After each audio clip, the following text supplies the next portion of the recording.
Alrighty.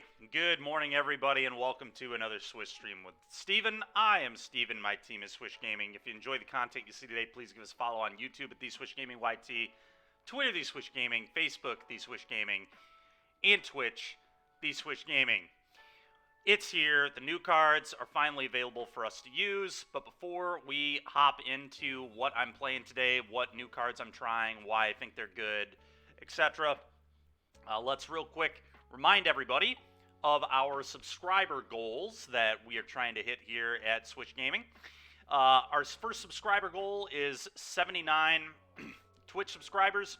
Once we hit this goal, myself, Chris Smith, and Kyle Gonzalez are all giving away signed play sets of kind of staple cards for us. Strangleroot Geist for Chris Smith because he's a giant Yawgmoth fan. Titan for Kyle because of his recent success with Amulet, and Bankbuster for me because we all know that I love doing some busting. But anyway, that's our first subscriber goal there.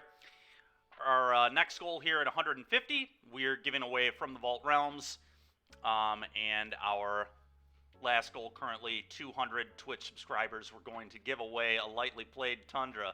Yes, do the sales pitch. I am Bubble Tea, I am. But all right, enough of the sales pitch. Sales pitch time's over. All right, let's talk about the first deck we're going to play today. Obviously, I think this is going to do pretty well because it's Rakdos, but let's talk about some of the new stuff that I'm going to try in this deck that I think is pretty good.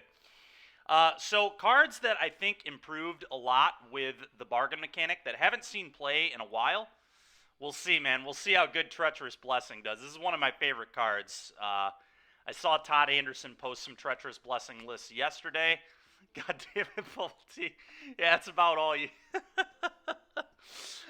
Anyway, I saw Todd Anderson post Treacherous Blessing decks yesterday. It seems really good to me.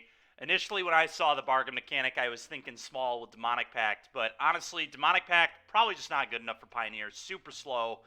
We may try a Demonic Pact deck here or there in the coming weeks, but I decided I'm not going to spend time on it today. I did have some lists, but I think we'll see if we can figure something out. But anyway, Treacherous Blessing, for those who don't know what this one does, it's a 3-mana enchantment. When it enters the battlefield, you draw 3 cards.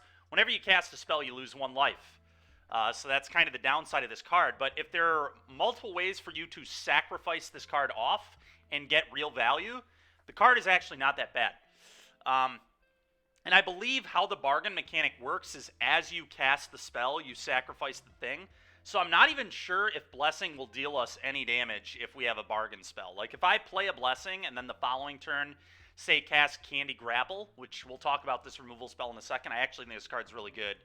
But anyway, if I cast a Beseech or a Grapple, I believe I don't take any damage because this is sacked immediately upon casting the spell. But we'll see if it does work that way. I believe it does, though, because I believe part of casting the spell is sacrificing the permanent, which I believe implies that I would take no damage. But anyway, we'll see how it works. Regardless if you take damage or not, that's not really the point here.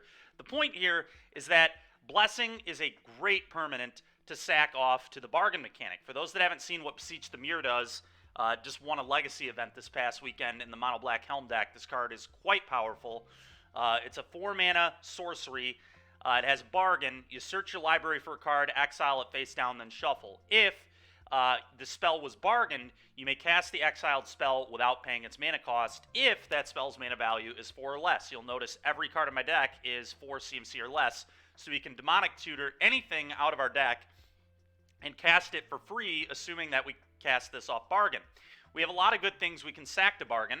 We can sack Fable itself to Bargain. We can sack the Goblin Shaman to Bargain. We can sack the treasures that Fable makes to Bargain. As usual, Fable just being insane. That's nothing new. We can sack Treacherous Blessing, which I already talked about, a great thing to sacrifice to the bargain mechanic. We can sacrifice Bloods from Harvester, which is really cool. And we could, those are technically the only things we can sacrifice. So we're a little short on bargainable permanents. We'll see how it works in this deck, but I still think it'll be pretty good. It may be a little too clunky. We'll just kind of see how it plays out, but I'm expecting it to be solid. Then I'm trying out this new removal spell, Candy Grapple.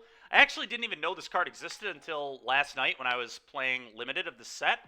But this is just a 2-mana instant neg 3, which is close enough, which is close to a good enough removal spell on its own. That's going to kill almost everything in the format. And then it randomly has Bargain, neg 5. So it checks a lot of boxes here. It kills pretty much every creature in the format that you can think of that's 2 or less mana. Holy hell, Ventus. That's pretty insane. Candy Grapple kills almost every 2-drop in Pioneer. It kills, the big one is it kills Greasefang. This kills Greasefang without Bargain, which is really, really good. So I think that in itself makes it a debatably good enough removal spell. But the fact with Bargain, it kills everything really except Cavalier that I can think of. I guess Torrential Gearhulk. It doesn't kill X6s, which is a little awkward, but it does randomly get some value of being able to deal with like a Danto Vanguard type cards. So that's a plus for it. But anyway, this is a removal spell that I think works very well when we're playing Treacherous Blessing, because it is another thing that pays us off for putting Blessing into play and gives us another way to get the Blessing off the table. Wait till he realizes that cards are worth money. What's better than 4 Shieldred, 7 Shieldred? Yeah, I mean, Shieldred and Treacherous Blessing is going to be a real drug. I cannot wait to have a Shieldred and put a Blessing into play and draw 3 and gain 6. I've done it with Treasure Cruise before. I've yet to do it with Treacherous Blessing, but hopefully we can do it in this upcoming league. That's kind of it. We also main deck an Extinction Event because we're a tutor deck, like a toolbox deck. That's why I named it Rakdos Toolbox. And what I mean by that is when you play cards like Beseech the Mirror, it behooves you to play really, really powerful one-ofs that can just win you matchups. So, you know, I can just steal games from Mono Green by beseeching for Extinction Event and Extinction Eventing them. I can, you know, beseech for Dreadbore if I need to be able to wipe out a Planeswalker. I can beseech for a Braid if I need to be able to blow up an artifact. We've got a little bit of a toolbox thing going on here.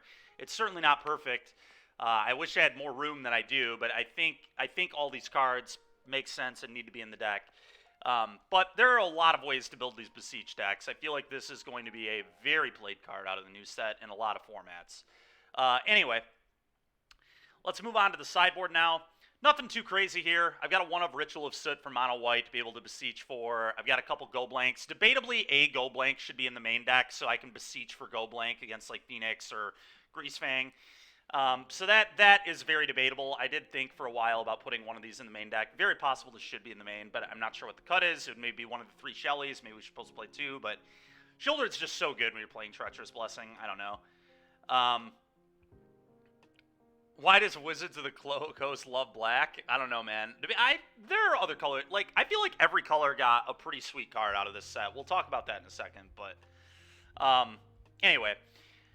Sideboard, nothing too crazy. We've got a lot of good bullets, or, you know, in this case, mostly 2 ofs, actually. The bullet here is a Ritual of Soot. We've got a second Extinction Event, a couple Bank Busters for more card advantage, a couple Damping Spheres, a couple of Hidatsugu Consumes All, things that we're probably going to want. But yeah, that's kind of what we got going on with this deck. Green-Black Toolbox is looking lit. Yeah, Green-Black is definitely something that I actually have built already too. It's a different toolbox deck that I built so far, though. I don't have a Beseech Green-Black deck yet. Although, I mean, Beseech Green-Black is also sweet, I'm sure. But there are a lot of things to try out of this new set. So this is the first deck we're going to play today. The second deck we're going to play today, excuse me, let me go up here. Green, white, where are we at? Where are we at? It actually was randomly down here. See, we have quite a bit of decks.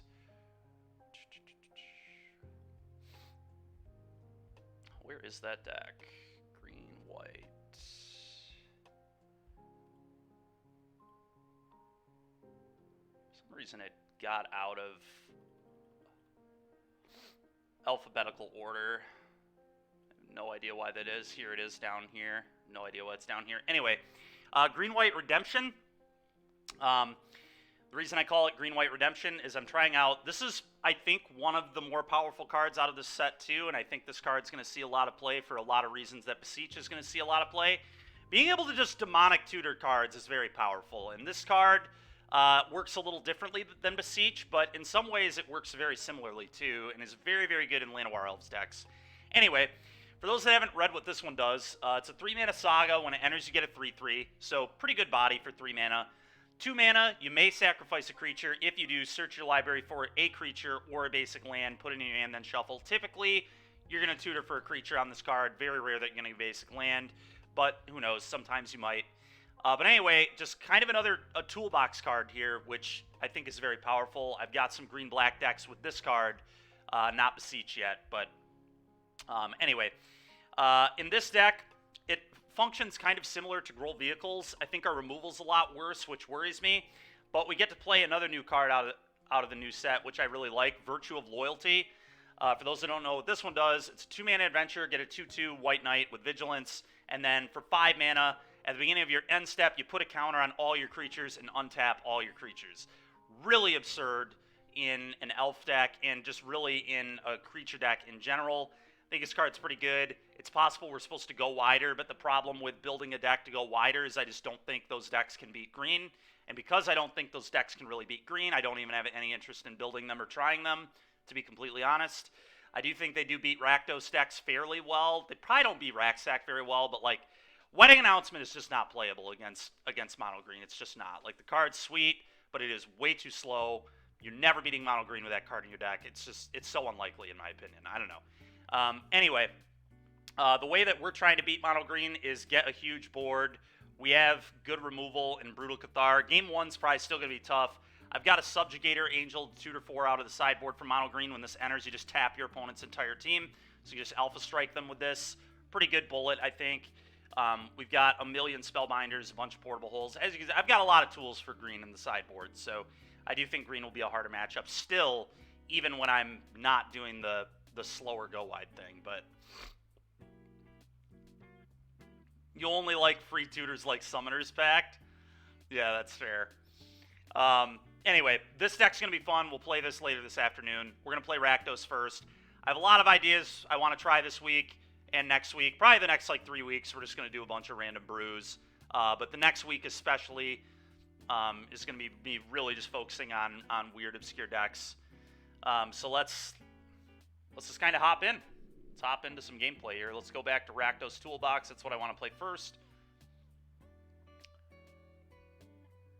Got a lot of ideas for adventure archetypes, too. A lot of ways to explore adventures out of this new set. You can kind of do literally every single color combination now for adventures. You have enough in pretty much every single color pair, which is really, really cool. Which means you can build Lucky Clover decks in almost any combination of colors, which is interesting at least. I don't know how good those decks are. Again, can those decks beat mono green? You probably have to build them in a very specific way.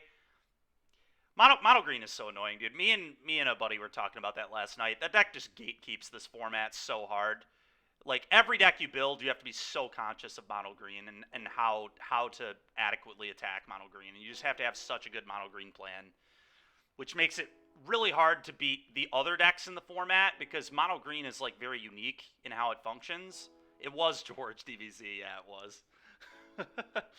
But I mean, it does just gatekeep Pioneer so hard, dude. It's so stupid. Like, every deck you build, you have to be like, okay, I must play 4 to 8 1-mana removal spells or interactive spells in my deck. There's, like, no choice. Like, Rakdos plays Thoughtseize, Fatal Push. You have to do this. If you're playing a red deck, you have to play 4 Fiery Impulse, some number of Strangle, some number of Spike Field. There's just no option. If you don't, you're conceding too much to mono green. You just, like, it's just how the format works. And it's just like, I don't know. It is stupid to me, but whatever. Anyway, that's enough of my complaining about mono green. I don't even really know where I was going with that. I guess just how you have to build your decks is kind of annoying. Because, like, building decks to beat Rakdos, like, you just have to play, like, clunky mid-range decks. But those don't beat green. You know what I'm saying? So it's like, when Rakdos and green are, like, the two best decks, which right now they kind of are, Rak mid has really been picking up again. How do you build a deck that, like, balances beating green and beating Rakdos? It's just so difficult to do. Anyway, let's play with some of these new cards. I'm excited. All right, we're not playing Green-White Redemption yet. We want to play Rakdos Toolbox.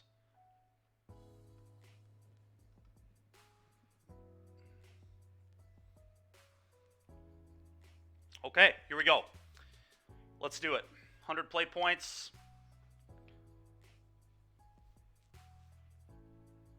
Let me move this over. Yeah, and it's like, yeah, I don't know. I don't know that it will get banned anytime soon. Like I don't really expect it to. If they didn't hit it at the last banning, I have no idea why they would anytime soon. Maybe it will get banned in the next year, but I don't really expect it to unless something kind of radically changes. But you could say that it complains about green stomps it anyway. Yeah, I mean, I do, but I build my decks hedging towards green lately, you know? I got pretty punished by not respecting it enough at the RC. I learned my lesson. Unban Winota. Okay, I don't know about all that, but go off.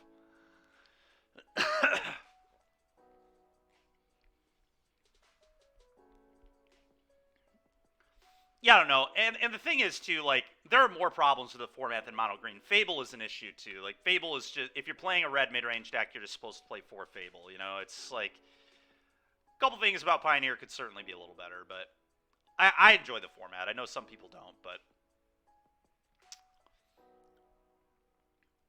yeah, I was about to say, I don't even know. Unbanning Ballista would actually be interesting, to be honest. I don't think green gets that much better, and I think a lot of other decks get so much better. Like, Hardened Scales being a playable deck would be cool. Or, like, Winding Constrictor being maybe a playable card. Like, that deck not having Ballista is so bad. Every time I try to build that deck, I'm just like, God, I want Ballista so bad. Like, I just don't think the deck is playable without it. But if you had it, I think the deck is very playable. Like, that's literally the difference.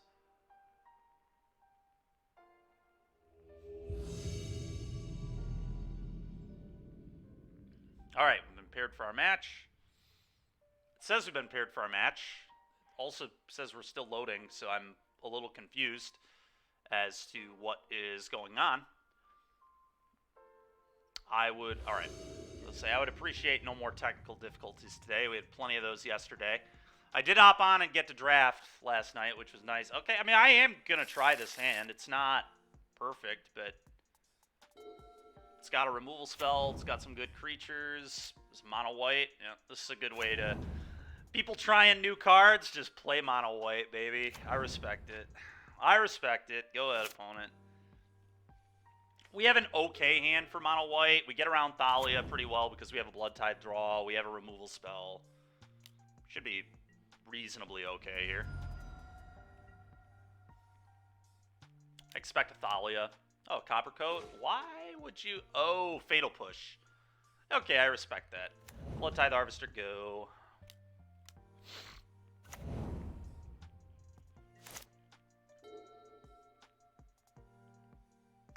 Hope to not get Adeline here. That'd be pretty disgusting. Okay, it looks like they might be missing... Oh, what the hell, dude?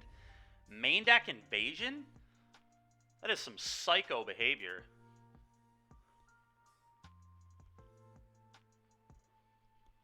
Absolute psycho behavior from our opponent. They take my Candy Grapple.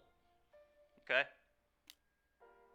Well, in order to not let the invasion flip, I need to block here, so I guess I do that. I would prefer the invasion does not flip. Oh, that's a pretty good draw. Blood Tithe Harvester, your turn.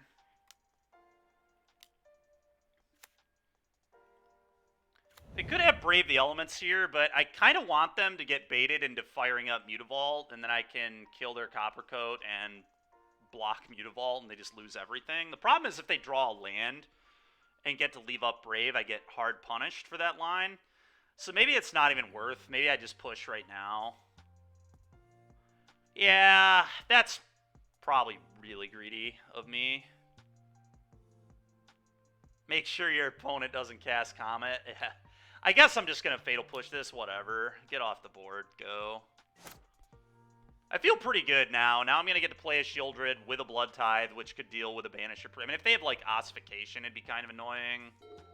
For the Shelly. Got Candy Grapple in waiting there. Got a Shadow as well. I mean, I know they have 5 spells. That's, like, concerning, but... Alright.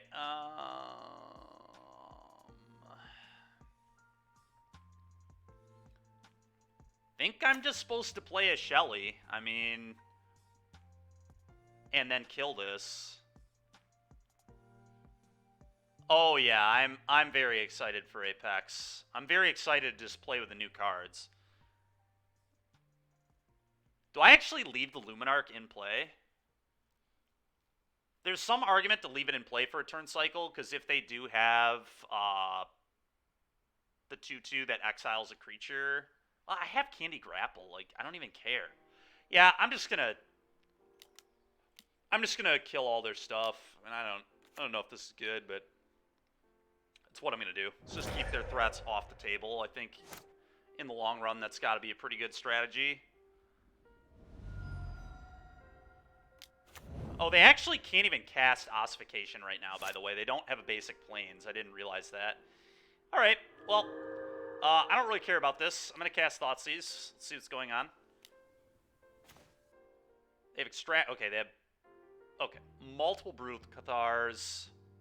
Pretty annoying, but whatever. I'm just going to take a Brutal Cathar and then play a Misery Shadow, and then I think... I play the land. I think the 5th land is good. The Extraction Specialist is pretty annoying too, but like... whatever. I mean, I can... I think I have to take this.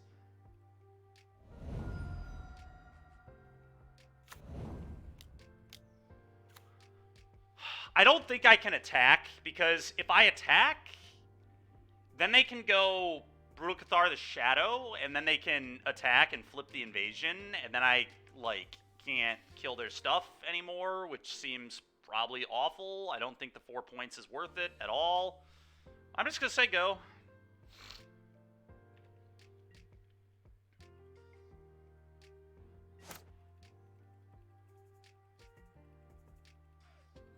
I don't love just sitting here, but... Alright. That does not matter that much.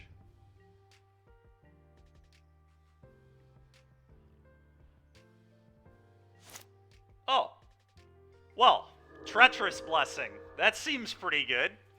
3 mana, gain 6, draw 3 cards. I think I'm very into that. And now I've got a good thing to sack to the Grapple. Oh my goodness, that was a absolutely gorgeous draw off the top of the deck. Yeah, I mean, I'm just gonna play this, like, gain 6, please. Oh, and we can tutor for the thing that exiles all evens. We also hit a push. All right, I'm in. This deck is hot. This deck is hot. Let's go. All right, play this.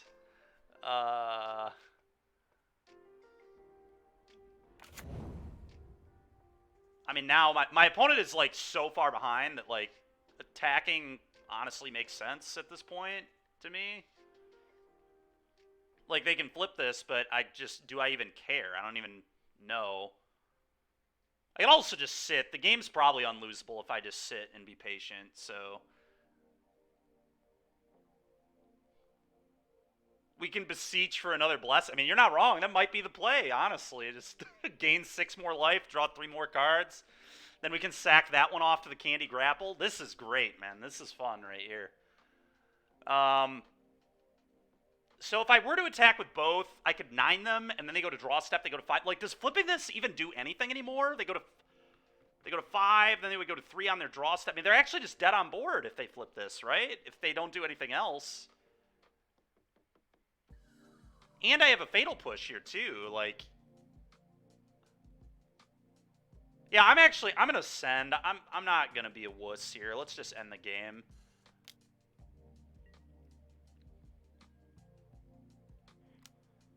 Like, I don't know how my opponent wins from here, but they can figure it out themselves.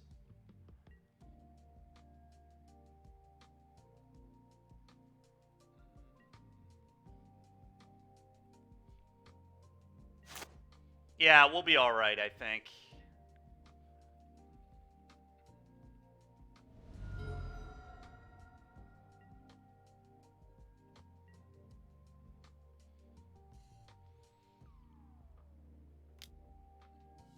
Yeah, I guess I just push this and don't let them flip. I mean, that's pretty simple. Take one. Let's go. Oh, that was awesome, dude. What a fun game that was. To be fair, they didn't draw any lands, so that made it a lot easier, but we're still going to revel in that. That was nice. Ritual of Soot, Ray of Enfeeblement, Extinction Event number 2. So it's interesting. Beseech the Mirror I do not actually think is like that good against mono white, but I mean it does just get a bunch of busted ass sweepers, so we probably still want it. We might not want 4 though. This is really clunky. Treacherous Blessing is slow too, but I feel like I need to cut some combination of Beseeches and Blessings.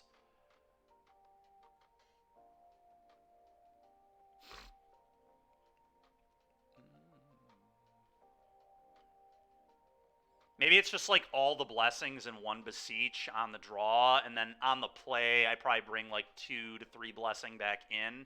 I think that's what I'm going to do. I think that's how I'm going to board this game.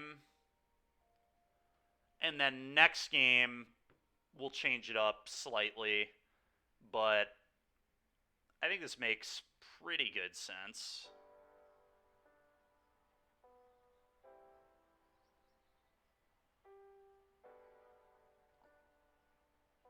I don't know. No card advantage is a little awkward, but I guess I usually cut Bankbuster versus white too, so.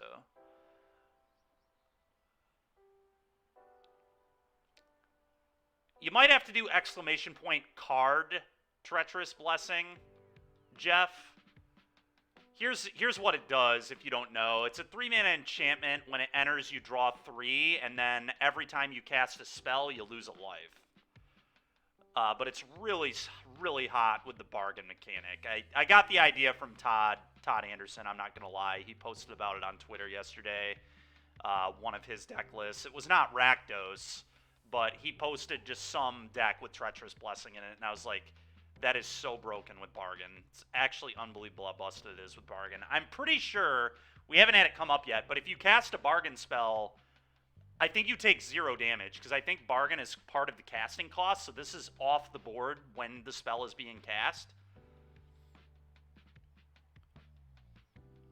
So just absolutely insane with Bargain. But even if that's not how it works, it's still good anyway. Like, if you take 1 damage, you know, it's... I guess I keep this. This hand is, like, kind of medium, but I don't think it's a mulligan. Okay, speaking of mulligans, they are on one. Okay, no 1-mana play.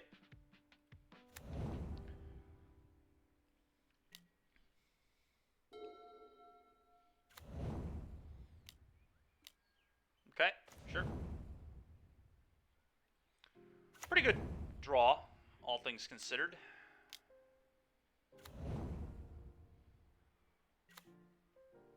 So I can kill the Thalia with the Blood Tithe. Yeah, this is fine. I'll take 2. Kind of nice they can't cast Wedding Announcement right here.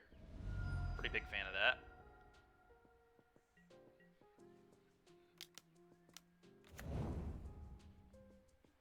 Loran? Dude, are you kidding me? That is wild behavior from my opponent. Wild behavior. Opponent is out here Loraning me. Pretty sure I want to kill this Thalia right now, but... yeah, because then I can Extinction Event on Odd in a couple turns. They probably don't have Brave in their deck, but if they do, I get hard punished. Kind of. I mean, it's 2 mana to Brave. Like, how good even is that?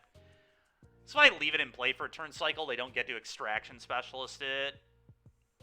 It would be very annoying if they... it would be kind of annoying. I mean, I just get to play a Fable. Like, I don't even know how bad an Extraction Specialist actually is. It's another odd, so it plays pretty bad into Extinction.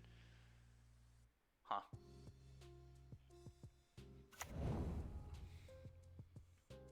Oh, yeah, dude. Beseech is broken. I think Beseech is just actually a broken Magic card. I think that card's going to be very good in a lot of decks. The bargain is, like, too easy, dude. It's almost free. Like, with how many cards they've printed these days that just give you extra resources, it's so easy to bargain. Maybe wait for them to commit Adeline. Yeah, I guess that probably makes sense. I'm just gonna... If they have a Brave, it sucks, but I think it's very beatable. And I kind of just don't believe it would be in their deck. I'd be very surprised.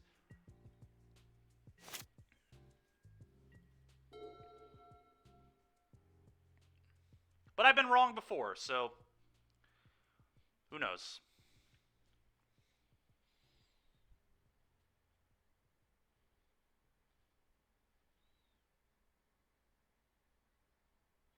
What I hope happens is I hope they just, like, Brutal Cathar my Blood Tithe Harvester. That'd be the best possible for me here.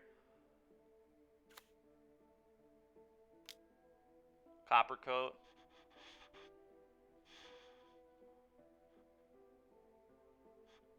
Huh. Yeah, I guess that's probably fine.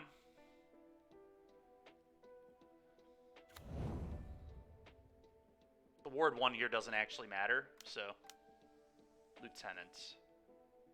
Okay, now Extinction Event on Even is likely going to be my play. Let's kill this.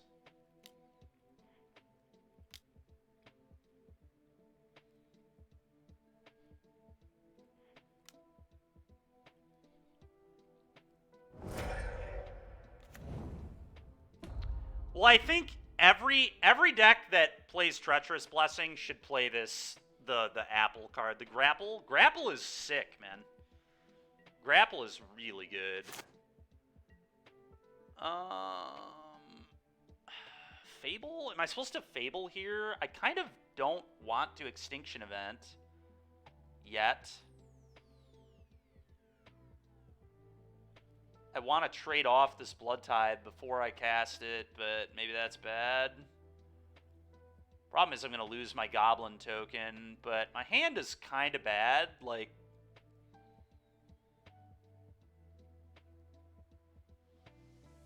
so I kind of want to get a Fable rolling, pitch the Hidetsugu in the extra event.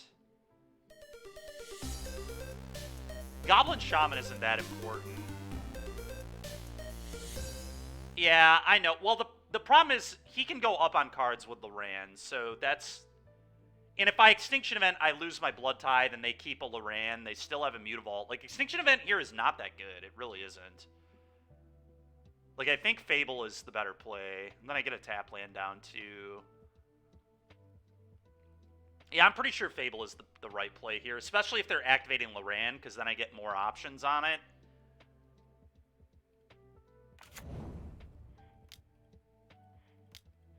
I think this is right. Pretty confident in this. Yep. Candy Grapple there is not bad.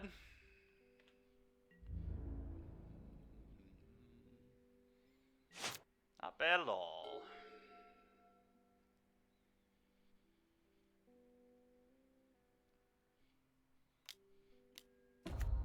Well, that's kind of annoying. I mean, the good news is I have 2 Extinction Events, so... And this doesn't protect from Extinction. Yeah, it should just be exclamation point deck. Hopefully that pulls it up for you. You have to... It'll say connection isn't private, click advanced, and then continue to cardboard app. And hopefully it pulls up. It's actually not pulling up for me, so I'm not sure what the deal is here. But, all right, my opponent's making a really heinous attack. This is a disgusting attack.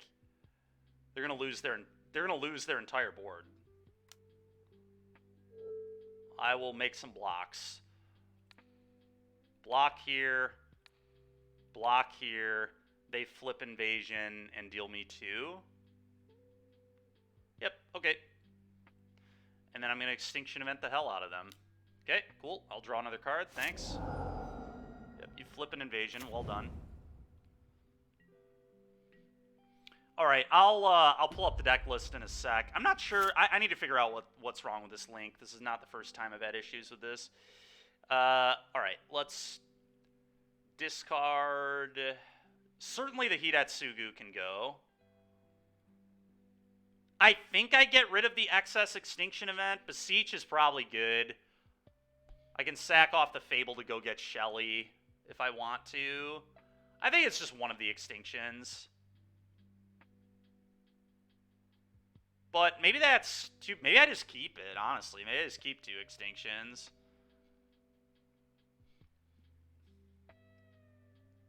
What if I just do this? Just only pitch Hidatsugu. My hand is kind of stacked, like... And this doesn't protect them from extinction, which I kind of like. Yeah, Roy, that's interesting. That could be better than... I don't think that's better than Candy Grapple. Grapple kills, like, Shieldred and things. Yeah, I think that's what I'm gonna do. Okay. Do I need to leave up Fatal Push? I don't need to, but it might be a good idea. I don't know. I kind of don't need to at all. I think I just cast Extinction Event on even. And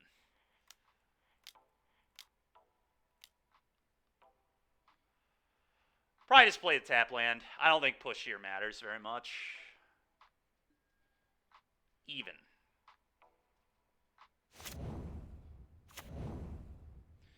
Go.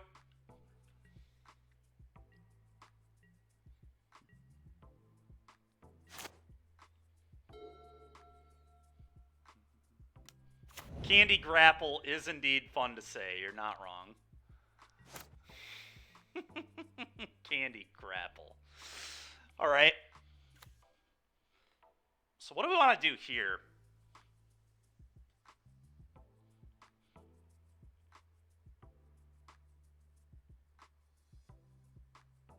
What can I bargain for that is sensible?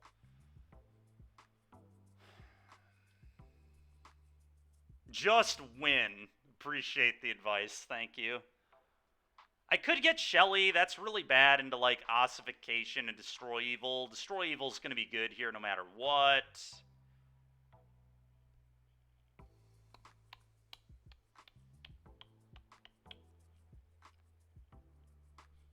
Yeah, getting another Fable's actually probably good. Just turning this Fable into another Fable is pretty hilarious. I think that actually is excellent. Beseech no bargain. We could beseech no bargain. Yeah, what if we just go land pass and then leave up grapple push and then next turn beseech for Fable, play Fable, and don't bargain. That probably makes sense, right? We could get Blood Tithe too. Yeah, Blood Tithe would be fine.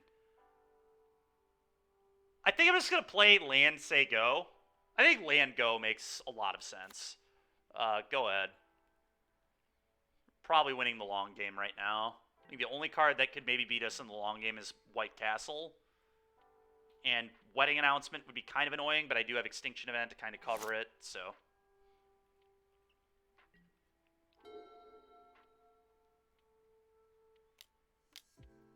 Okay, so that's... I'm glad we didn't spew then. Not... You can, but it... Right now, it's kind of irrelevant. I guess I'm just going to leave up Fire Up Hive. This is fine. If they attack into Hive, I just block. So the ossification really doesn't matter there.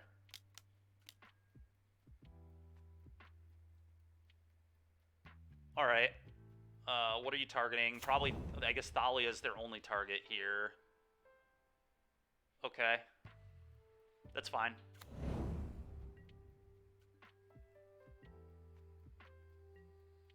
Okay, so they do nothing. I think I just try to kill Thalia here with Candy Grapple. And then I can just Extinction Event on Odd.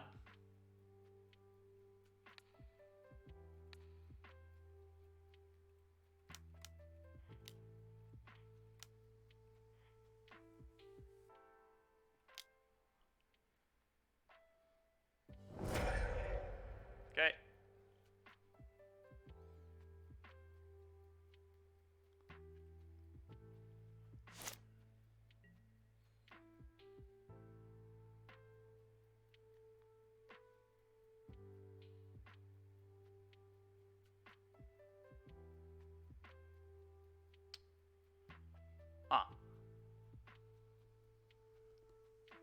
think it's just Extinction Event on odd. And then probably play this land.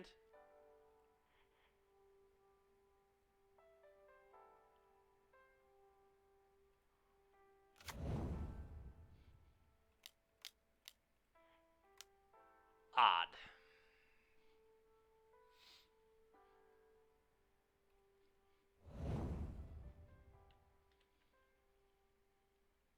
I feel less ahead. Even though we have 3 cards to their 0, I don't know. I think this is kind of a close spot here. If they like draw land and fire this up, I can just push. They'll probably sack this to keep it around, but this is just such a bad land. Now the irony is, now that I say that, I'm probably going to die to it, but... Okay, so they do nothing. So that means they probably drew Ossification or Destroy Evil, like, very likely. Okay. Beseech for Fable.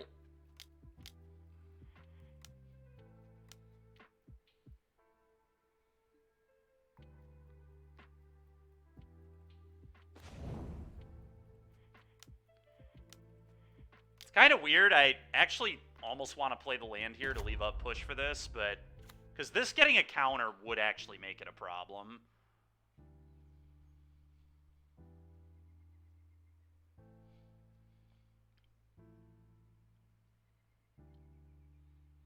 And if my read is Destroy Evil, which it is, I'm not going to get the loot anyway. That's tough. That's really tough. It could just be Ossification, though, too. Nothing really says Destroy... Yeah, I'm just going to pass. I don't know. If they have Destroy Evil and then hit the land, it's, like, maximum me getting screwed, but...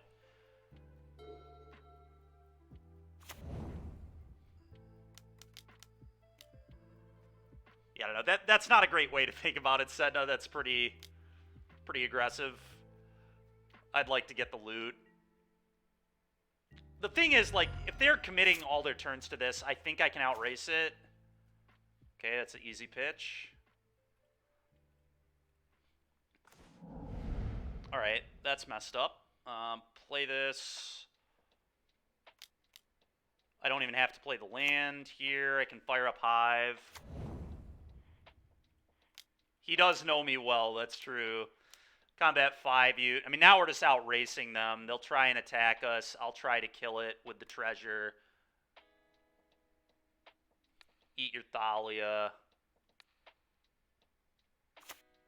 Go. And now they're just on a 2-turn clock.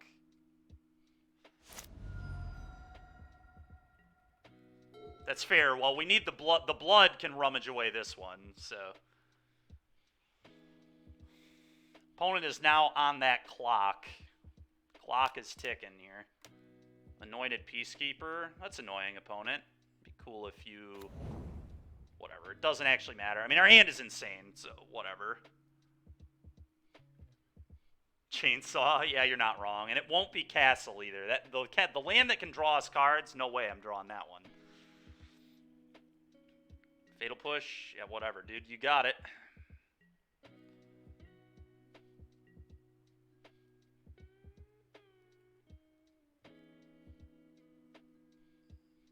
Well, of course not. Fair. But I guess I just try and Dreadbore this now.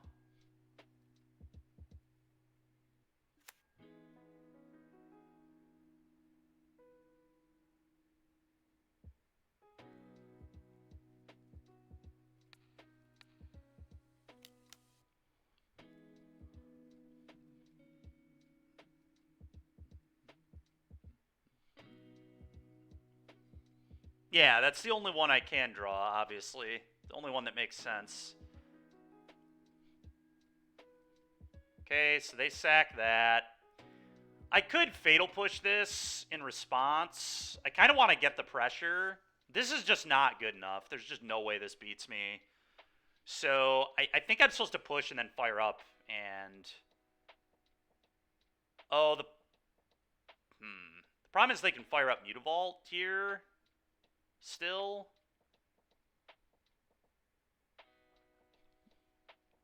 You know what? Whatever. This is fine. I guess I just won't attack this turn. Push is 3 mana, so I couldn't attack with this anyway. Alright, you got it, boss.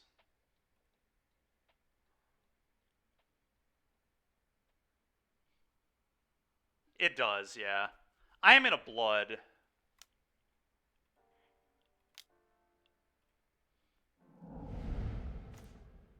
Oh, alright. We drew a land that can at least draw me more cards. Go.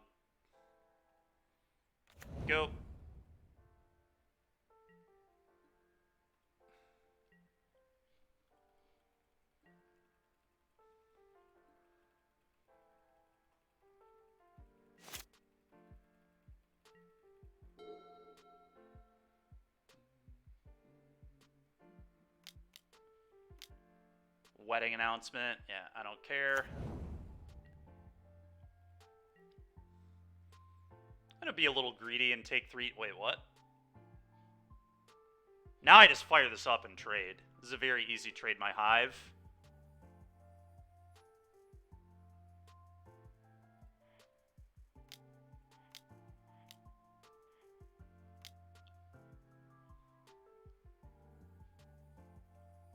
Block.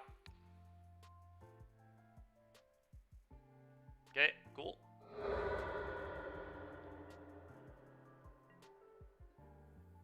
Always yield to this.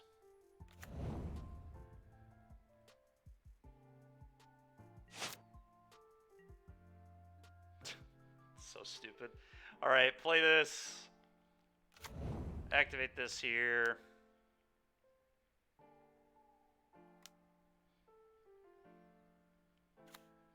Always yield. I'm gonna just kill the human here.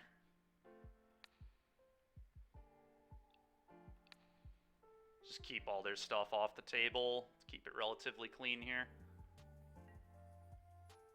They probably fire up Mutavault when I do this, which is fine. I'll push it.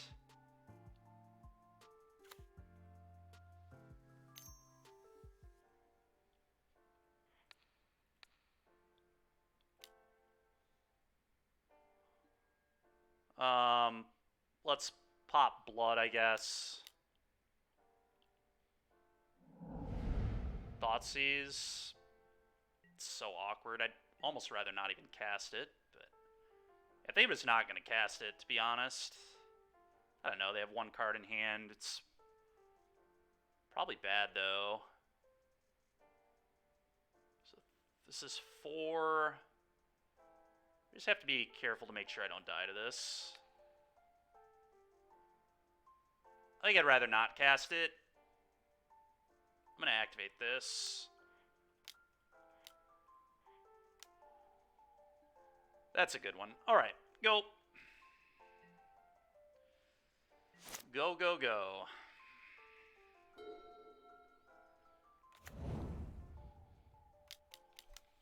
Yeah, them thinking that this can win them the game is great. Yeah, they're just dead to their draw step. I just Thoughtseize them, make sure they don't have Destroy Evil and the game's over. I guess they have a block. It's not 100% over, but... Oh, now they don't have a block. All right, play this, kill you.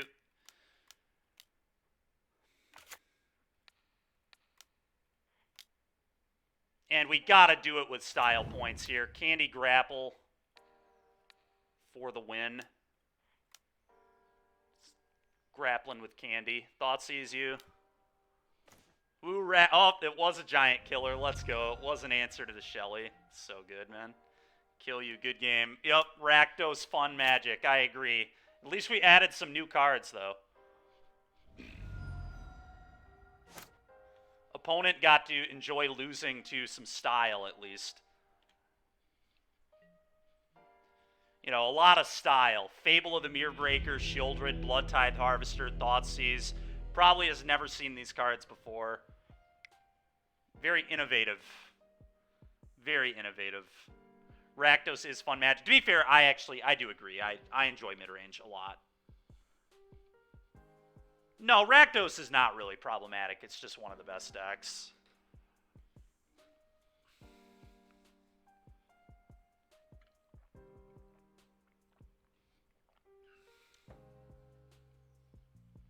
Play Sugar Rush? I'm not playing Sugar Rush. That's true, it does. Alright, we want a die roll. That's nice. Yeah, I'm gonna keep this. This hand's a little weird, but if we draw a land, it's just broken. We just get the blessing and then grapple, and pretty strong hand. I think I want to be able to play... do I want to Thoughtseize, or do I want to get Shadow into play on curve? I don't know what my opponent's playing. I guess if they have Llanowar Elves, I can just grapple it. Alright, I'm going to do this. Castle one time. Yeah, Castle would be so much worse than Mutavault right now. Yeah, Rakdos is super fair. I mean, okay, so they're playing Lotus. Okay, that's a great draw. If I Thoughtseize them now, I can take, like, their Sylvan Scrying if they kept a Scrying reliant hand. So I think I'm supposed to Thoughtseize them. And then next turn we'll Blessing. I mean, my life total is basically a free resource. Okay, well, they have double Scrying. It's pretty damn annoying. They don't have blue, but they're going to get blue. What am I supposed to take? I could just take the strings, I guess. What up, Will? We could take one Sylvan Scrying, and then they only get one Lotus. That might still be right. Just take a Scrying, then they don't get the thing that can copy the Lotus. Your instinct says strings.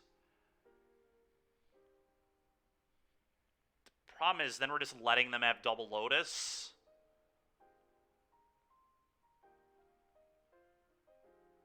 I'm not taking Lair. We have Candy Grapple to deal with Lear, whatever. I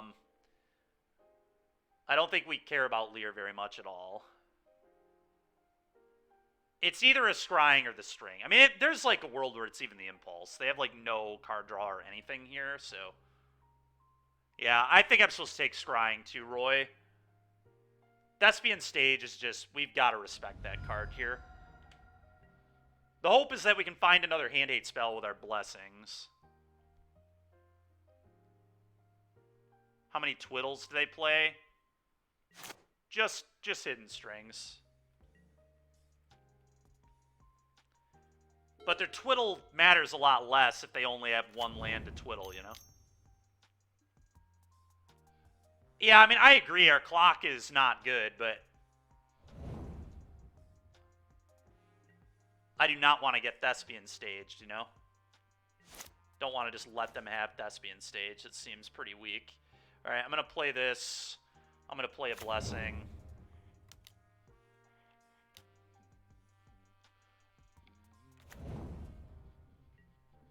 Alright, well, Shieldred's pretty good. Not bad. Not bad.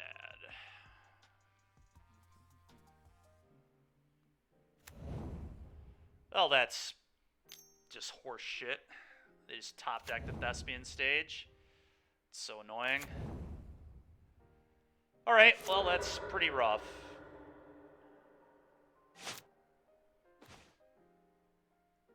I think I just have to get the Shelly down.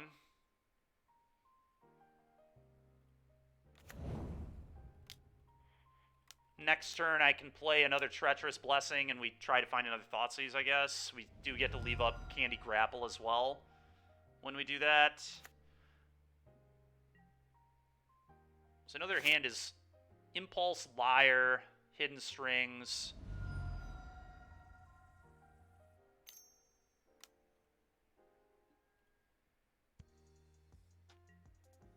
Okay. So they do nothing. Okay. Alright, so how do we want to play this? This is actually interesting.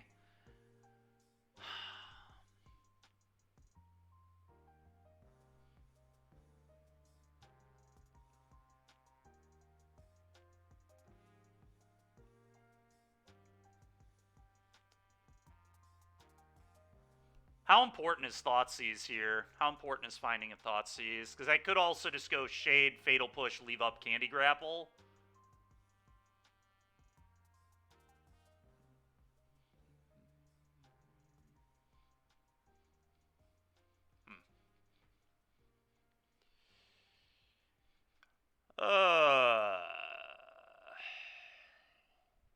I only play 3 more hand hate spells. It's not even that likely I could find one here.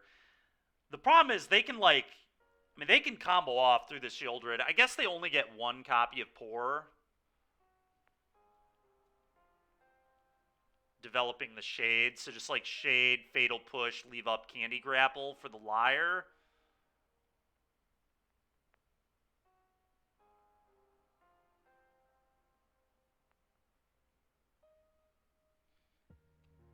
The art is dead next turn if they can't go off, if we make that play.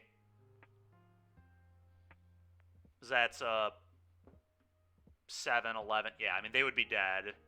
My concern is I am going to die, obviously. Candy Grapple. Yeah, dude, Candy Grapple is nice. I might have to play it this weekend just so I can say Candy Grapple.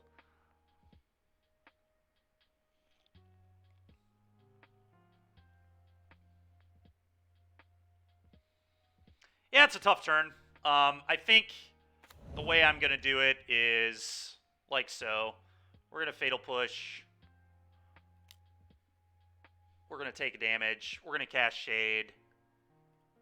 I should have cast Shade first, but I don't think it really will matter at all. Play this, trigger, take a damage. I'm going to yield to this stupid thing. All right, combat, attack you for 4. Take 2 from your draw step. And we're just going to have to hope that Candy Grapple is good enough here. Just play Phoenix like a Giga Chad. If I play Blue-Red, I think I'm going to play Drakes or Prowess, because Prowess has some of the new cards, and I just think that's interesting. But, I mean, Phoenix is very good. I thought about it. I just think I like Drakes more.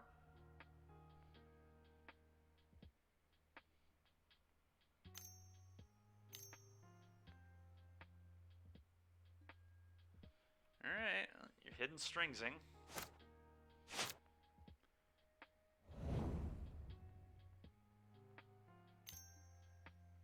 That's so fucking garbage. Dude, this guy just top-decked everything I didn't want him to top-deck.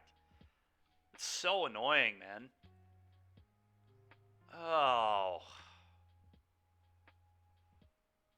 Maybe they screw up and get Omniscience. Omniscience doesn't do very much, which is good, I guess. The game's still maybe winnable, but that is so trash. Imagine destroying that well. I guess I give them another hidden strings here.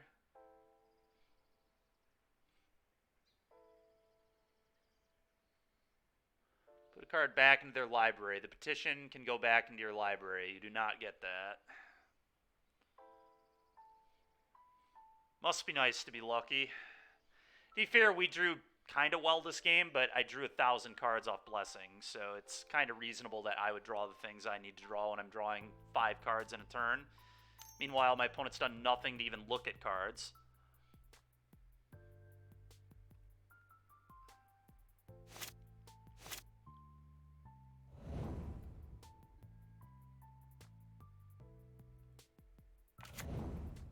So they'll cast Impulse.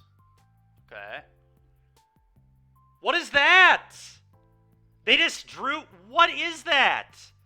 Their 3 draw steps have been Thespian Stage, Dark Petition, Ultimatum. Are you kidding me? What in the hell, man?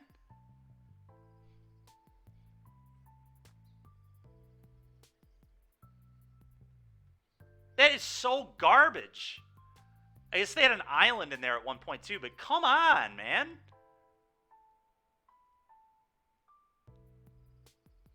Alright, dude, whatever. I'm not going to make them do it. That is trash. Yeah, because they just get another freaking ultimatum. They ultimatum me again.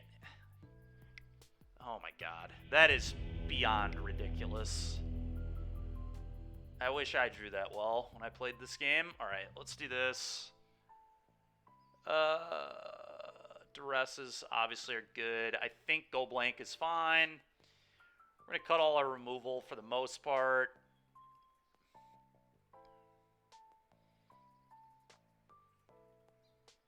Yeah, I don't really think I guess I'm going to leave in 1 Candy Grapple just in case I need to tutor for a removal spell or whatever, but It's also a way to get Blessing off the table if I need to. Alright, whatever. Could bring in K-Command too, but I don't think K-Command's very good.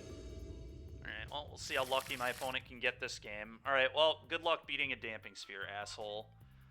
We'll see if they can beat this. Ah, God, man, so tilting. But I would imagine they won't be super prepared for Damping Sphere out of rack mid. Nobody typically is.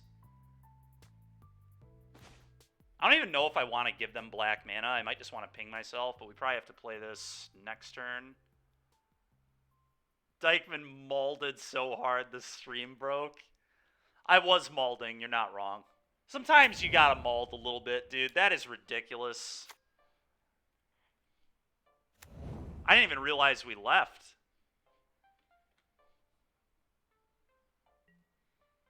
That was a pretty quick one. It didn't even, like, show up on my... Their username does say, why bother? That's true. That's true.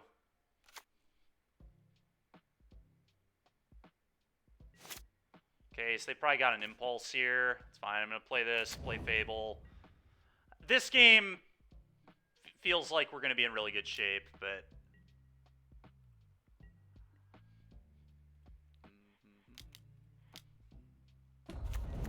That was a pretty quick one, yeah. Impulse, you got it.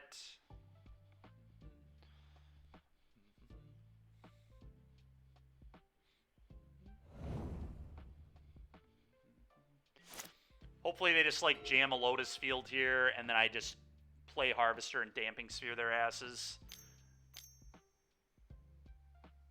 You got it. Oh, that's a good sign. Why would you untap Island instead of... I don't know. Alright, Voyaging Satyr. That's actually probably going to die. I'm not going to leave that in play. Now I'm probably just going to jam Shelly.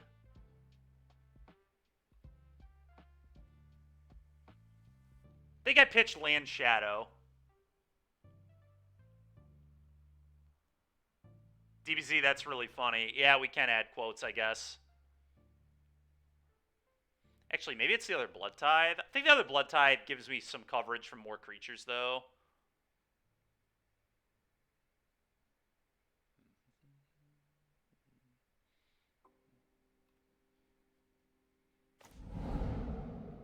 Beseech the Mirror is nice. That can get me another Damping Sphere if we need to later. I do think I kill this thing. And then it's Jam Shelly.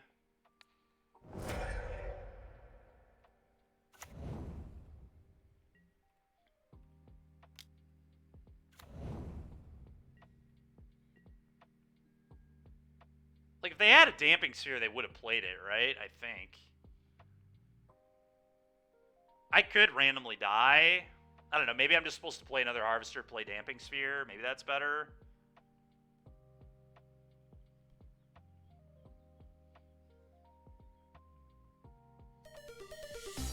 It's kind of close. Neo Dog, thank you very much. Appreciate it. I guess it's, like, very unlikely I lose the game if I Blood Tithe Damping Sphere. It's probably more unlikely I lose the game.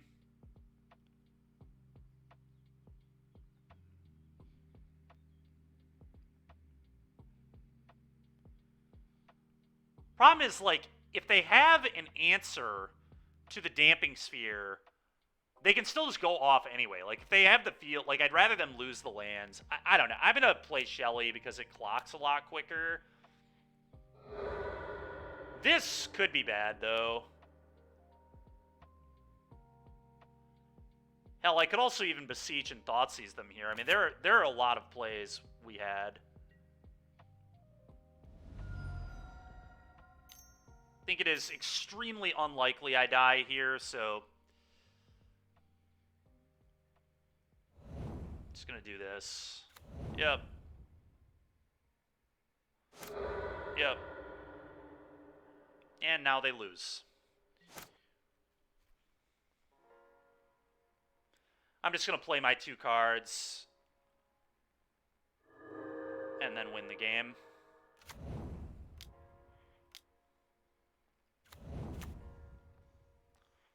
Would like to not show them Damping Sphere, but there's just like no way I can lose if I make this play. Yeah.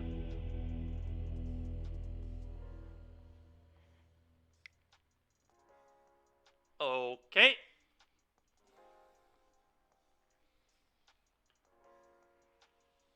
That's funny, Sedna. Alright, well, I think we run it the same. Felt pretty good, so.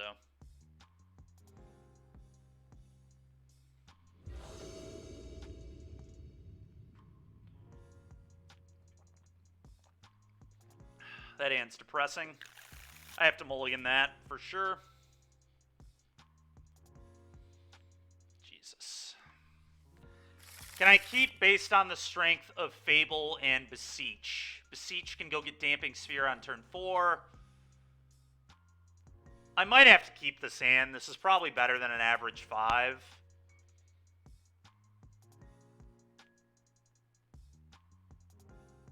But there are certainly issues with it. You'd say ship?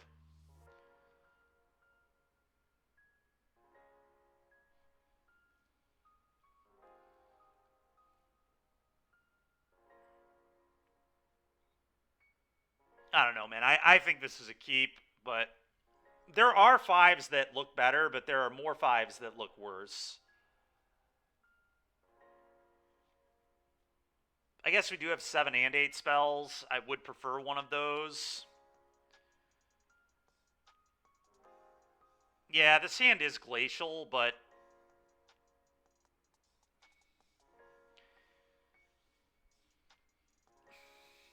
I don't know, man. This hand's really close. We just mulligan and lose because we clicked the mulligan, which is pretty frustrating. I don't know if an average 5 is better than this. Yeah, I mean, I agree. He definitely can.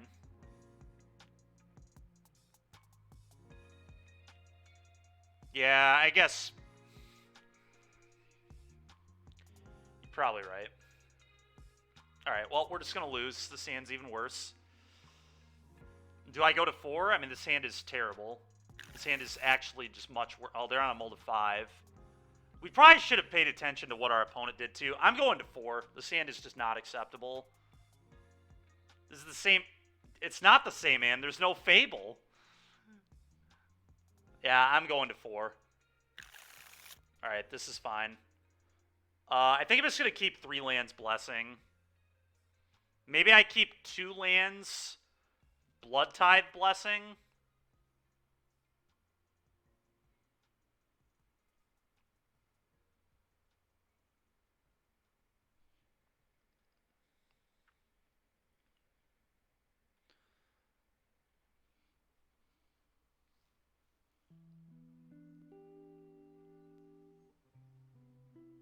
Kind of think I'm just supposed to keep 3 lands Blessing. A Blood Tithe is not going to just kill my opponent. I mean, it's very unlikely. And if I hit the 3rd land, casting Treacherous Blessing basically erases the mulligan. So I think I'm reluctantly supposed to get rid of this. I have a lot of cards I can draw that I can play in the first 2 turns, so I think I have to get rid of this. I think that's the discipline bottom there.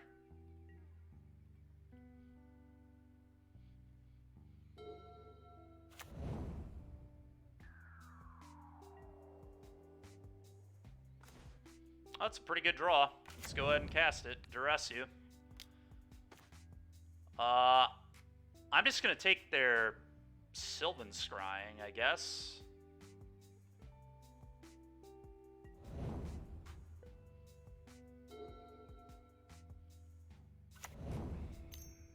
It's a pretty insane draw from my opponent. Pretty insane draw there. Bankbuster is pretty good for us. I mean, Duress was good for me, but I played 7 and 8 spells and couldn't open 1 until I mulled to 4. So I would say I ran pretty terribly in this game overall. Alright, play this.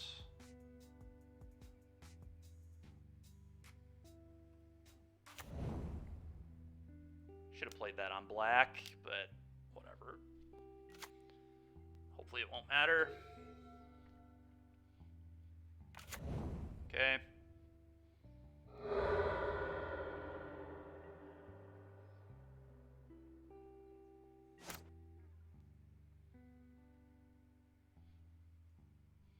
Top deck the D-Sphere? That'd be nice.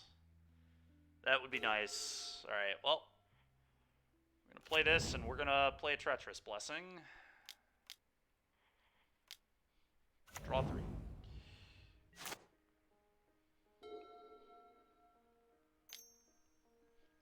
Alright. Alright, that's... If they're not casting Pour this turn, that's great for us. We get to then Thoughtseize and just draw 3 more.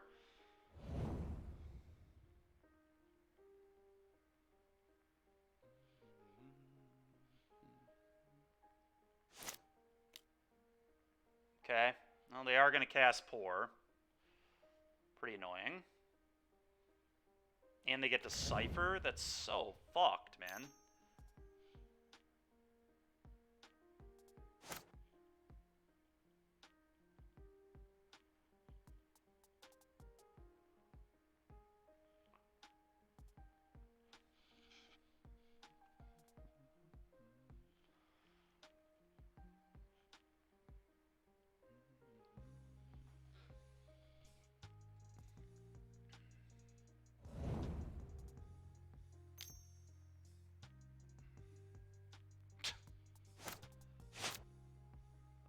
Okay.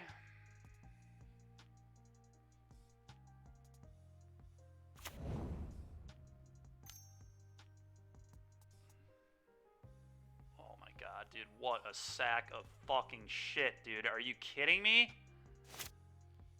This is so stupid, man.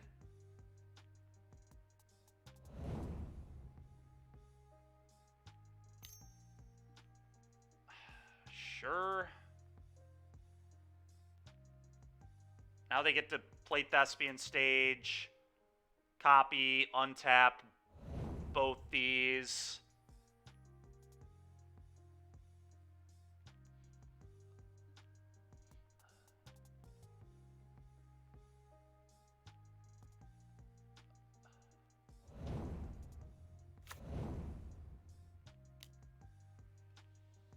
At least they can't cast Ultimatum, because it's 7 mana and it's all colored, so this doesn't actually... I agree, Sedna. Yeah, but 12 mana in combat doesn't really matter, right? Because this happens in the damage step. So unless they just have 1,000 impulses, it doesn't actually do anything. God dang it. The classic Dykeman streak. Dude, the guy mulled to 5, and he, on turn 3, through a hand hate spell, just went stirrings, pour. Like, what a joke, man. And now he might ultimatum me, too.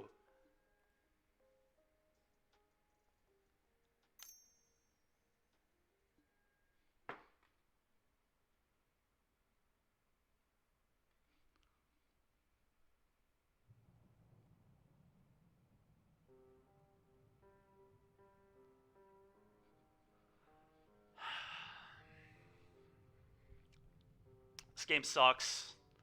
Game sucks.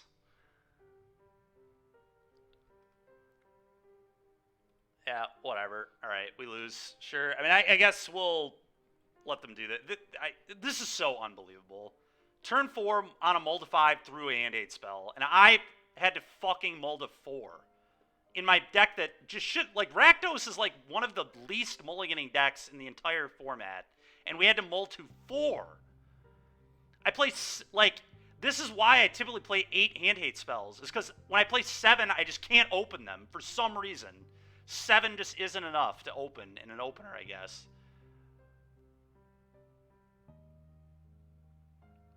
Chainsaw, this game has always sucked.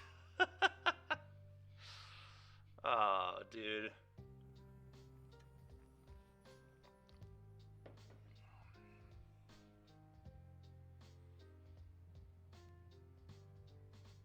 I mean, I guess I let them keep Dark Petition Liar here.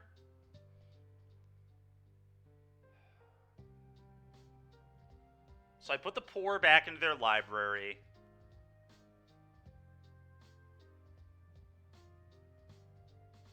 Problem is they have, like, I can't really beat the liar either.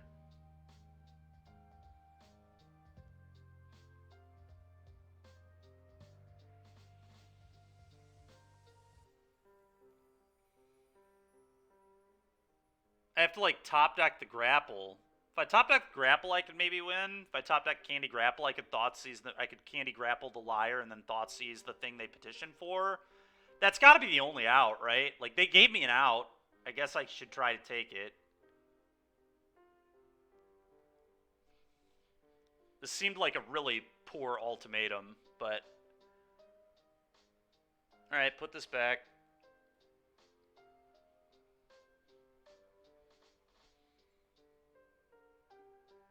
Yep.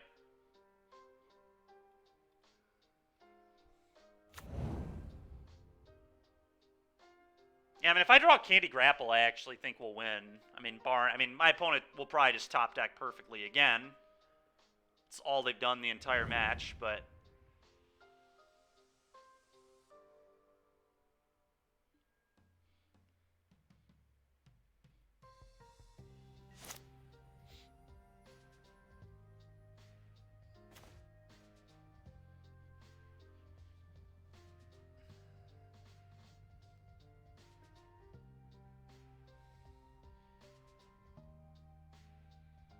Yeah, I mean, now the game is super over. They just get to pour multiple times. Alright, let's not waste our time with this. We have games to play today, but that is... And it's not even like the fact that he drew a million perfect cards in a row there in the hidden strings specifically and the Thespian State, but like they had to peel the land on turn 2. They kept a 5 that didn't even have a functional draw at all. They had to peel the untapped land. They peeled the untapped land. It's like, it's so stupid how lucky they were. Zero whiz. Does that even make me feel better that my opponent built a terrible ultimatum pile and won the game anyway?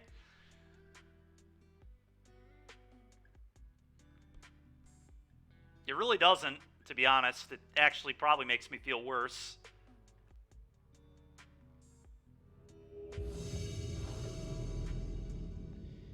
Alright, well...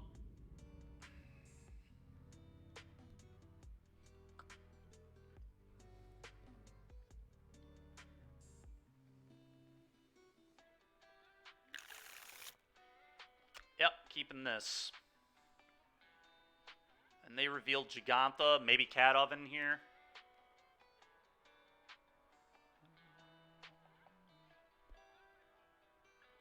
Could be a few different things, but Candy Grapple will be good either way.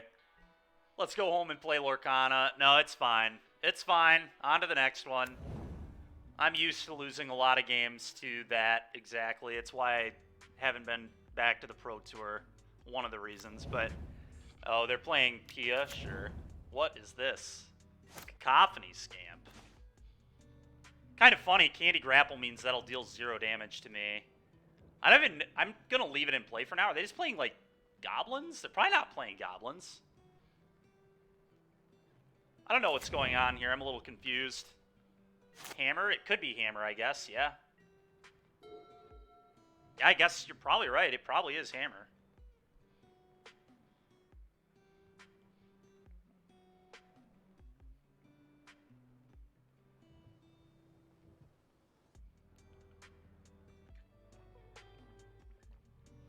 I guess Hammer got some cool new stuff out of the new set, didn't they? Isn't it like a new adventure? There's a new adventure that, like, tutors an enchantment or something. You can probably tutor Sigarda's Aid with that.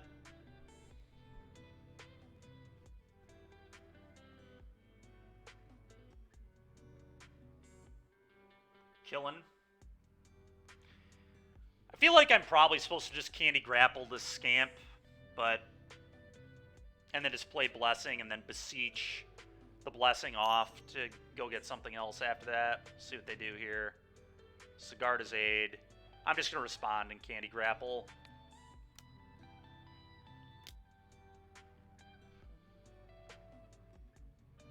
I'll take nothing.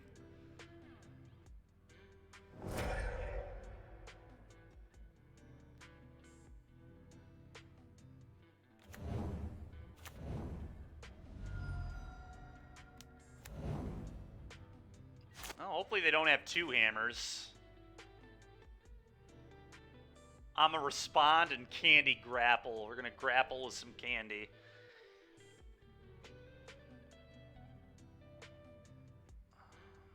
I mean, I guess I play this on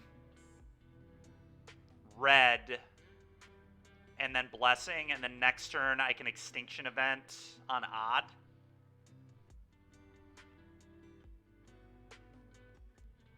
That's got to be right. I guess I could play Castle. Could end up playing this on red later, but... Alright, let's Blessing.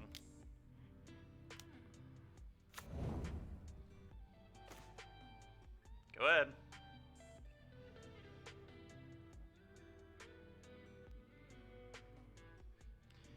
Yeah, I mean, hopefully my opponent doesn't just go hammer, hammer, kill you. That would be pretty fitting after how I lost last game, so... Kind of expecting it, to be honest.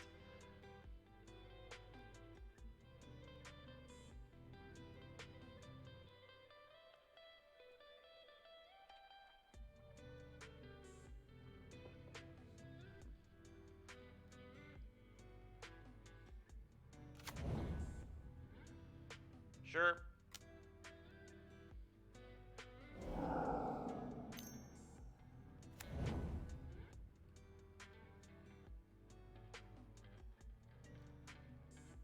Okay, it's a 2-2 double strike. Sure. God, our draws have been not very good.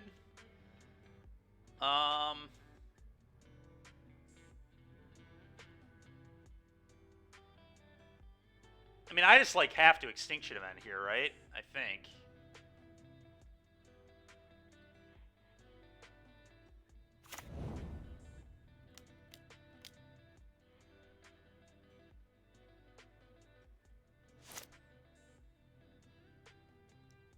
I could Fable, I suppose. Because this thing is odd. Do they play Shadow Spear? I mean, they probably do. Probably should have played a tap land here, but here we are.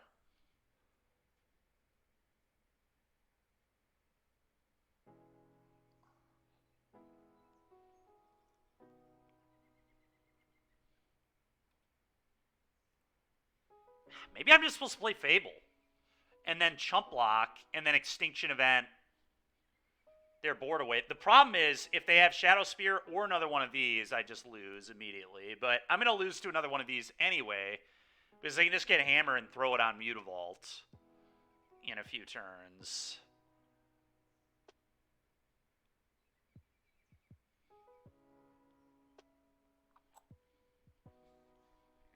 I like, I guess, that Fable bluffs Fatal Push.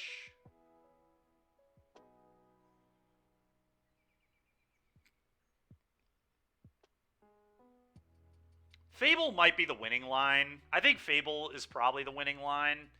And I guess I'm happy I played an untapped land to bluff Fatal Push here. Yeah, it's a much higher chance to win the game, so let's go for it.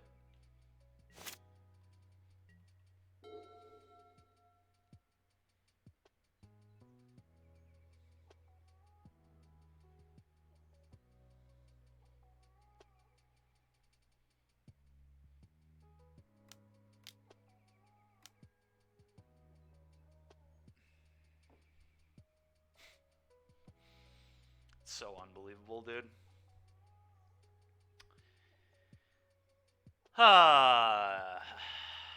So unbelievable. So unbelievable. This card is awful. Awful. And they're just going to kill me with it. This just doesn't play around Fatal Push at all either. Just no respect. Okay, dude. Give me a break.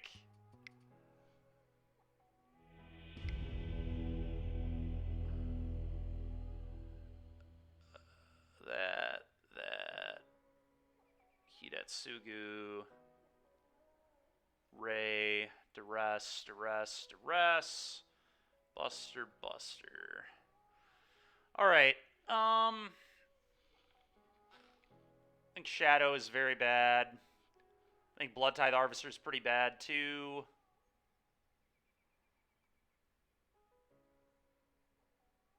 I kind of just want to function as a control deck here. K-Command seems good. Yeah, K-Command is probably very good. That's true.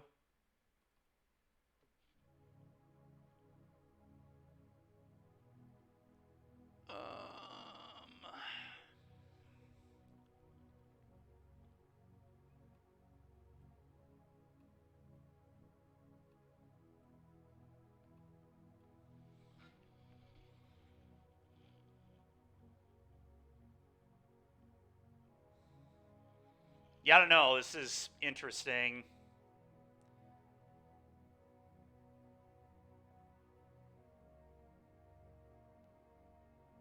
Like I said, I think I just kind of want to function as a control deck here. So I think I'm actually going to trim a Shelly. And then from here, I'm not really sure what I'm supposed to do.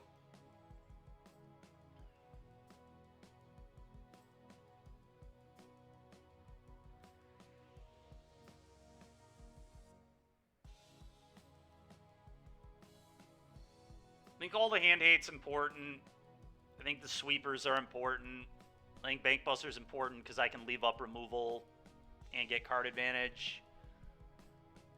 Beseech the Mirror finds all my stuff and is a way to get the Blessing off the board. I think we need to keep Blessing. That could be the cut, I guess.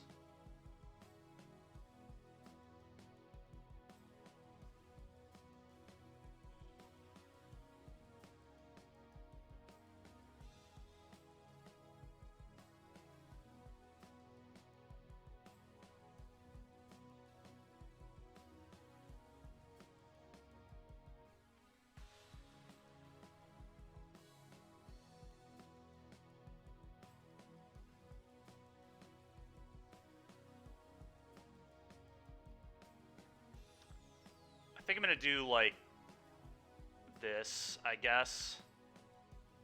Let's see how this goes. Maybe this is too much hand hate. I don't know. Possible. I feel like hand hate's just so important against what they're doing, though. I'm going to snap this off.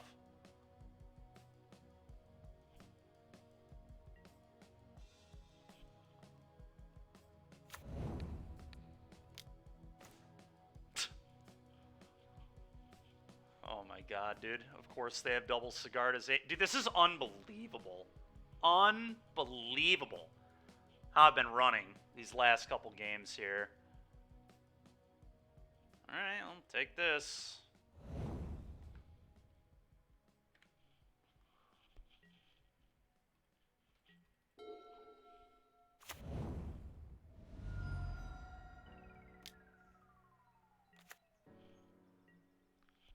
My dude is cooking? Yeah, he really is. Alright, that was a good draw. So what I'm going to do is just play Bankbuster. Pass turn. We can Thoughtseize plus draw a card or Thoughtseize plus Dreadbore next turn, depending.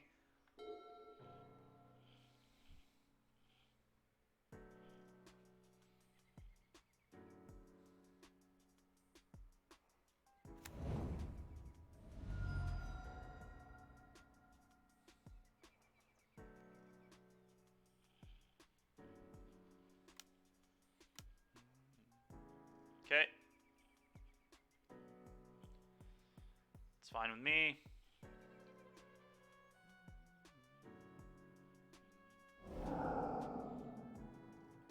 Very likely going to be ripping the Fiendslayer Paladin, but we'll see on that.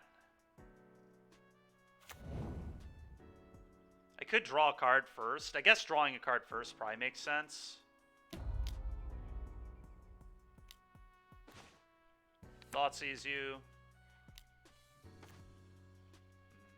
Okay, apparently they're just going to have 2 of that, too. Oh my god, dude. This is so unbelievable. I guess I take hammer. Like, what in the hell is this shit, man?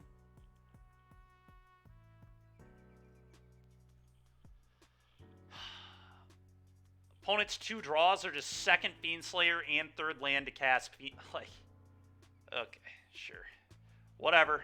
I think we'd still win the game. I have a bunch of sweepers. It's just very tilting.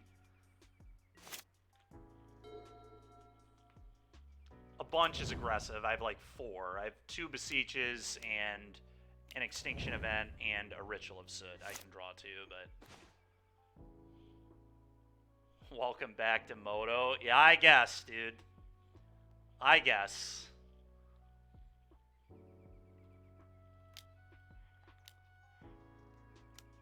Play Fable. Play Castle. Go.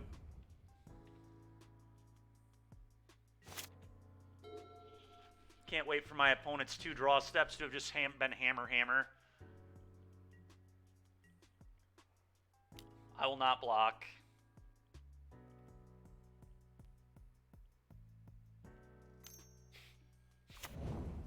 Yeah, why not? Of course, you drew a hammer. Yeah, that makes sense. It just makes sense that you would top deck hammer there. Only makes sense. Okay, let's pitch some cards.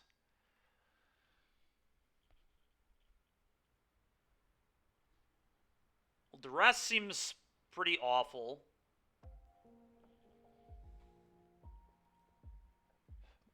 Their hand is Fiendslayer, Kemba, 1 unknown.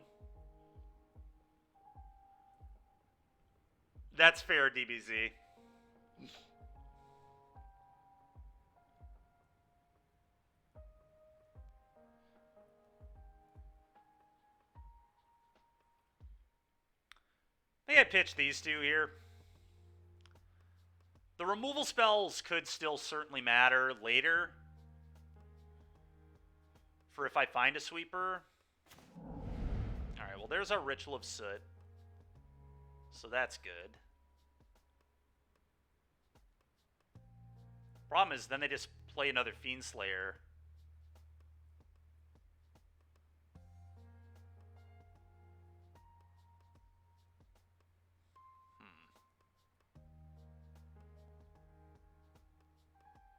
It's a tough spot.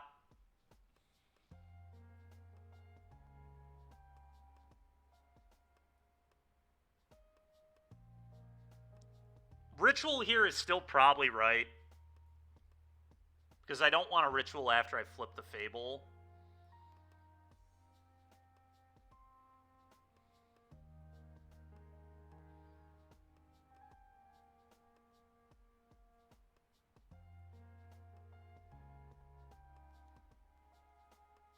Yeah, basically. It can at least be blocked by these things.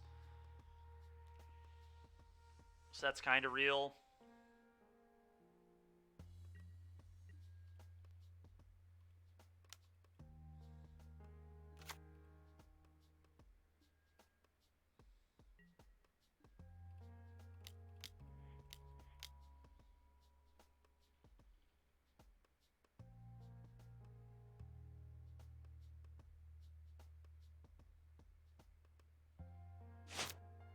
Go.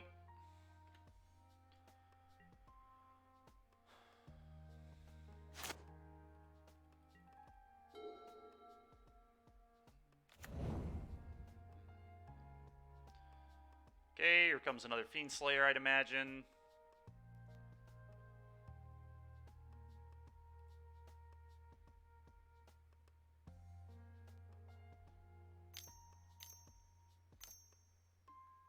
Yep.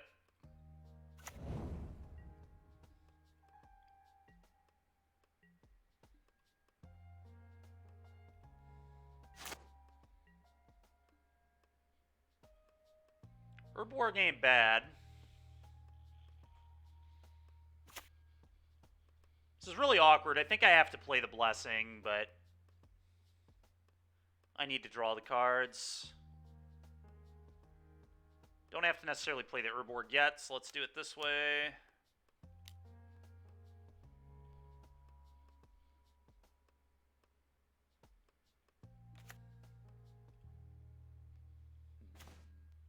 Okay, we found Beseech, so that's good. Let's play Swamp.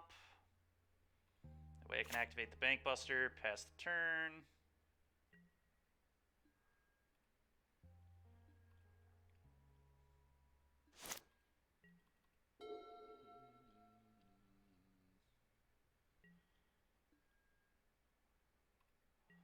I will block.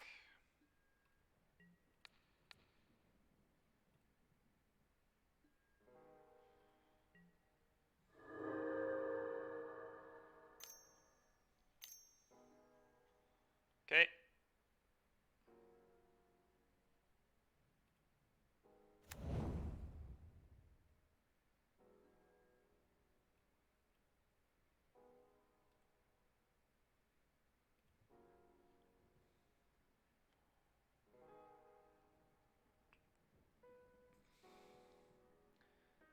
So what I know they have... Do I even know anything about their hand anymore? I actually don't know that I do. Yeah, this is fine.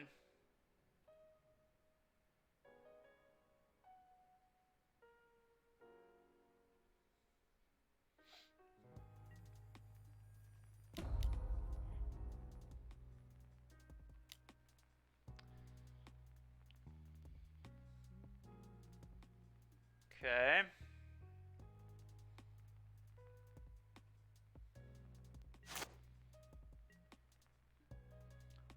Probably just want to get Shieldred off this Beseech. I can Thoughtseize them first, too.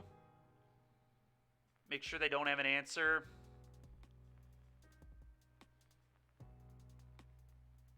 Puts me to 3.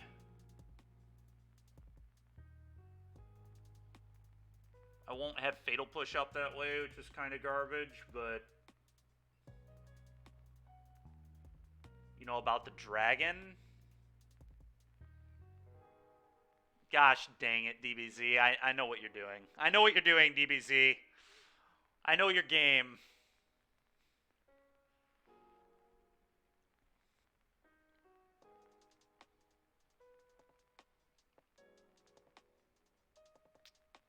You did almost get me. You did. It's true. Alright, let's Thoughtseize first.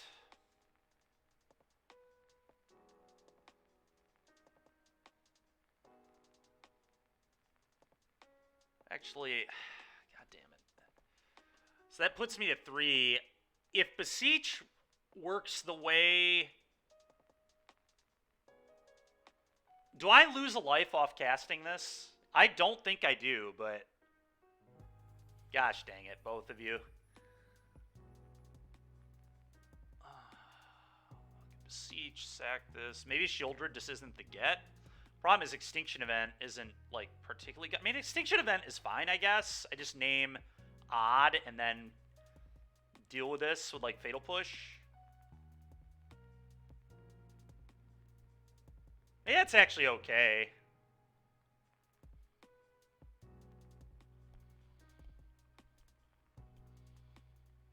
Probably would still deal with it, actually, with Dreadbore, but I still have to beat this stupid thing.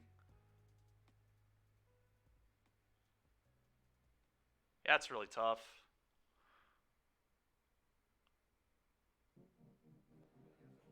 You think I do lose a life? I don't know that I do, because part of casting this card is bargaining, but... So the thing isn't in play anymore. I'm just going to do this first. If they have removal for Shelly, I'm in trouble anyway. I do not lose a life. Yeah, that's what I thought. That's how I thought that would work.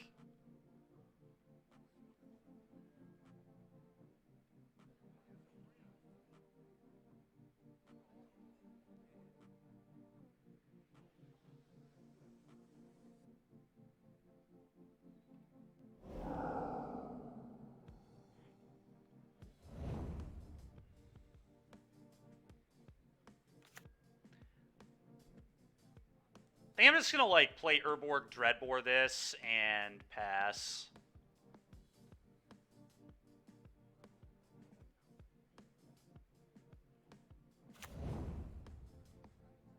I don't know. I could Thoughtseize them, I guess. Thoughtseize does just die to interaction on the Shieldred now. I guess I could, in response, activate this, but then I don't kill this, and I still basically die.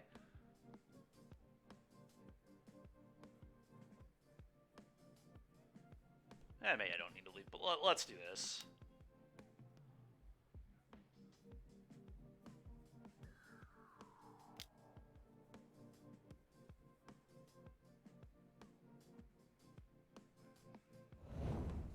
Well, at least I don't lose 2 life. And at least I didn't lose my Dreadbore, I guess. Alright. I'm gonna upkeep Fatal Push Kembaka now.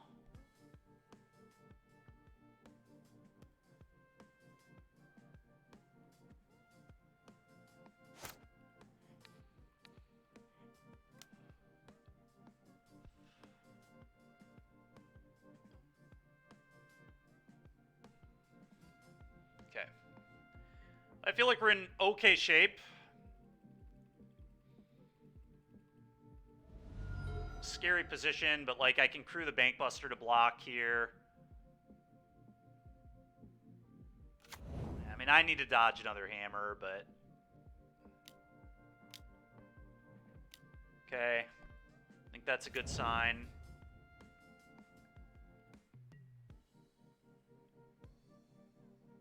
Okay.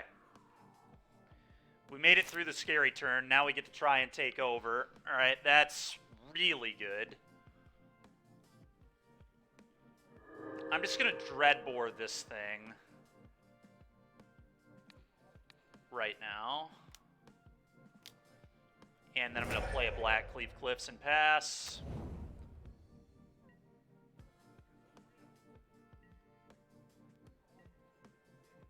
And now we just sit here and take over the game. K-Command will blow out my opponent. If they try and, like, do any instant speed nonsense, I can blow up the hammer, and then the block will kill this.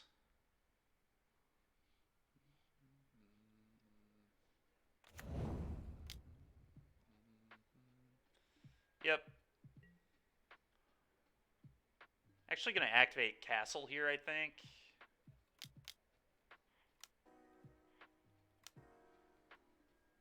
That's a good one. A little bit of the Candy Grapple. Okay, that's also good. Alright, it's starting to get to the point where I can attack my opponent pretty freely, I think. So I think I'm going to.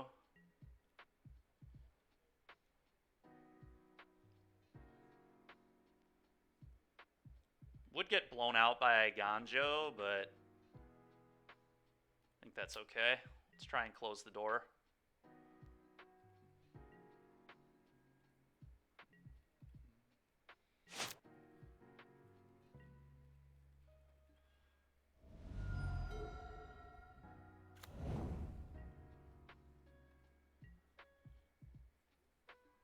Okay, draw a card.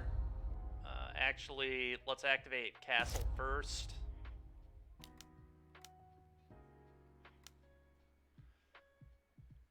Okay, and then we'll activate this.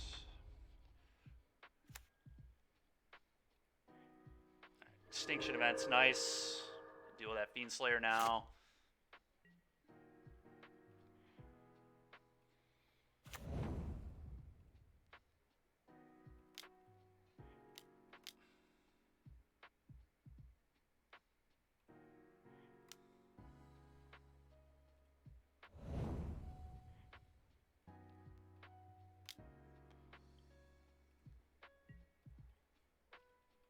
Attack you. Go.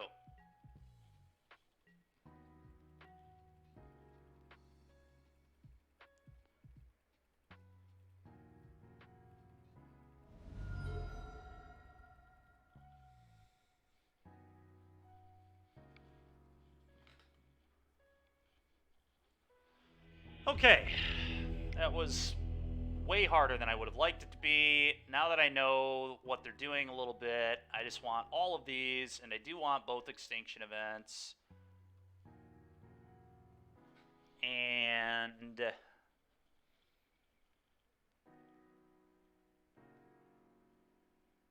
is kind of wild, but any world where I just cut Fable?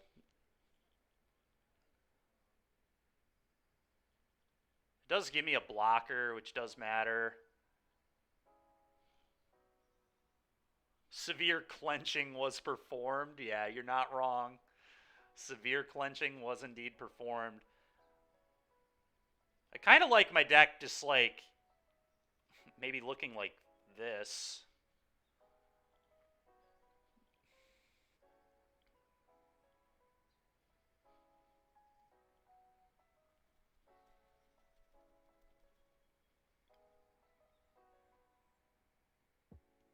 Beseech the Mirror is a little awkward though here, so I don't have that much to sack off. There's still probably too many Beseeches. Probably want a couple Fables still.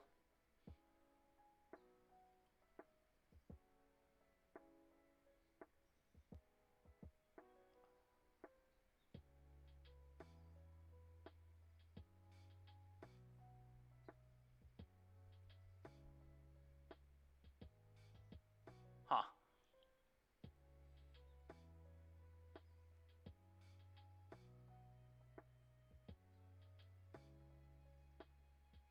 Yeah, I don't know, this is tough.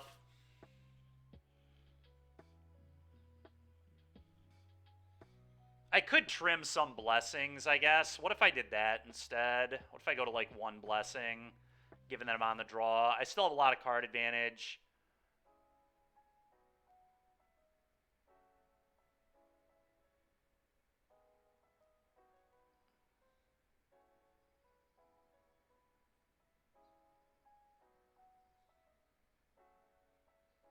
Could go to one of these again, I guess, and go up a Beseech.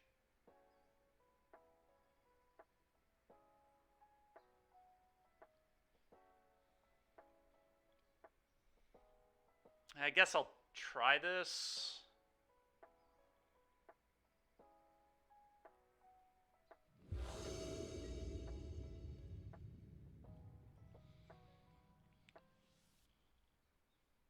No red mana, huh?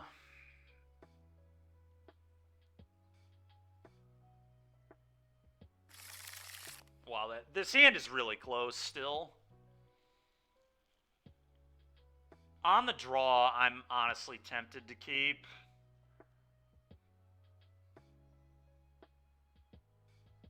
Like, very tempted. Especially given that I have Thoughtseize on turn 1.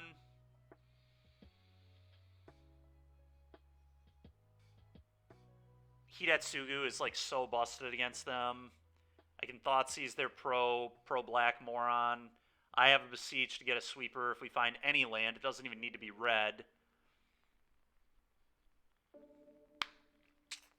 think I'm actually going to keep this hand. That's tough. Yeah, I agree.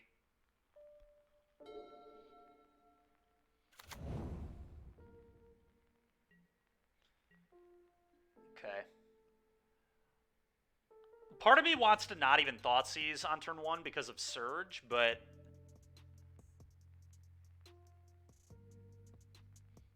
I don't really want to play into Surge here. But the issue is I just give them more time to find the Surge anyway, so I probably am supposed to do it.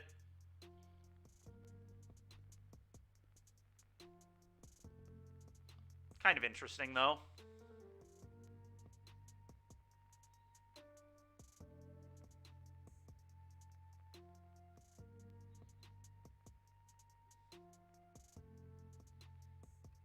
We'll Thoughtseize. I'll get surged. It's fine. Yep. At least I don't lose any life. Like, that feels just so much better than getting Veil of Summered. It's unreal. Okay. Okay.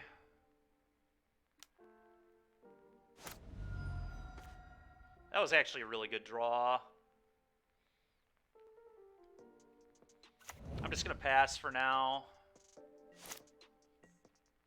So disaster scenario is, yeah, I don't even know what disaster scenario is. I guess Fiendslayer Paladin's just worst possible for me.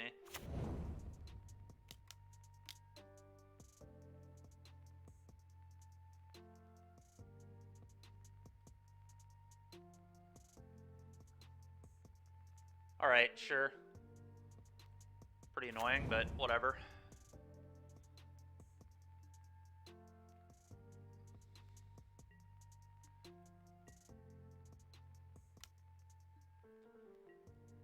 This damn sword, dude, just keeps getting me. It's so annoying. I don't even think this card's very good at all, but... Alright, well, the good news is they're going to play both those and then just get annihilated by this Hidatsugu. Just stone cold wrecked.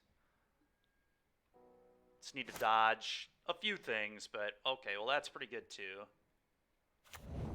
Let's consume it all.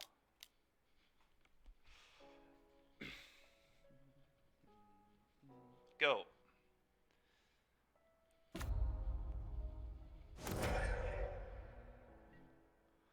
That's not, please don't say GG yet. Please don't say GG yet, man. They could just play another Fervent and equip immediately, and then, like, I'm in huge trouble.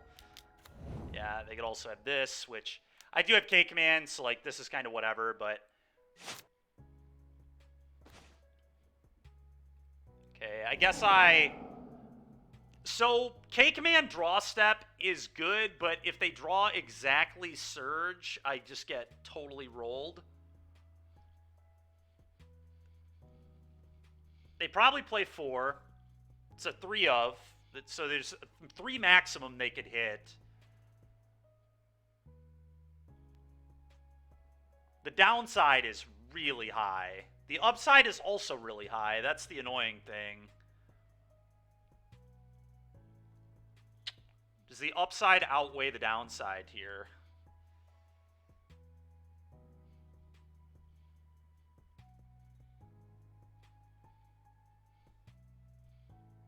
I could, I guess, just Braid and save the K-Command for later. It's really mana inefficient, which I don't love, but... I mean, this is like, it's so bad if they find Surge.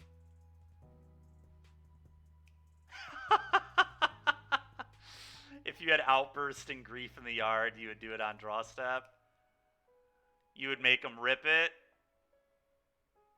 Problem is, like, I'm pretty far ahead. I just don't need to do that, right? I can just be disciplined. I'm just gonna kill their frickin' sword.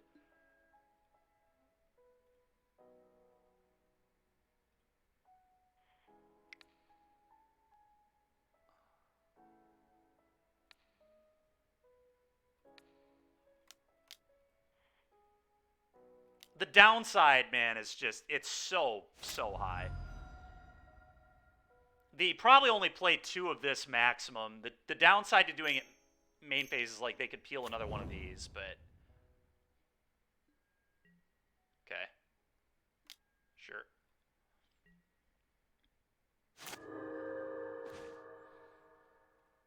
Alright, could just Beseech and go get Ritual of Soot. I could also just, like, play Shelly.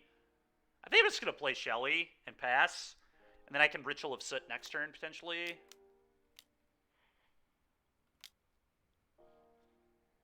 Who knows, dude? With my luck, 15.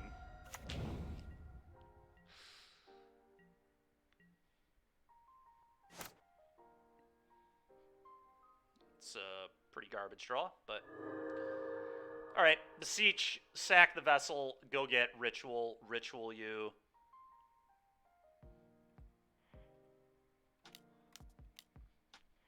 One thing is for sure, this Beseech card is sweet.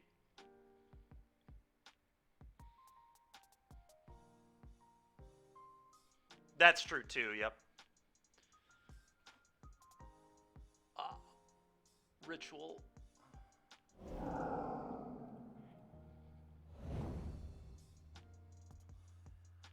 Yeah, I'm just like I'm certainly the guy who's gonna lose to the 3 out of 49 there, and we just like are so far up on resources that we just should play it safe because the game is almost unlosable.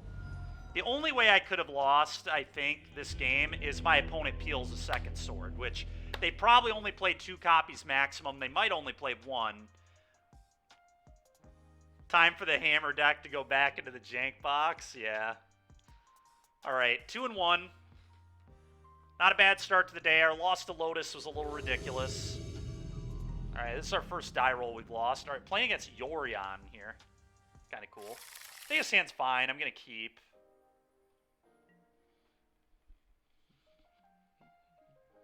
Probably blue-white, but you never know. They could be trying, like, Orzhov stuff. Yeah, it's just blue-white.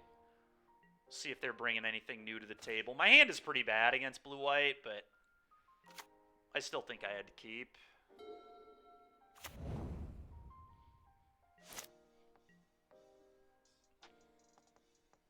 Hive, not a horrible draw. Play Blood Tithe. Blood Tithe, Fable, have a castle. I mean, it's a pretty good hand. Okay, they have an Omen, not a counterspell, so that's nice. At least we get on the board a little bit here.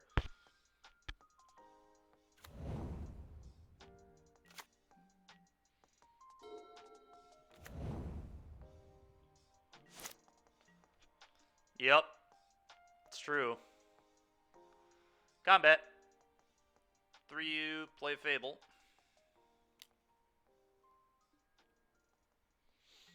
Probably going to eat a counterspell. It's possible they let it resolve if they have a temp lockdown, but I can't really play around it. I just have to jam my cards, unfortunately.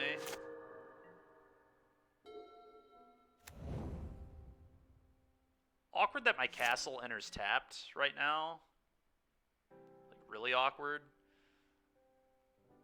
I don't know that I would have played it into field anyway, I guess, but let's attack for 3. Let's pop our blood.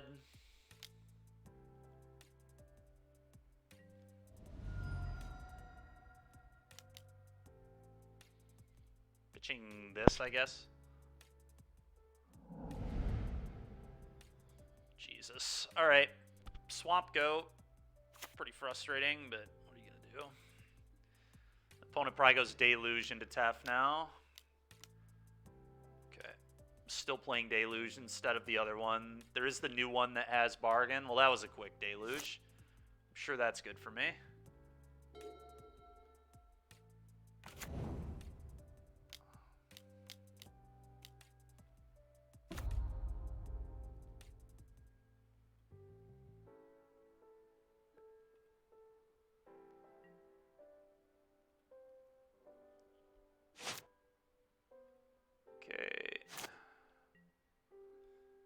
Oh, my only hope here is that they don't have an answer to the Hive. I mean, this is going so badly. Let's just do this. Maybe I should have mulliganed. I don't know. I think the matchup's pretty good for me post-board, honestly. Bankbuster, Treacherous Blessing, 7 hand-hate spells. All right, let's move on.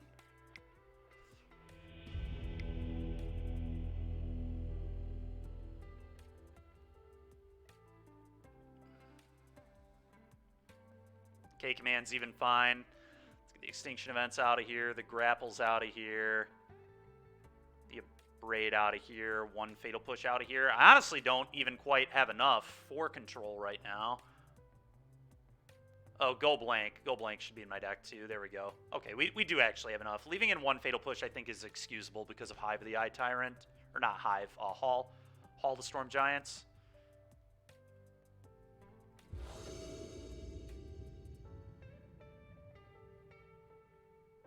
I will take the play because of Bankbuster, but I'm actually not sold that being on the play is right. God, man. Can I get a better looking hand, please? I probably have to mulligan this. This hand sucks. I'm going to mull. Alright, this hand plays, I guess. Bottom the push.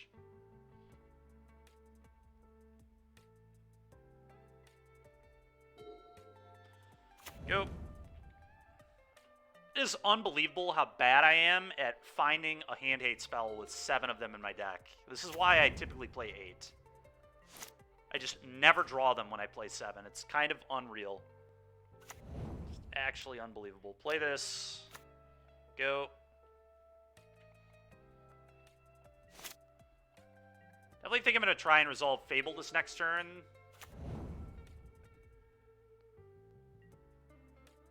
Could play another Shadow, I guess, too. It's like kind of real. Play this. Combat attack for 2. Could also just like play Shadow to play around Censor. That's kind of interesting as well. Not walk into like Make Disappear, Dwar Disruption, things like that.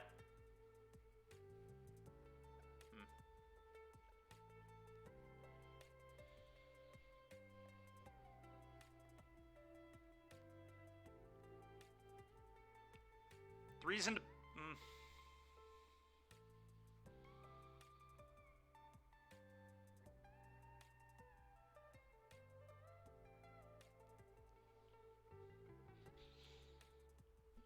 I'm going to play a Shadow. And then a pump and attack them. This gets around like Veto and stuff too, which is nice. Okay, that was getting everything. I'm just going to pump this.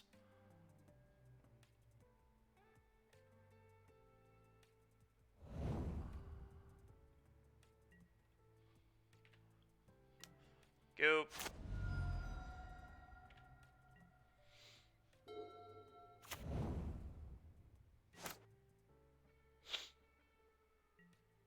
Honestly, I might just activate Castle this turn and not play into any nonsense. I kind of like that. Just lose 4 life, draw a card. I need to find a hand aid spell. Like, I don't just want to play my stuff into their open mana. I want to do it when they have 4 mana because then I can punish them. Punish, like, Deluge and Emperor. Yeah, I guess I just...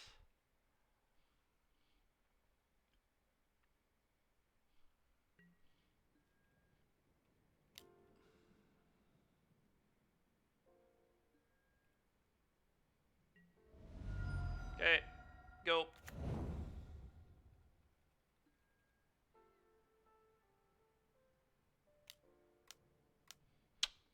God, them having a march there is so disgusting.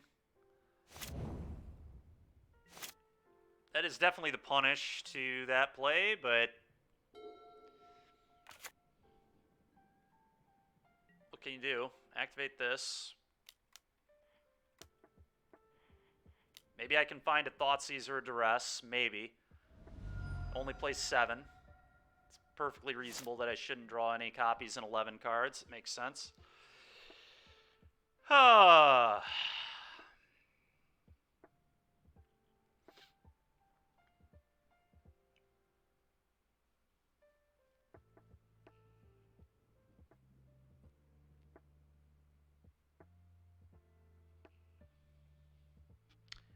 probably just have to start jamming cards now. I don't think I can really get selective, unfortunately. I can play around Make Disappear, which I guess I will do. I guess I just play this and then play a Fable.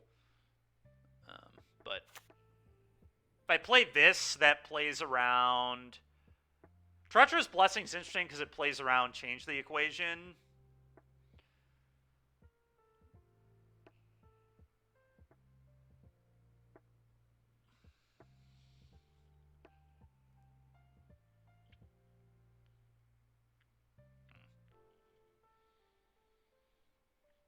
I think this one's a lot better to resolve right now, though. I need to get something going. I also don't want to take a bunch of damage from my spells. Like, my life total does matter a little bit, especially against Yorion. They have Absorb anyway. Of course they do. Okay, go ahead.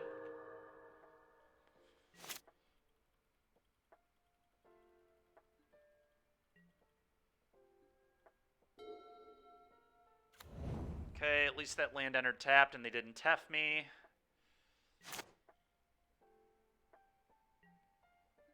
Oh, that's good. I can double spell now. Which one's better to resolve? I generally think the Blessing is better to resolve. So I guess I'm going to try here first.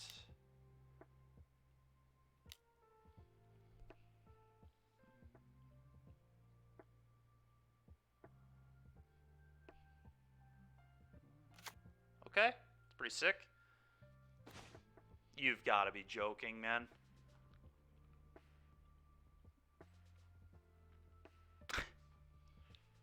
Okay, well,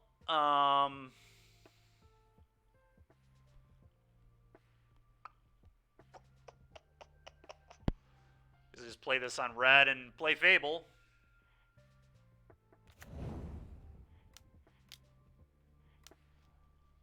I'll take A damage. I'm going to yield to this.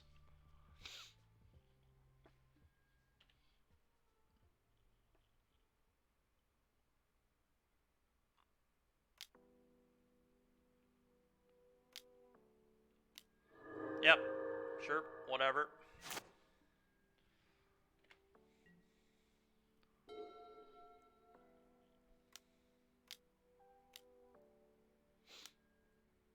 Main phase deluge, huh?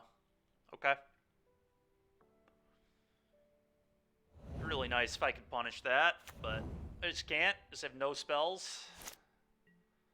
Well, that's kind of awesome, actually. Play this. It's about as good as I could get there.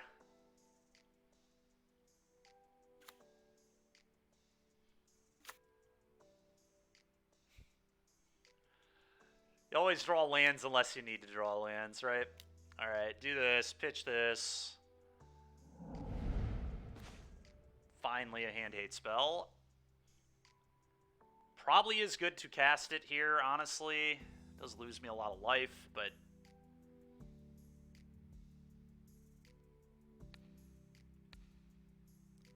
I could activate Castle instead, but I just feel like... they probably have something juicy over there I want to rip.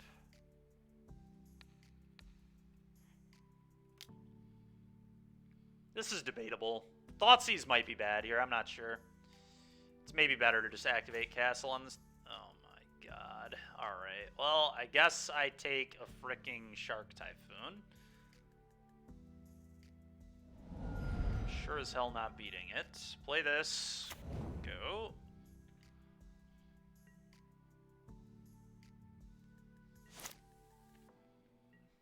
We need to find a beseech, and quickly.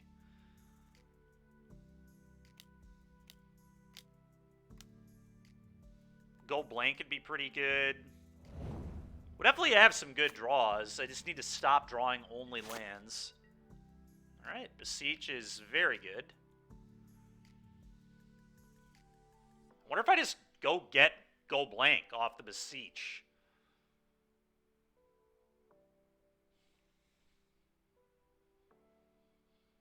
Yeah, I agree, Chainsaw. Pretty greedy. I think I just go blank. And go blank them.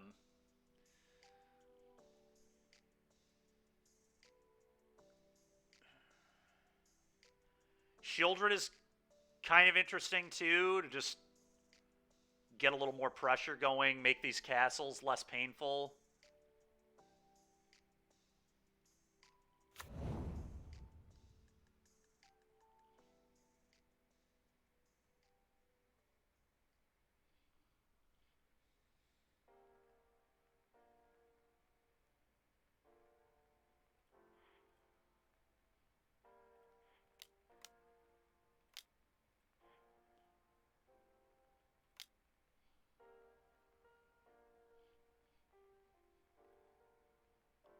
A Sorin?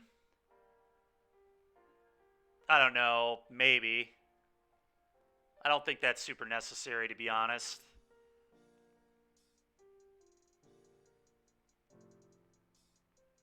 Alright, well, this resolved. So the question is, what am I getting? I'm actually tempted to grab Shelly because I need to activate these castles to win the game. Like, I've still got to get deeper in my deck.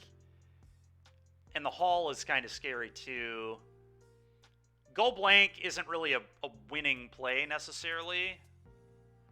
Yeah, I mean, of course it would, but a Bankbuster is good here, too. I mean, I drew a million lands, man. Like, what do you want, you know? It's not like I'm cutting a land for a Sorin. Sorin's just such a... I don't know. I think it's fine, but Yeah, I think I need to pressure more. We're gonna die.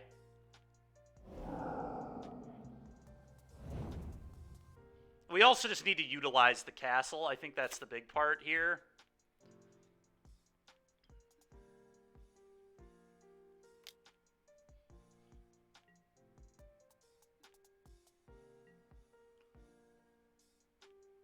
I'm going to activate this right now.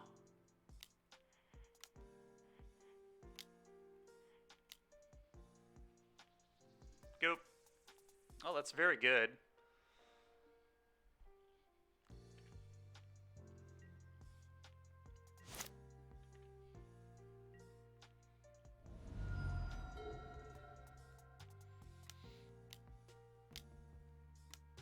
God, that's so unfortunate. That is so absolutely insanely unfortunate. All right, let's duress you. So they can't change the equation, this Bank Buster. Okay, that's fine. Oh, what is this? Wandering Emperor? Dude, god damn it, man. Alright, sure. God. I mean... How much mana do they have? Do I just have to change the equation?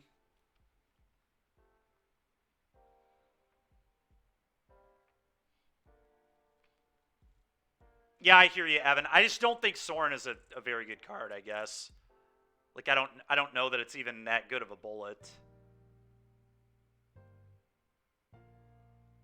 Yeah, they can flash it back, I know. But, like, casting it for 4 mana is quite good here, too, right? Like, I don't really know what my out is. Top decking, like, I have to top deck very well off the Bank Buster. I think that's the out.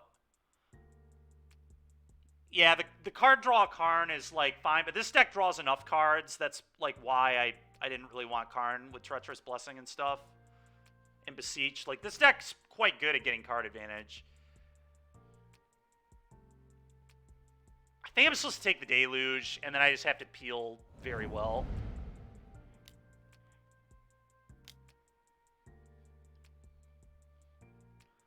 You have to, like, rip the Dreadbore or something here. Fatal Push should be okay. Okay, another Shelly is interesting.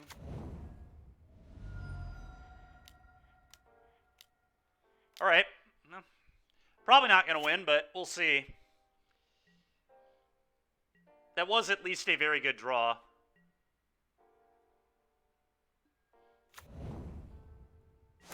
Yeah, exactly. That is the good thing about it. I mean, I think I'm playing to my outs the best I can. It's just all I have right now. It's just play to my outs.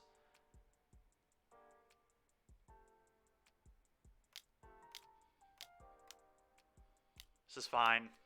Fire up the hall. Oh, they're flashing that Deluge immediately. Okay. That was a very quick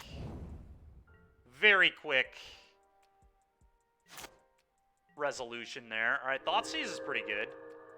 They do have Change the Equation in hand, so I guess I draw.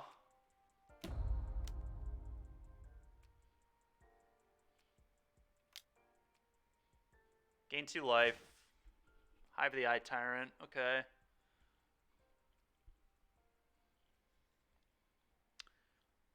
I guess just cast Thoughtseize and hope that Castle can hit Go Blank.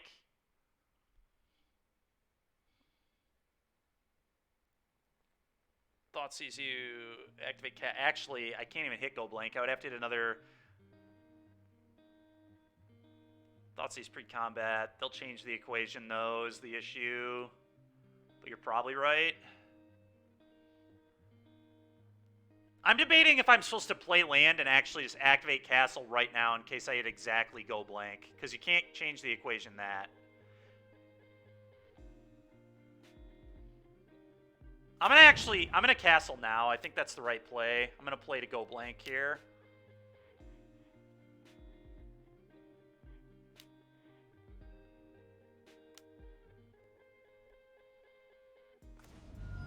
Fatal Push. Okay.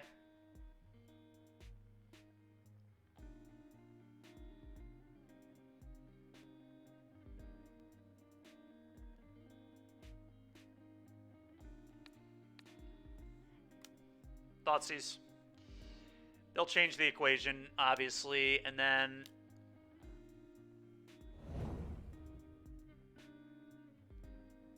I think I want to attack the Emperor, but maybe I don't. Maybe I just sit back. I guess I'll sit back. Trying our best. I don't think it's going to be enough, unfortunately. The Infinity Deluges were just too much to beat in this game. I guess attacking would have been really bad, because had I attacked, my opponent simply could have picked up Yorion and Yorioned out Emperor and then eaten my Shelly, so... I think attack was pretty awful. Yeah, Verdict, obviously. Makes sense. Make a 2-2. Okay. Well, you have the answer to Hall. I mean, this game is very winnable. Another Thoughtseize is interesting. Yeah, they're Yorion, yeah. I can start eating their deluges. How many deluge? They have one deluge left. They have a castle. I mean, I'm in big trouble, don't get me wrong, but... I guess the first thing I do is activate Bank.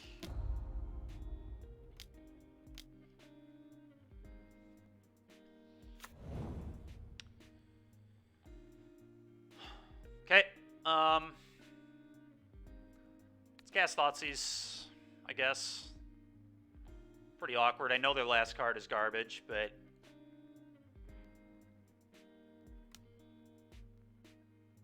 Yeah, I know they have 2 Deluge, yeah. Omen? Okay. Makes sense.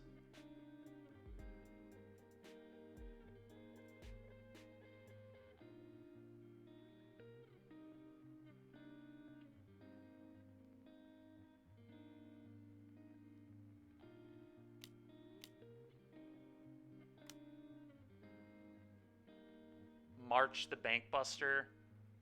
Okay. I don't really care about that anymore. That's fine.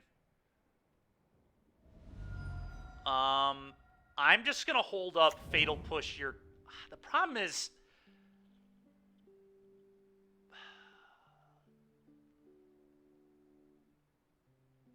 Can chump the 7/7. I think I'm supposed to eat a Deluge, maybe.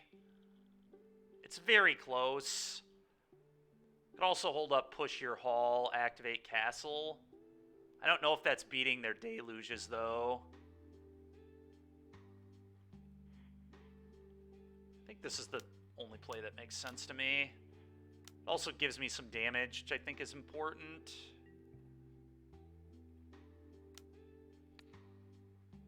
Eat a Deluge. I really need to draw the Go Blank. If I draw the Go Blank, we also need a way to beat the Yorion, though, is another issue. There's just a million problems right now. It's going to be hard to beat everything, but I think firing up makes sense there. Yeah, I'll take 2. Could obviously Fatal Push that. Maybe I'm supposed to, but I think having an answer to the Manland matters. Okay, so they're going to Deluge again. Yeah. Beseech. Well, that's very interesting.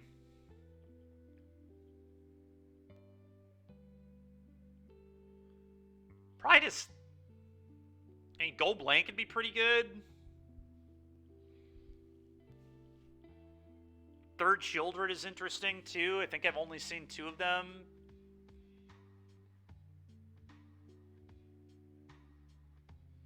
I mean, I'm going to cast this. We're going to cast this with Bargain. Let's just get this out of the way.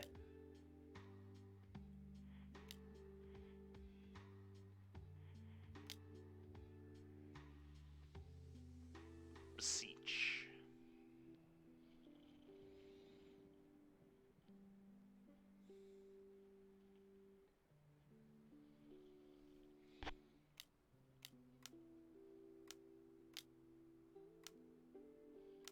Deluge is good.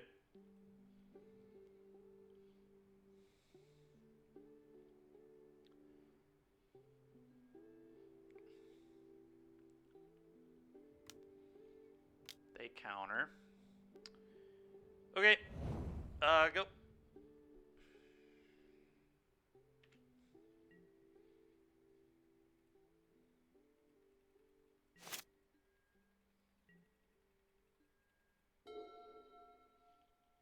Hopefully they just fire up Hall and think that will kill me. Damn, dude. Okay.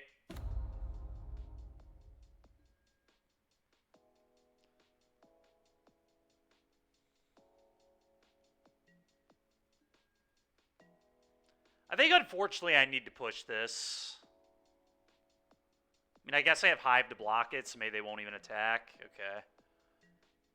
I still think I might need to empty my hand. And just activate Castle. It's close. How am I beating this? Shieldred, maybe? Shieldred, maybe? Yeah, okay.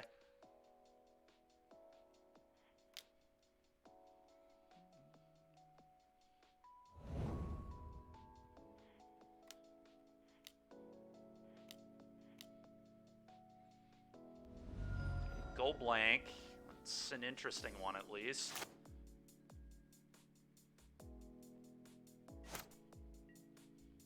Duress doesn't really do anything.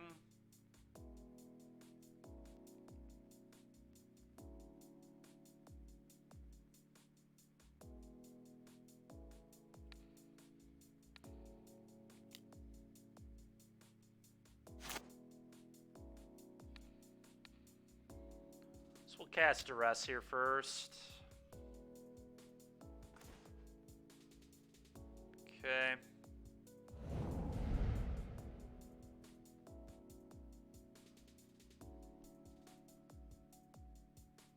It's going to be a very hard game to win. They have a verdict. Doesn't particularly matter, but...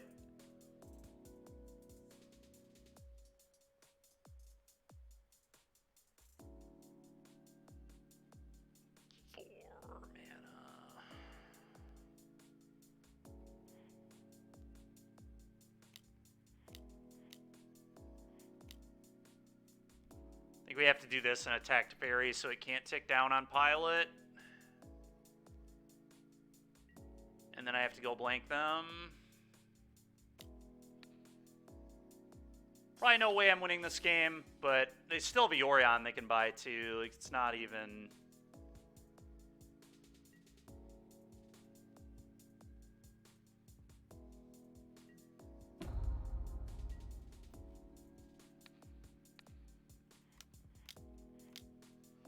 Go. They still get to activate the castle here too. Go. Oh man. Oh, it was close. We drew just a little too poorly in the early game, I think. Just too many lands. Didn't really get them under any pressure. The draw 3 being 3 lands off the Tretch Blessing was really weak. They just drew way too many deluges for me to handle in this game. Yeah, that'll do.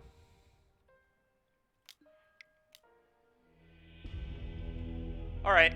Well, let's see if we can get a 3-2. I mean, the deck has felt good to me. I just very clearly need to play 8 hand-hate spells whenever I play Rakdos. I think it's the lesson I'm learning today.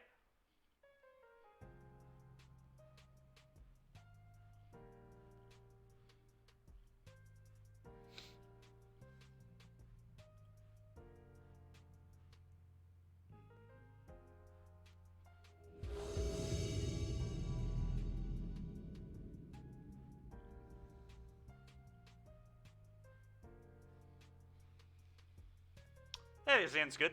Good enough, at least.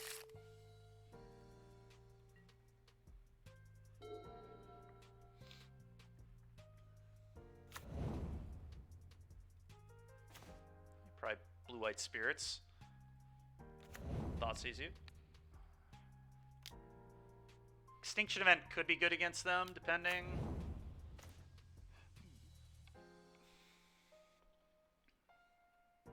Man, that hand is so annoying. I think I have to probably just take the Geistlight Snare, and I don't know, the Shackle Geist is a problem too. There are a lot of issues here. Their hand is very good against a pile of just sorcery speed garbage. But I think Geistlight Snare is kind of an issue. I don't know.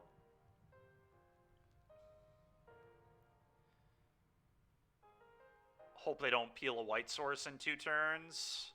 I think that is going to be my take, but Shacklegeist is very scary too. Yeah.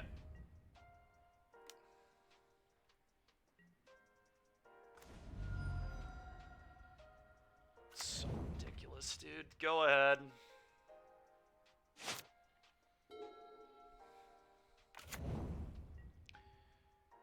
Well, at least they can't cast either of their spell quellers. Mutavault's looking really awkward there. And I think I just cast Fable here. I'm surprised they didn't fire up a Mutavault and hit me too, honestly, but probably just means they have a counter, more than likely. Still think I am going to play the Fable regardless, but has to be a counter here. No, apparently not. Maybe just Rattle Chains? Maybe they have Rattle Chains here? Yeah, Rattle Chains, maybe. Yeah, okay. That makes sense.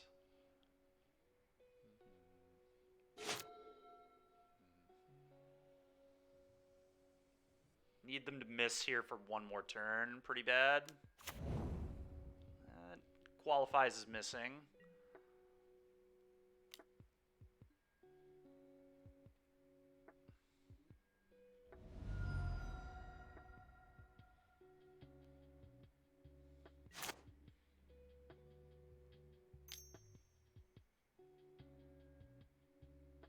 No, it doesn't qualify as missing because they can tap. God, that's annoying. Okay.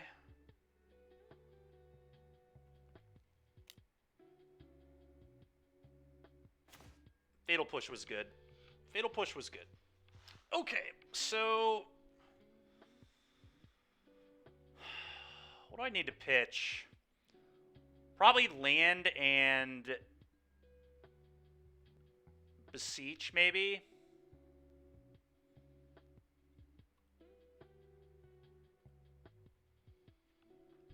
Extinction Event on even or odd could still be pretty good here.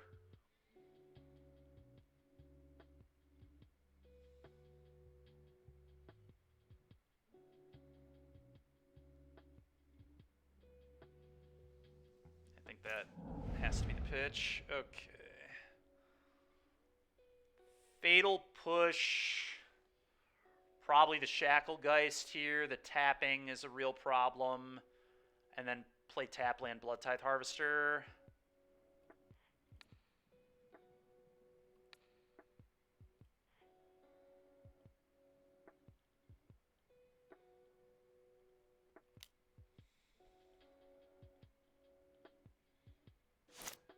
Okay, play this.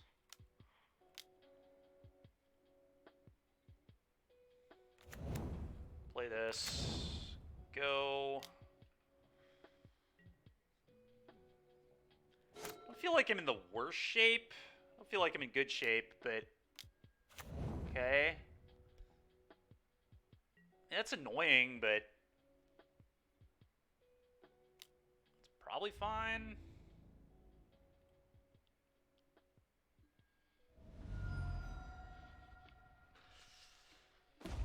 So, huh.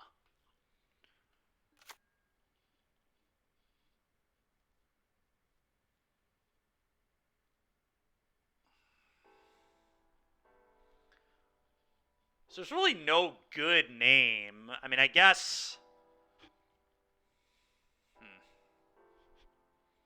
We have to be careful about these Mutavaults still, too. So they're going to tap the Goblin Shaman.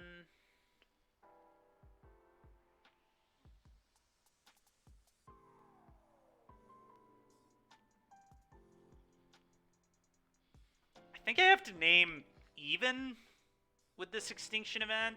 Keep the reflection. Leave them with a spectral sailor, I guess. Probably makes sense.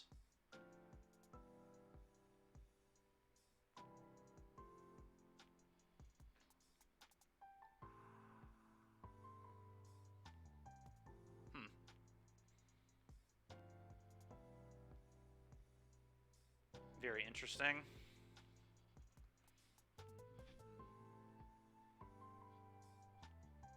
Yeah, so I guess I kill the Maz Wanderer.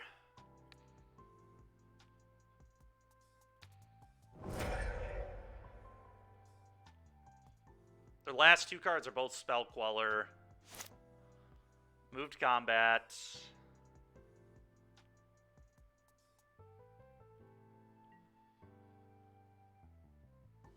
They will tap. Okay.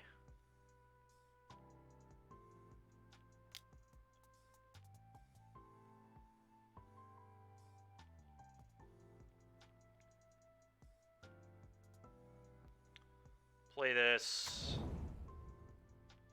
even.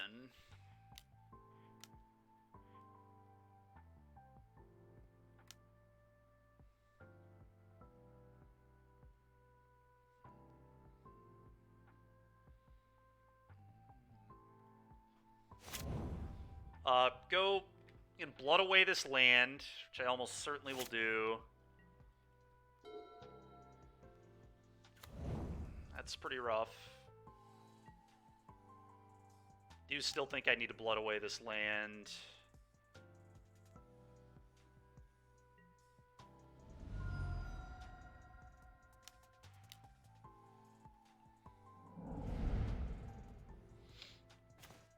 Treacherous Blessing. God, that's so awkward, dude.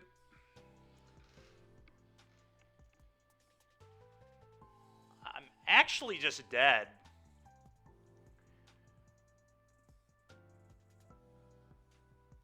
I guess not if they counter Blessing, I'm not dead. I go to 1. And then I have to beat the second Queller. I mean, I have to imagine they're countering this, but maybe they don't.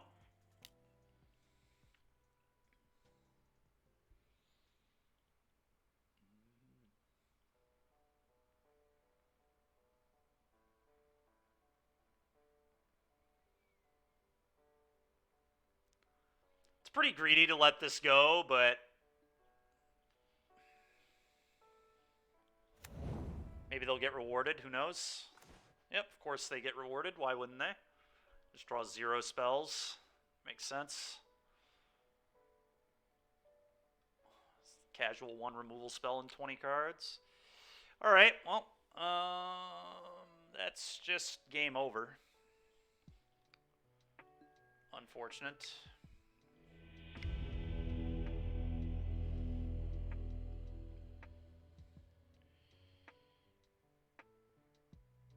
Probably a matchup where Blessing is just bad. If I were to guess. The tempo is too good here. I'm going to bring in the Bank Busters. I'm going to bring in Ray. I'm going to bring in Duress. Ritual of Soot. Probably good enough. Beseech the Mirror is pretty terrible too.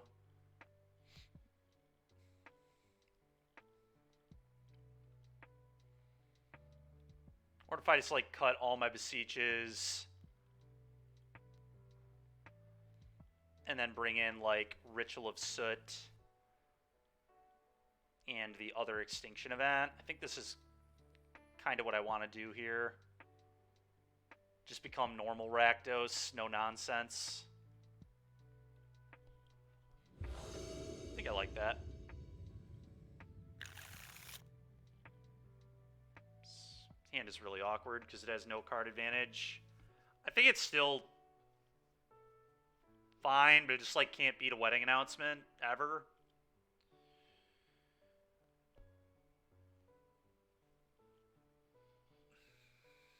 That's fine. I'm going to keep.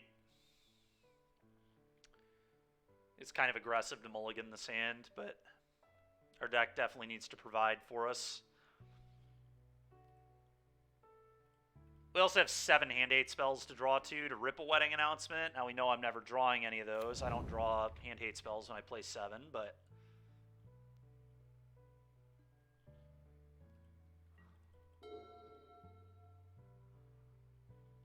yeah. Alright. Cool.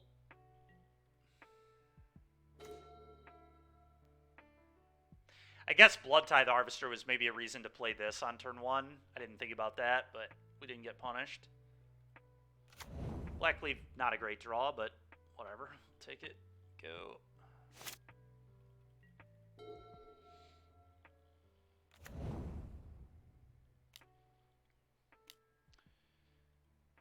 It's fine. Just gonna Fatal Push that. Yeah, we're playing against spirits.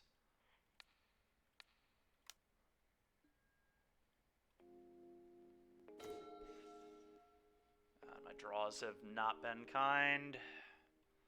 Well, time to lose to Wedding Announcement. Go ahead. Certainly the risk of keeping the hand, but I do not think it was a mulligan. They have so many good draws. Alright, at least they didn't have Wedding Announcement. I think I want to wait to jam this. This just plays right into Queller, which I'm not a huge fan of. It also plays into Lofty Denial and stuff. Not a fan of that either. Would rather play it when I can play around both Lofty and Queller, which is next turn. So let's just wait one turn. It's worst possible for me. That's fine. We'll try and deal with that thing upkeep. So Raven Feeblement it, probably. Actually, I'll probably Fatal Push. I do think I kill it right now, though. Probably. Maybe not. Maybe I don't. I think I probably do.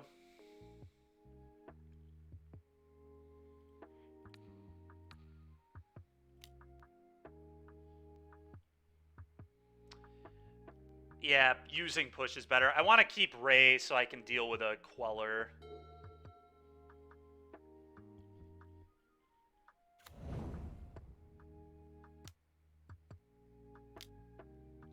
That blows.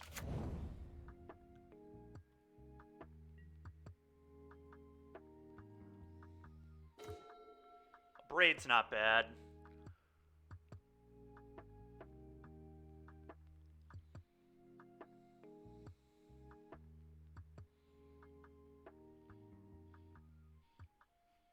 I'm just going to pass.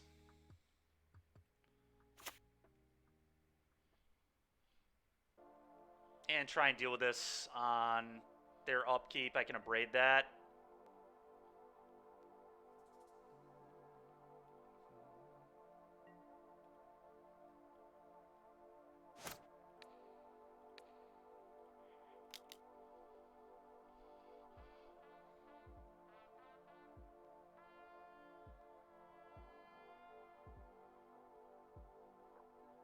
Okay.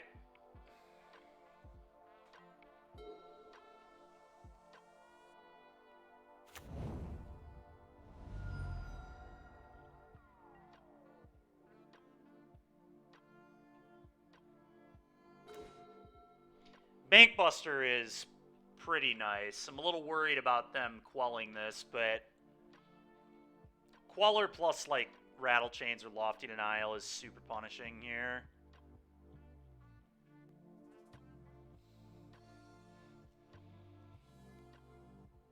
I could, I guess, use more of my mana and just play Shelly. I think I like that a little better into Queller, to be honest.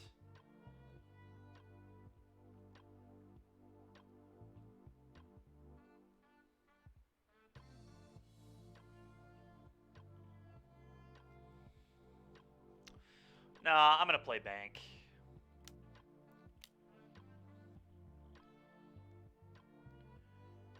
I assume they have Queller with the way this game has gone. I'd be very surprised if they did not.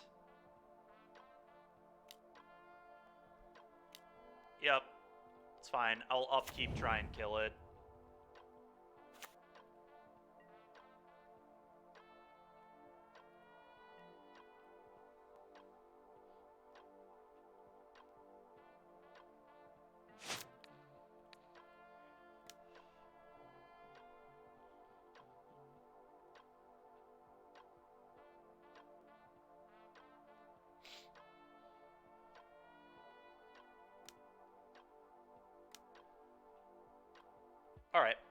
Sure. A little bit annoying, but whatever.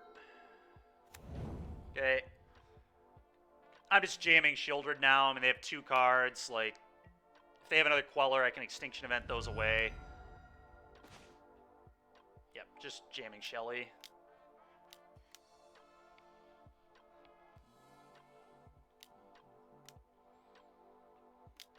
Okay. Well, if they don't have another counter, they're just going to get annihilated by Extinction Event. So let's hope I can just peel a Hand Hate spell. Or, yeah, I mean, Duress or Thoughtseize would be ideal here. Okay, I mean, they have 1 card. Let's just hope it is not another counter. They're just stone dead if it isn't. Hopefully it's just a Rattle Chains. It doesn't really do anything. Does, I suppose, let me double spell, which is cool, but do this on odd.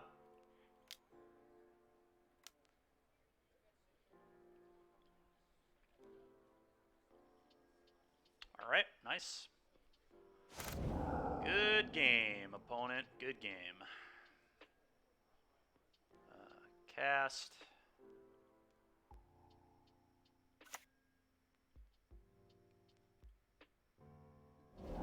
Cast. Alright, I'm just going to leave up the Bankbuster draw here. I think that makes a lot more sense to me.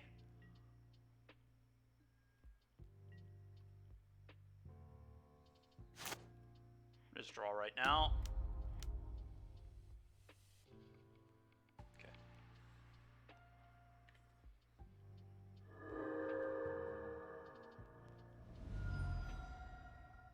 Feeling not too bad here. We could still lose, but we're pretty far ahead.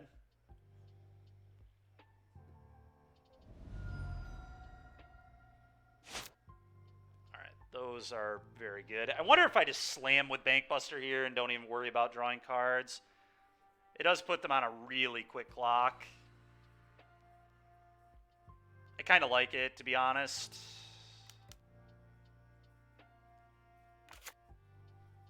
Always yield.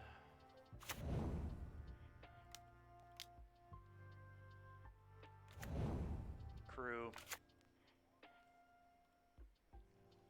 And attack with both.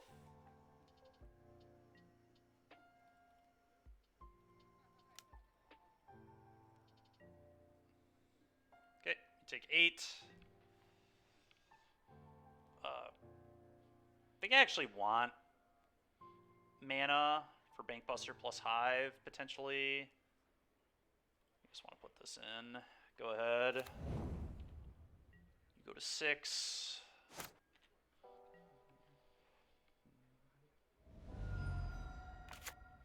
Yep, I don't think that's going to beat me. Sure.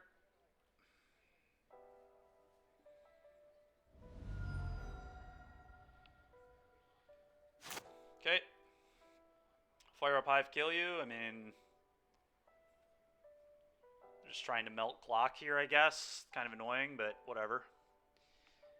We have plenty of time. I'm not going to need 13 minutes to win game 3. It's literally just a waste of our time, but that's fine.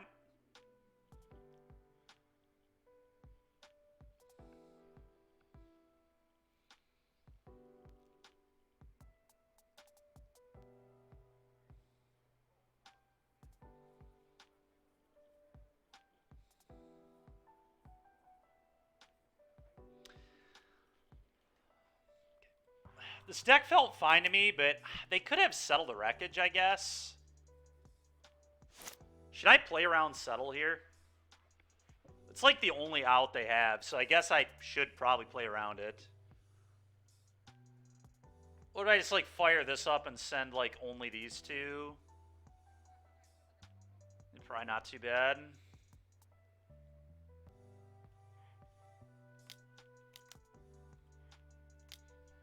I will play around Settle just because I can.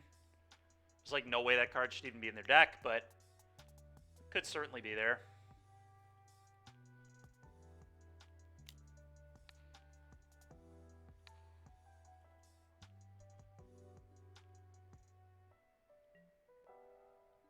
Opponent just has nothing. They're just wasting my time. Got it? Okay, cool. It's felt fine, Mikey. I think the deck's a little clunky, which was my worry about these beseech decks. How do I play with sounds? Yeah, I should probably turn those off, huh?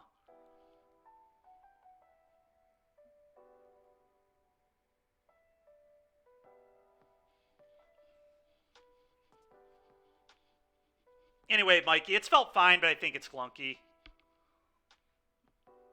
And I'm sure there are ways to address that. We'll have to try different builds going forward, but...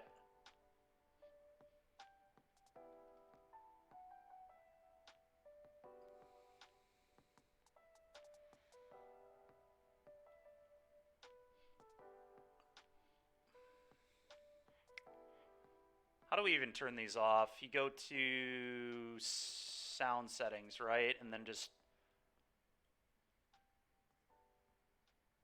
If I just turn these all to 0, I'll hear nothing.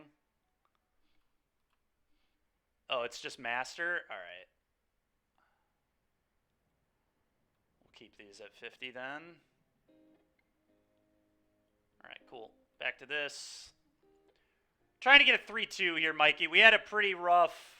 We mulliganed to 4 in Game 3 against Lotus. They mulled to 5 and killed me through a Thoughtseize on turn 4, so... You can imagine I was thrilled with that. His hand's fine. It's not great, but it's a keep.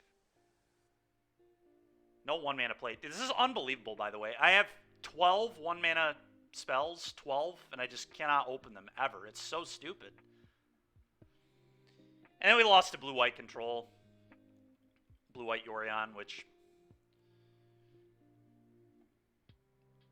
is a classic case of me not being able to draw a hand-hate spell. I've just not been able to draw hand-hate spells today. It's been pretty frustrating. This is why I play 8, typically. 7 just doesn't feel like enough to me. I just never draw them when I play 7. Alright, Supreme Phantom. I mean, I'm going to be killing that immediately. I think I just abrade that. Got to play 9 now? Yeah, we got to play the fairy one too, right?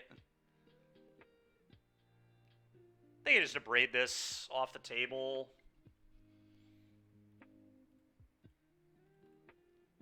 Go.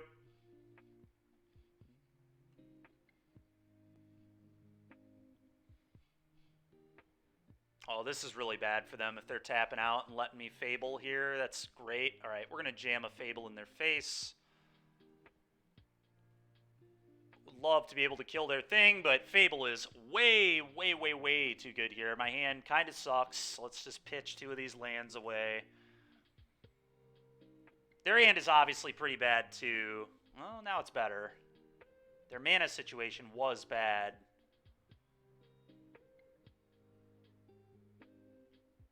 What is this, portable hole or something?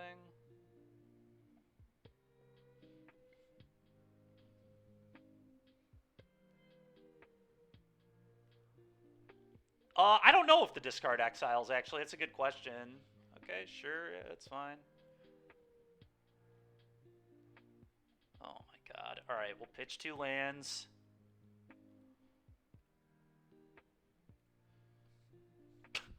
Okay, I guess I'll just draw 2 more lands. That seems reasonable.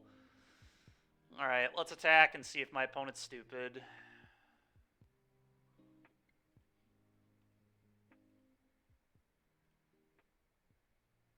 Okay, can confirm opponent is not a total idiot. Let's cast this. Candy grapple. Do a little grappling.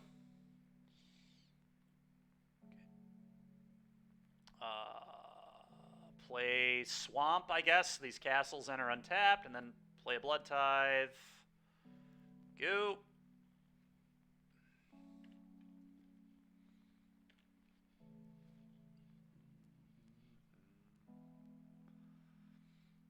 Mikey, it's really good with Treacherous Blessing. That's why I'm playing Candy Grapple.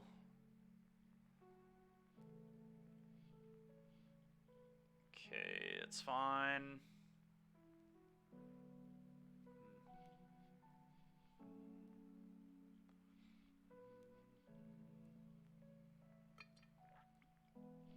It is pretty cool, yep. Alright, Alright, duress is not great, but it's certainly better than drawing another frickin' land, so I suppose I'll take it.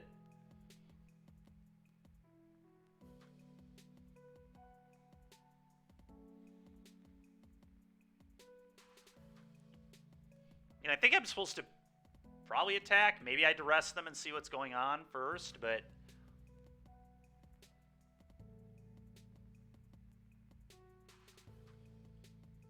probably do.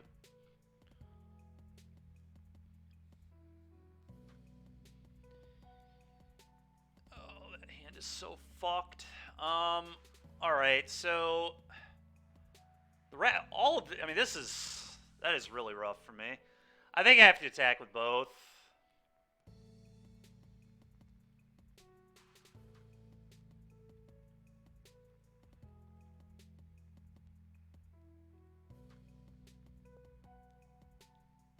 Okay. Do I just have to blood here, maybe? Blood away this land? Kind of like that.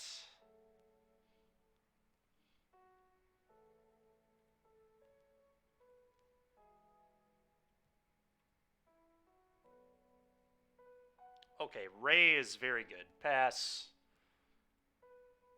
Ray is insane here, actually.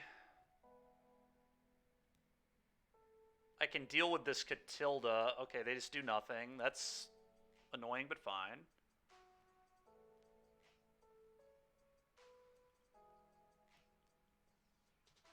Yeah, the new Memory Deluge is really cool. Our last opponent, I don't think, was playing it. They were just still playing Deluge, but...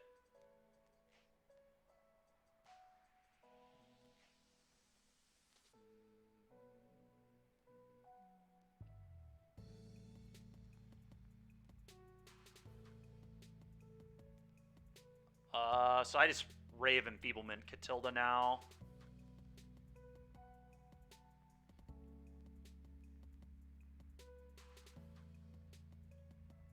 And then activate Castle. Yeah, that's fine. Ray. Kind of a loose play from our opponent here. They were not supposed to Skyclave here, I don't think. I think they were supposed to go Shacklegeist, leave up Rattle Chains. They were, like, patient on the end step, and then just, like, totally did not play to themselves. Like, they drew this land. It was, like, a perfect draw if they just didn't spew, but they decided they wanted to spew, which is fine with me. You're more than welcome to spew away. I wonder what they take here. Blood Tithe has got to be tempting, because I can just kill this Skyclave and get a 3/3 now, which I probably am going to do. That's fine.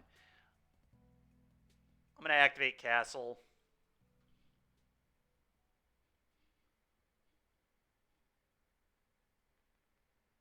Sure, I'm still going to activate Castle.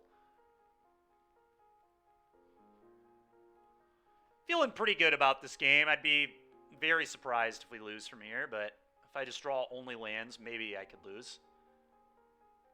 I'm going to fire this up and eat their Catilda and kill their Skyclave.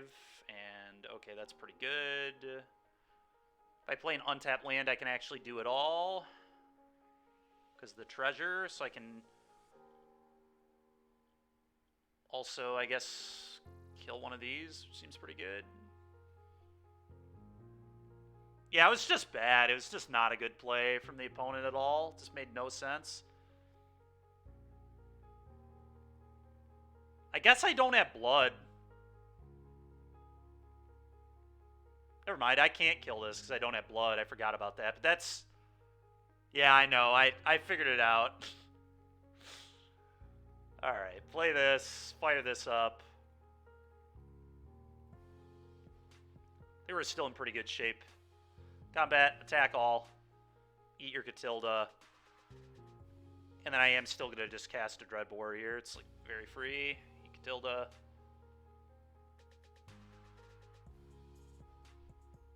Moments before disaster, yeah. I mean, they like... This is so awkward for them. They like kind of have to block, right? You can't just like take 8 with a Hive in play. But you also, I mean, you're just giving me a 3/3, so the block's, like, still just not good. Like, I just get the creature back. Twitch chat stays never wrong. That's fair. I'm just going to Dreadbore the Wanderer. This thing grows. This is just a 1/1. It doesn't block effectively. Right, kill this. Go. And good luck, opponent. I mean, they do have, I guess, Shacklegeist, Rattle Chains, but, like, yeah, I don't know. They're just under so much pressure. It's going to be very hard for them to win.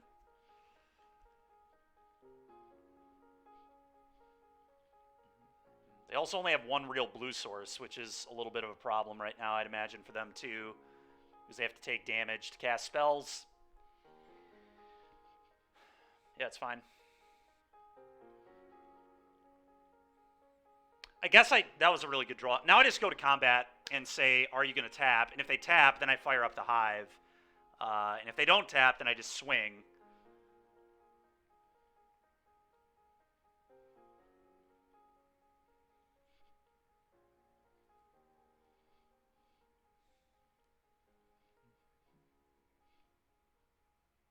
What would I like to cosplay as?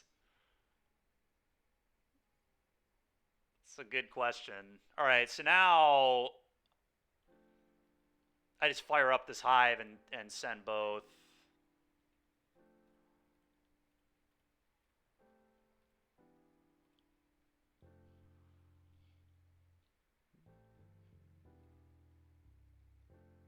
Combat. Bang. Now they have to trade with Goblin Shaman. This will eat Supreme Phantom, I suppose. Play around like Extraction Specialists, I guess. Yep, they lose a life. Flash this in. Trade with Goblin Shaman. Go to 1.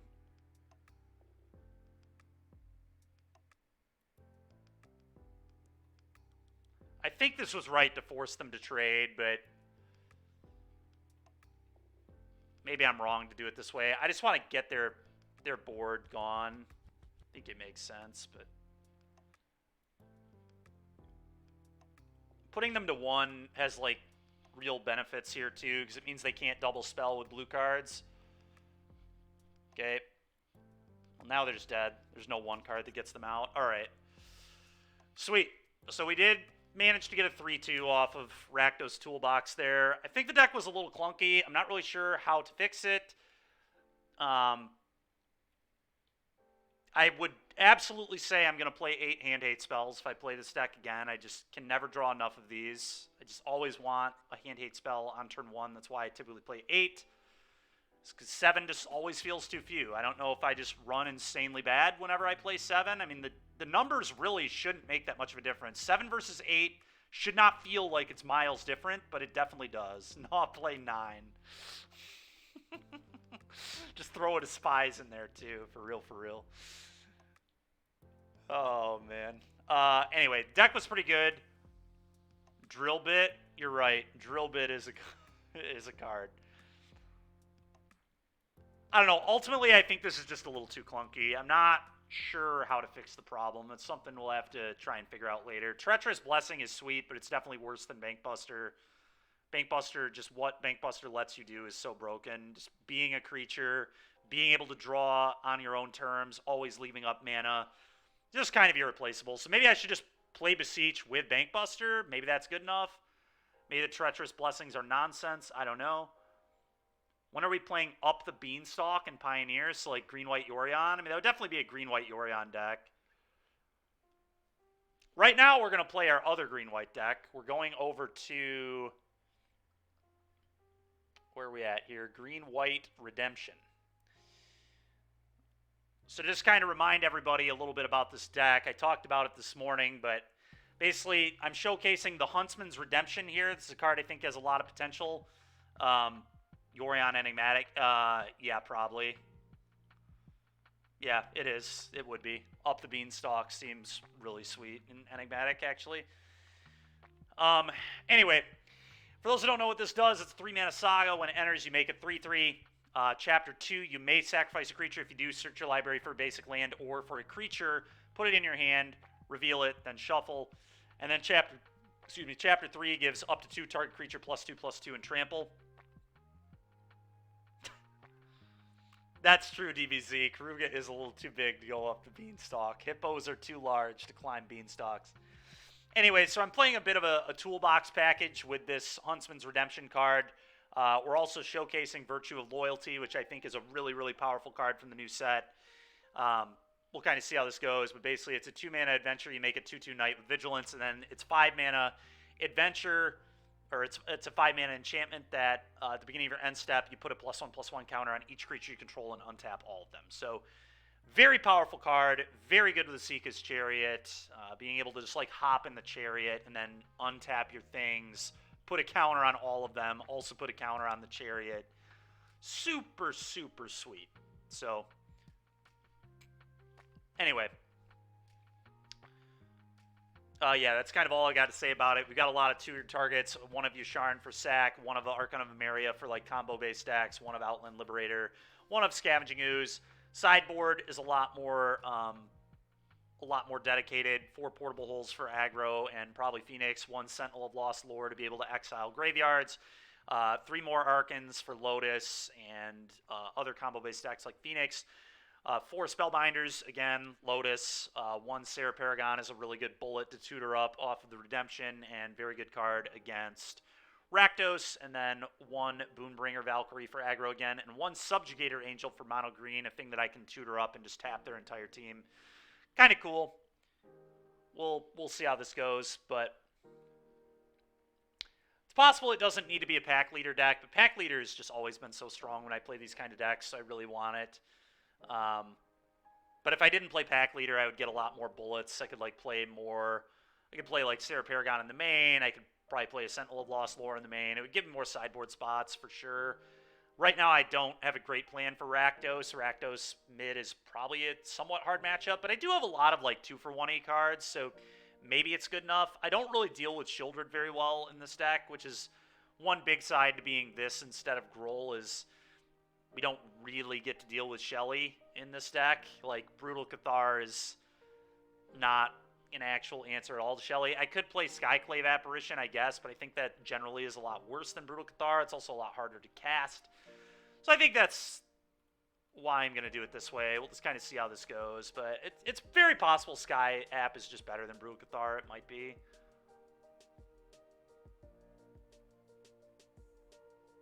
Anyway, I'm going to go ahead and update the cardboard live, and we are going to play some green-white. All right, here we go.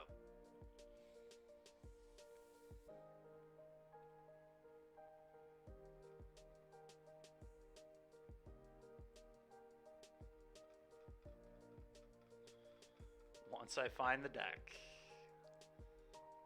Green, white. It's not the green, white we want.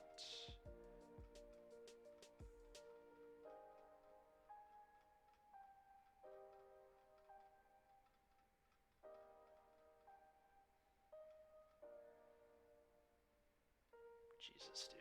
Where is it? Green, white scales, green, white redemption. There we go. All right. Sorry about that. All right. Here we are. Let's hop in.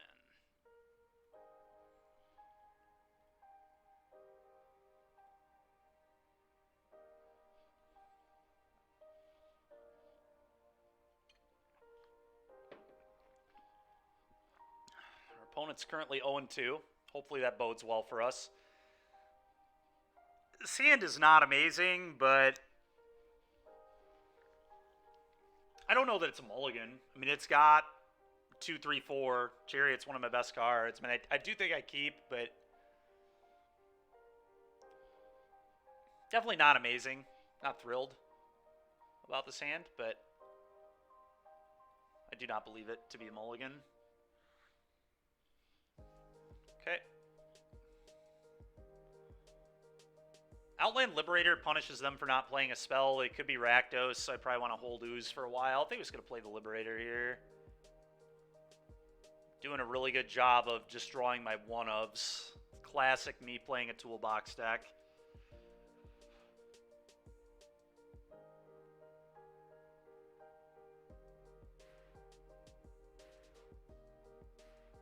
Yep. It's annoying, but now I can ooze, eat that.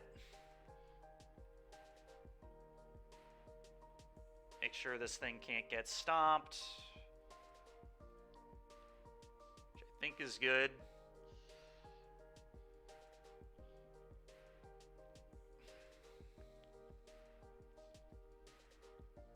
Okay.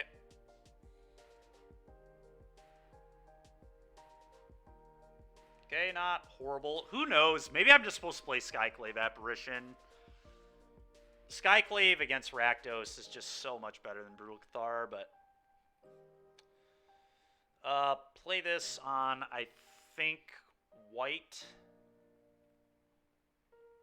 And then, I guess, attack and jam a Chariot, probably...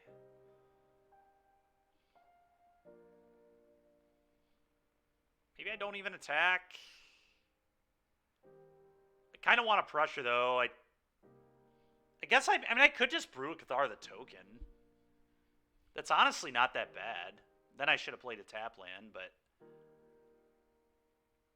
Actually makes this card look a lot better. Yeah, you know what? I'm going to Brutal this. I should have played a tap land, but I think it's okay. This is like as good as Brutal Cathar is ever going to be. Yeah, Garmok, that's fair. I just thought it was like kind of hard to cast, but I do have enough dual lands that it's probably okay. It's probably just better than Brutal Cathar. Brutal Cathar can eat Cavalier. That's the one upside to Brutal Cathar, but it can't eat a lot of their other problematic permanents, so...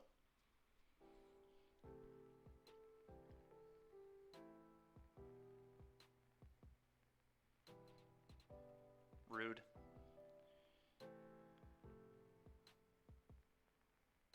Okay. I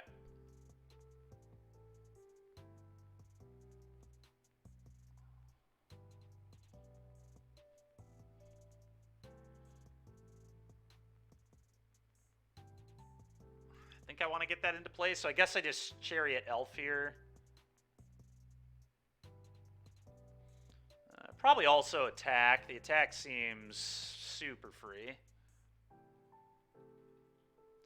I love that I'm showcasing 8 cards in this deck, by the way, and just cannot draw a single copy of either one. Alright, play this. Play this. Go.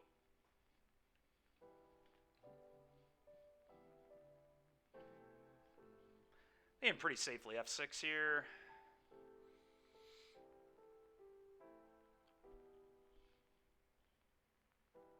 Shieldred, yeah, we can deal with that. Okay. Brutal Cathar, eat this. Do not like my odds here at all.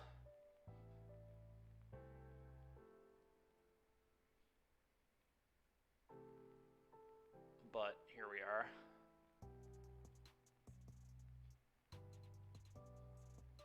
Okay, combat. Boom, boom. Clone a cat.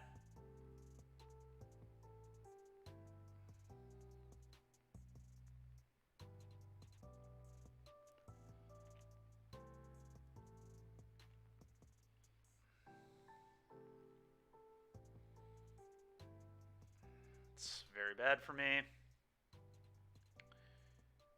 Very, very bad for me.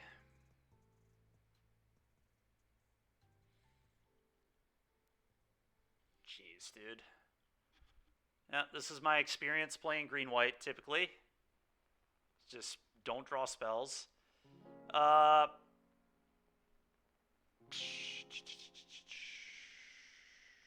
don't really know how I win this game anymore, but... I kind of think I don't, to be honest. Maybe rather just show them no more.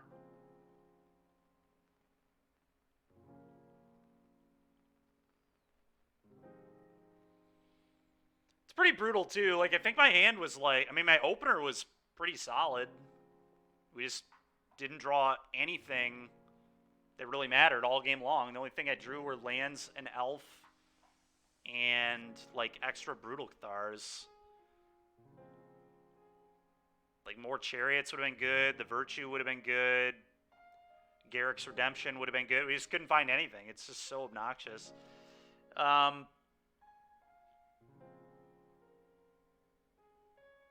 don't know. The game's not 100% over, but it feels pretty frickin' over to me. Plays tapped, go.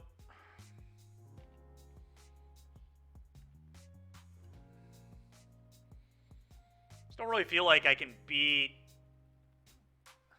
All the while not drawing any of my man lands either. Just so brutal. We have 3 layers. It's not only are we flooding, we're also not drawing our man lands. Kind of rough draws. Yeah, of course. Yep, sure.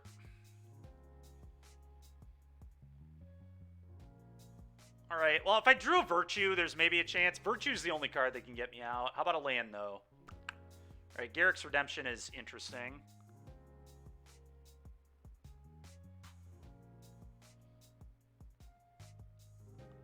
Well, Skyclave would have been kind of awkward this game, though, right? The first one especially, because I dealt with Goblin.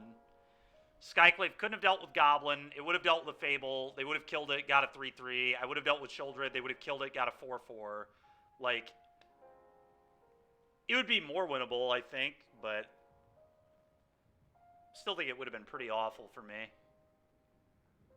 I'm going to play Garrick's Redemption. Or the Huntsman's Redemption, rather. I'd still tutor another...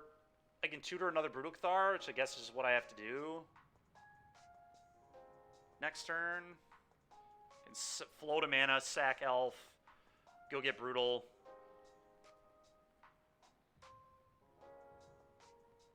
Yep.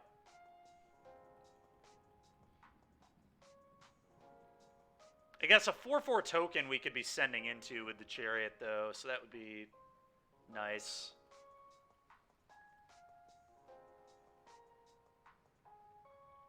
Yeah, it's possible. I mean, I'll try the deck with Skyclave next, too. I mean, I think Skyclave might be better. You just can't really play it on turn 2, but I guess that there are a lot of games where I can't play it on turn 2 because I'm a, like, 3-layer deck, Beseech, Forest. Okay, that's almost certainly impossible for me to beat.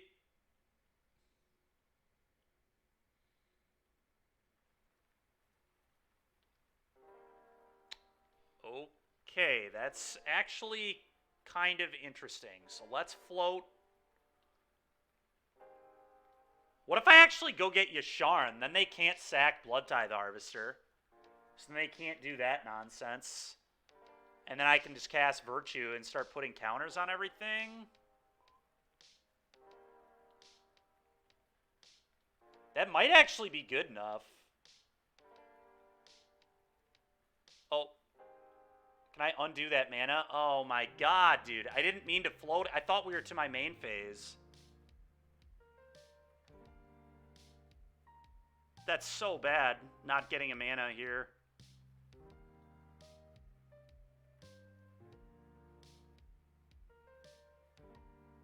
Dude, come on, dude. Moto's so frustrating. It's so stupid, man. I thought we were... These damn triggers. Alright, well, that's heinous. Let's... Dude, why can I not undo this? I just want to undo, please. There's no reason I should not be able to undo this floating mana.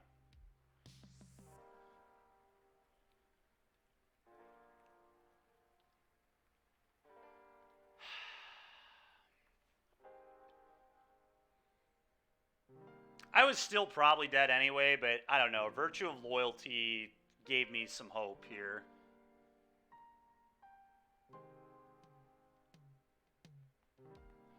I think I just don't want to show them any more cards because of this. It's so garbage, man. It's so stupid.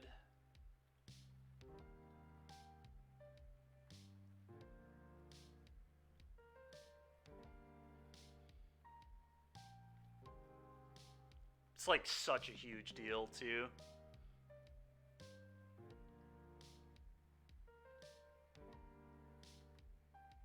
Like, Yasharn would have been a very real problem for this board.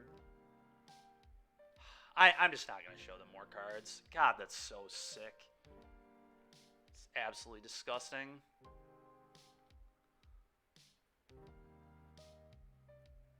And then we had +2/+2 trample on an attack, too. Like, I might have been able to come back. It depends what was in their hand, but... whatever. Something that would never happen in paper. It's so frustrating.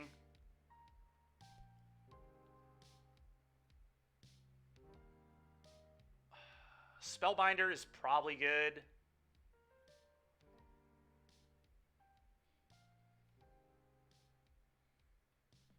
I'm going to cut these random bad... I don't think Outland Liberator is very good. It's, like, fine, but it kind of sucks. I think I'm going to cut this. I think Ooze kind of sucks.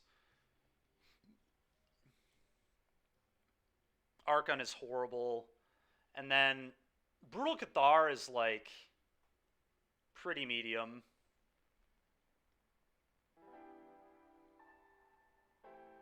I probably just want to trim on these. I think I'm going to do this.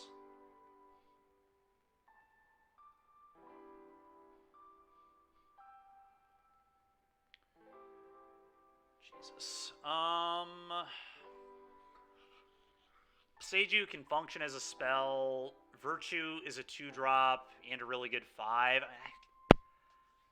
The hand's, like, okay. Yasharn is, like, a 3-for-1. I think I might try it. I'm going to try it. Let's see what happens.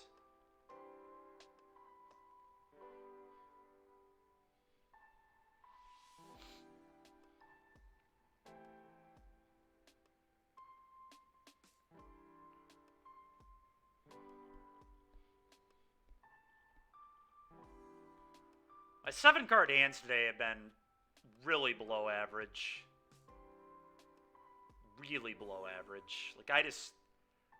playing 7 and 8 spells, can't open one in my opener to save my life. Mulligan to 4 in a match where we desperately need one. Still don't have one. We did top deck one, but hardly counts when you have to mull to 4. Killed on turn 4 anyway. Alright, that's a great draw. That's good. That's good. Alright, do this. Let's get a 2-2. Go ahead. Well, now we're kind of just going right up the curve. We get to go 2, 3, 4, 5. Like, pretty strong. Yep. It's annoying, but it's fine. We'll get our 2-for-1 out of that later.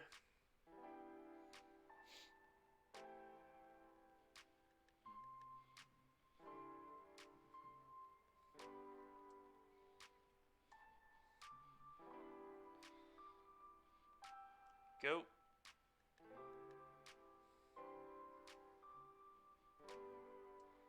Sure. Yasharn here will be pretty good. It shuts off their treasures, which is nice. Ooh. No.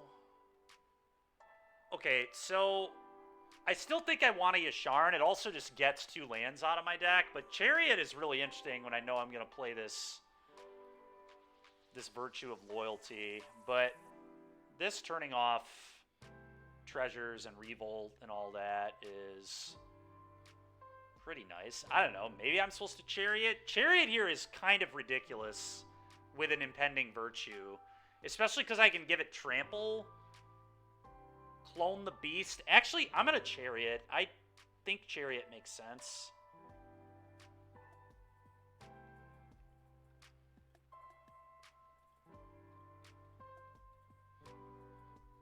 Go. Could attack, but I think I'd rather just not.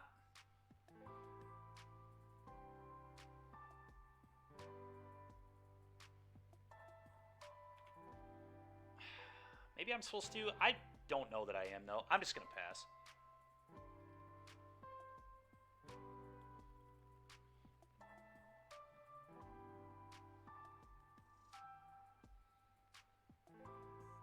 Croxa and Yard. Okay.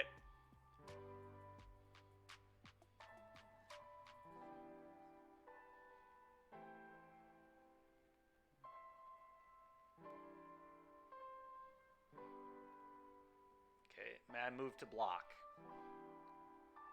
Alright, I'm just going to block with Beast Token. It's, like, very easy.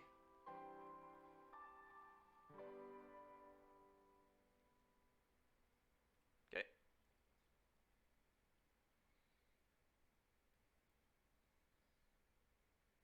Okay, it's fine.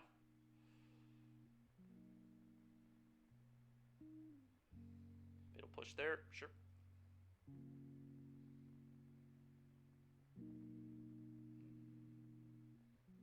Another redemption is kind of sweet.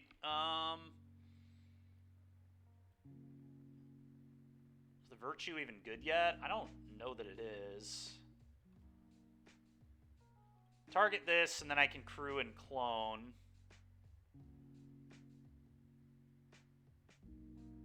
Which seems probably good. If they have exactly like an Abrade or a Fatal Push, it kind of sucks, but if they do, they do.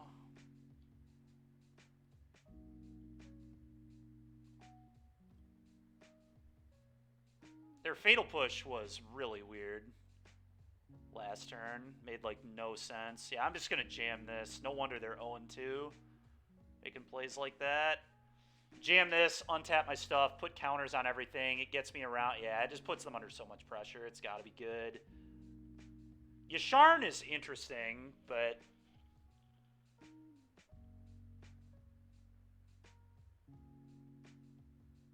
it does turn the treasure off. Does draw me some lands. Maybe I'm supposed to get the Yasharn down first. I kind of like cutting their treasure. Yasharn plays into Extinction Event. Yeah, I guess that's true. Alright, we'll just play Virtue then. I'm going to shock.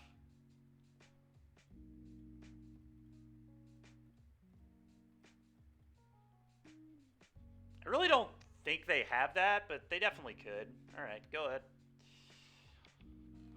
This card is messed up. This might not be the correct way to build with it, but this card is very insane.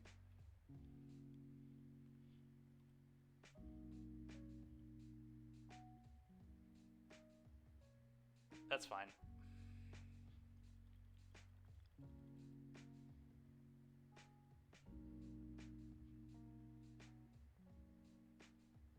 Okay, got a Shadow.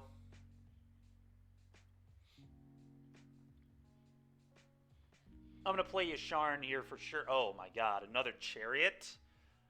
I made us play another... I still think it's probably Yasharn.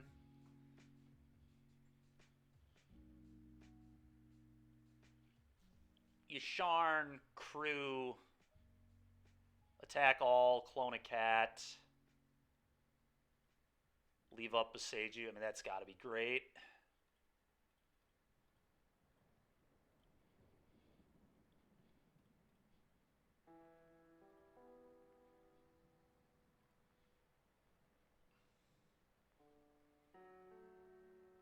Crew.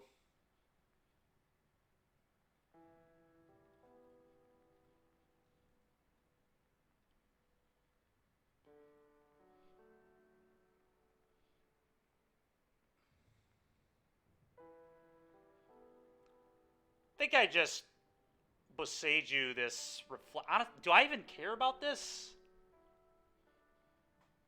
Maybe I don't. Maybe I just leave them with a Goblin Shaman. I don't really need to beseech you this. Just like beseech you this, especially because I have another Chariot.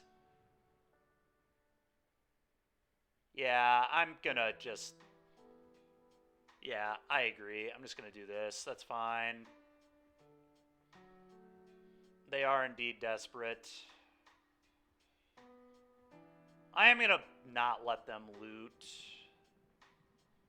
Alright, untap all my things, put a counter on all my things. Good luck.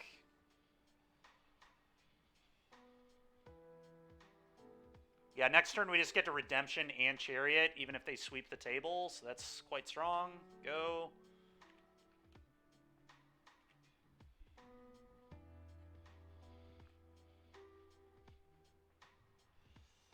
Maybe. We'll see. Yeah, I mean, this card is crazy. This card is very good. Yep. Okay, so they've got 2 trades, and then take 8.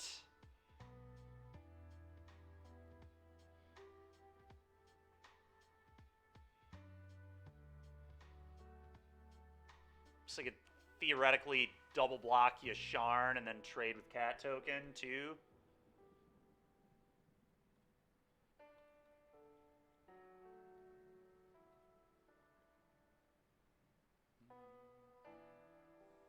Sure. Okay. Is it better to go Redemption or Chariot Crew? Probably Chariot Crew.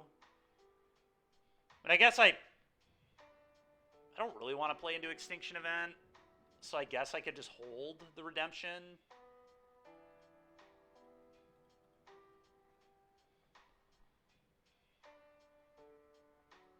Yeah, I think I'm just going to hold the Redemption, actually. Crew this, it's free, because everything untaps. It just gives this a counter on the unstep. I'm going to hold the land, too, because of Croxa. But, yeah, let's just do this. Untap all my stuff, get counters, go.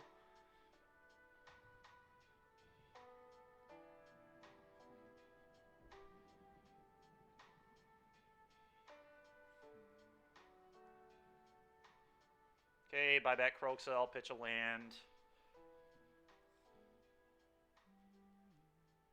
Okay. That ain't gonna do it.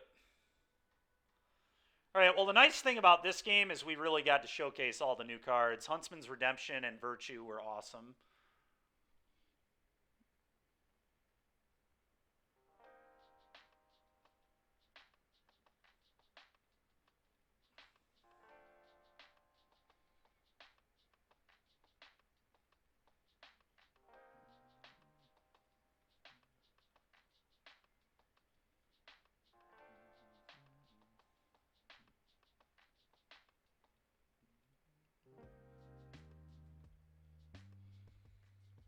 Combat attack all.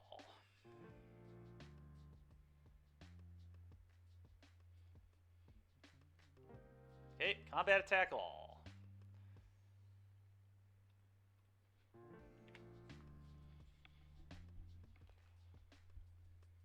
Yep, die. GG, opponent. Alright, well, we at least were able to win one game against Rakdos. That's pretty good. Do I want to change anything?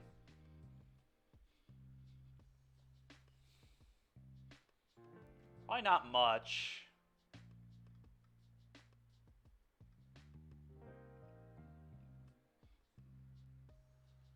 I think of the future with my sideboard. We'll try Skyclave instead of Bruchthar, but I also think I could probably use a few more like Sarah Paragons for this matchup.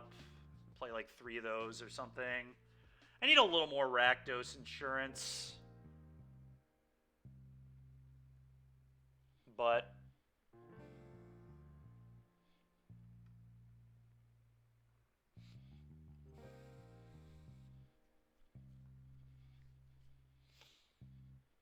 alright, let's probably just run it back. You know what's another good card I could play too? Giant Killer. Giant Killer should almost certainly be in my 75. That's a great one to be able to tutor up with the Huntsman's Revenge.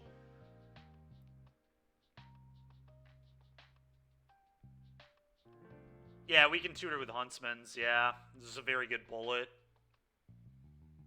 I think Giant Killer's a good bullet, too. There's so many ways to build this deck. When you play, like, a deck that can just tutor stuff, it's hard. What's up, Al? How you doing, man? We're playing some green-white. We 3-2'd with the Rakdos Toolbox earlier. Now we're playing, like, green-white Toolbox. Game 3 against Rack Mid here.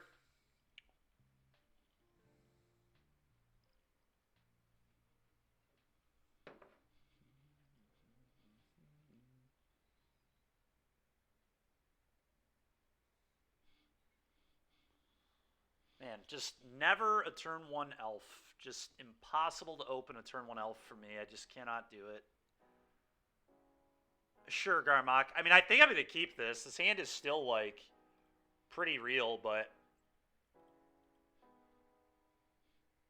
They're on a mulligan. That helps. Yeah. Just never a turn 1 elf. Just can't have it. Okay. Pack leader. Go.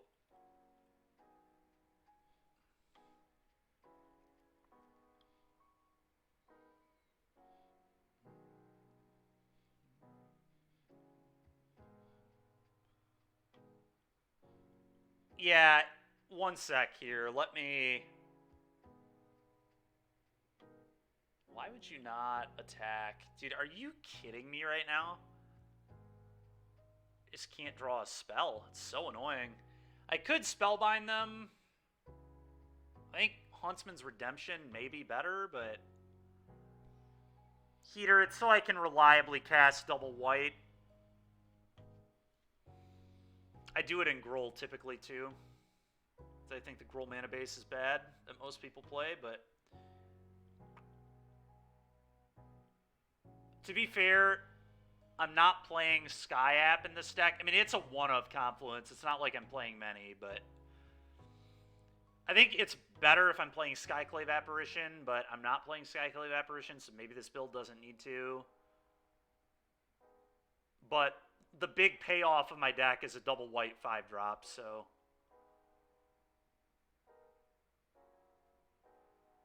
I'm not sure which one I'm supposed to play here. I don't love Sky App because you can just sack the Blood Tithe. Or I don't love the Spellbinder, rather, because you can sack the Blood Tithe. But it does make Fable considerably worse, and it doesn't get me Shieldreded next turn, which is pretty nice, too. So maybe I am just supposed to do it. I think I am going to do it just because of how bad Shelly would be right now.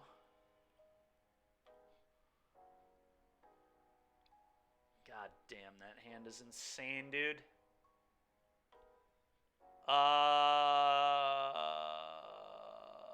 And this hand is just so obnoxious. I guess I take Fable. I mean, they just, like, kill both my creatures and then 5 me. And get a try. I mean, this is a disaster. I have no idea what I'm supposed to take. I could take a removal spell, I guess.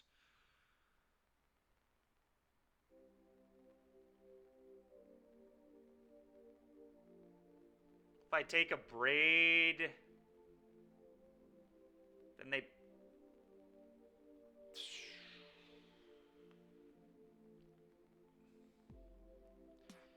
Maybe I just have to take a Braid. I mean, this is so tough. I really don't know. I don't want them to be able to just attack me all game, though. I think I have to do this. Like, my hand is not set up to beat them being aggressive, so I think I just have to do this. Their hand's unbelievable. There's no way they should pitch anything here. Sure. Okay. Yeah, I mean, at least the Blood Tide's off the table now. I mean, that's not great for me, but now they get to Fable me again. I have not opened my chest yet, Al. Still no chest opening for me.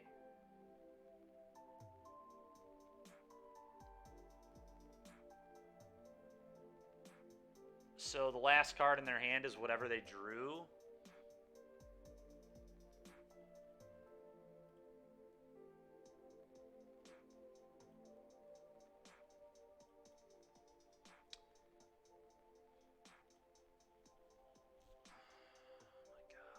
Go. Yeah, I'm probably just dead. I just can't beat Fable. It's a classic green-white problem. We just don't have true 2 or 3 for 1s in our deck like Fable. We've got Chariot, but...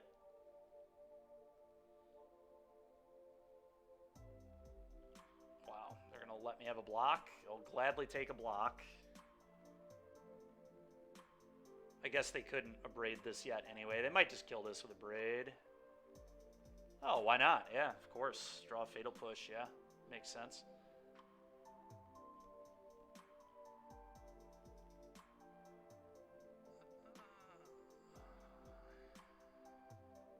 Still have a braid open. About to have double reflection.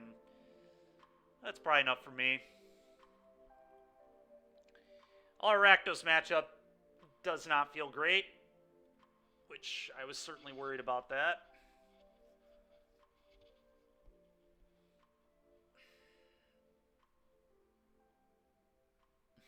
Open a chest? You want to open a chest? Alright, we'll open a chest. I think we have 161 of these now, so... I'm going to open that odd one out here. Alright, open one. What do we got? 5 play points, and a bulk rare, and another bulk rare, I guess. Oh, alright.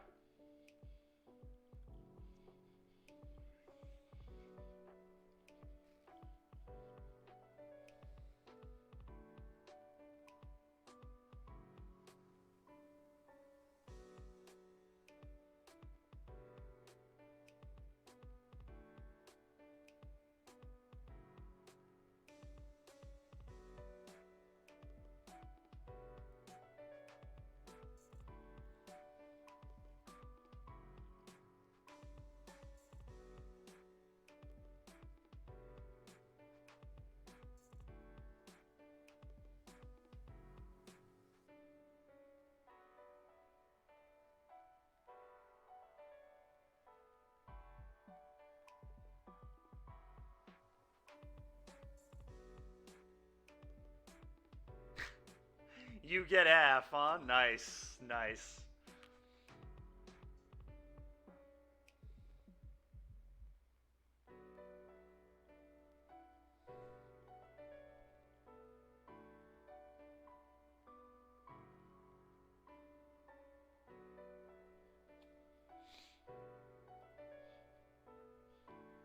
Yeah, alright. We have Elf in an opening hand. It's a miracle. I'll keep it. See, this kind of hand, though, is like why I'm playing Mana Confluence and why I don't love Skyab, right? Is we can play this on turn 2. It wouldn't be an option otherwise. I need a second white with this hand for the Virtue to do what it needs to do, like...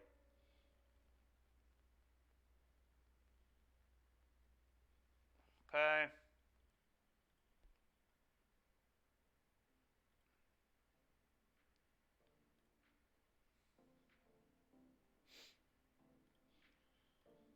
Play Pack Leader. Go ahead.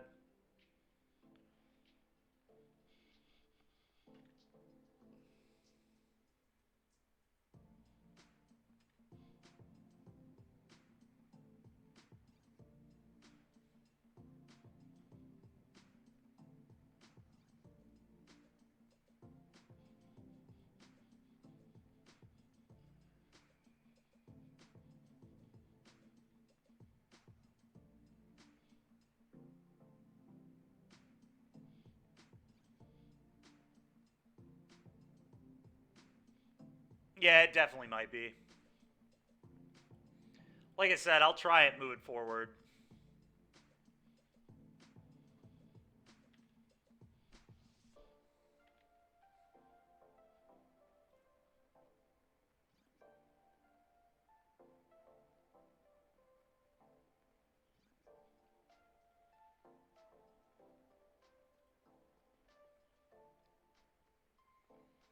It's kind of wild, but I may actually turn this 1-1 into a basic land. I think I'm going to play the Huntsman's Redemption here. I'm going to at least give myself that option. I'm going to play the Redemption. But if I miss another land, I will almost certainly sack my 1-1 to get a land so I can get the Chariot down.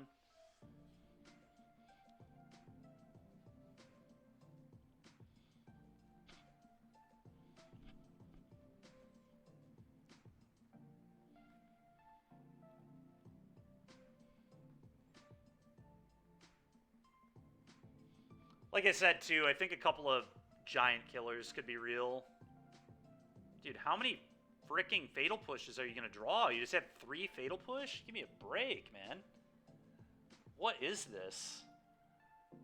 Just push, push, push. Okay, dude. Ridiculous. Alright, I may not sack a 3-3. Dude, are you kidding me?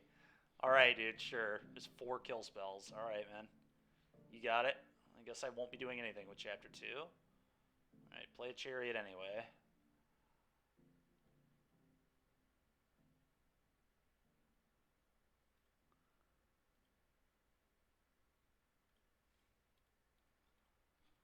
At some point, you have to assume they'll run out of removal, but...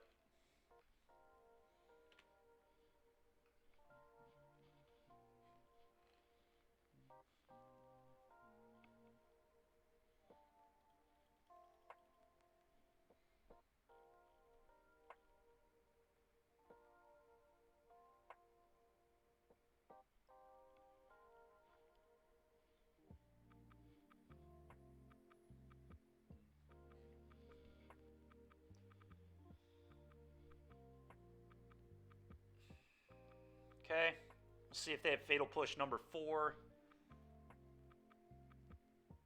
Alright, so how do I want to do this?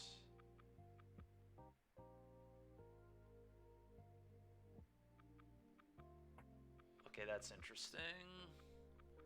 So I can go Virtue of Loyalty for a 2-2.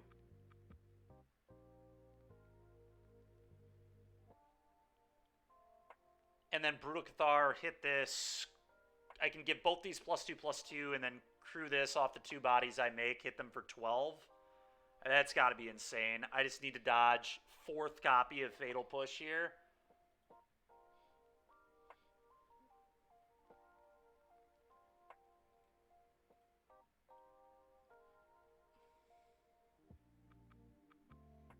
Seems just obscenely unlikely, but you never know. For some reason they have priority, so I'm just kind of feeling that 4th Fatal Push is incoming here.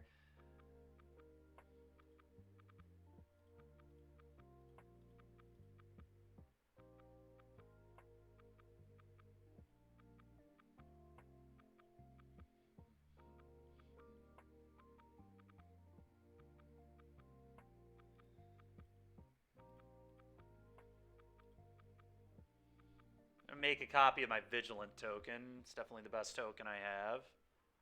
I swear to God, if I get 4th copy of Fatal Push, dude, I'm gonna actually lose my mind. Alright. Does not look like they have it, thankfully. Go ahead, opponent.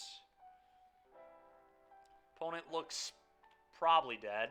We have a lair we can fire up and hit him with, too.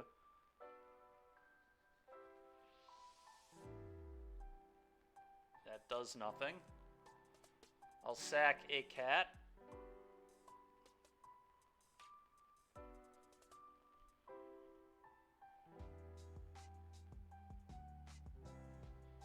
Okay, nice. Nice, nice, nice.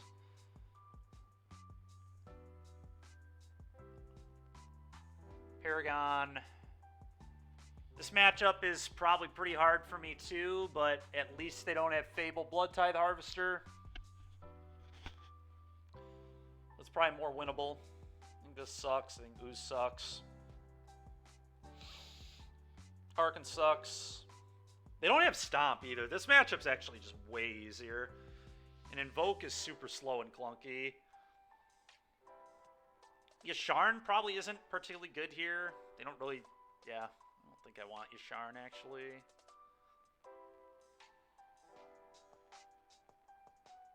Spellbinders are probably good. They play 1 less Brutal Cathar. Something like this, maybe. You can actually see trimming elves against the mono black deck too. I don't hate that, but on the play I may do that.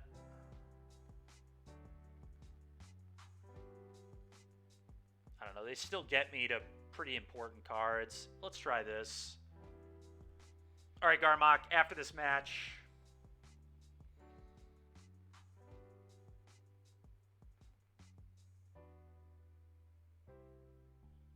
I mean, it goes 2-3-4. I think this hand's good enough. Make 2-2, 3-3. Yeah, I'm going to keep.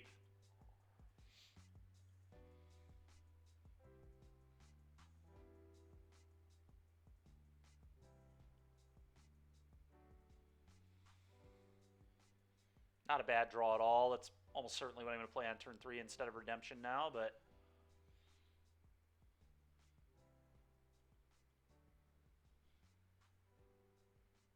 yeah, I don't care about that. That is A-okay. Make it 2-2.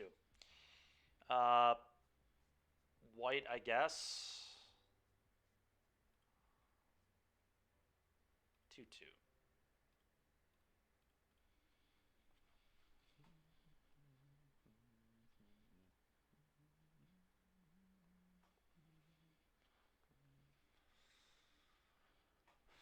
Yep, I'll take 2. Much happier that that's a Gifted Aetherborn than a Bloodtithe Harvester, I'll tell you what. Okay, combat to you. And then Spellbinder, rip your Shieldred out of your hand.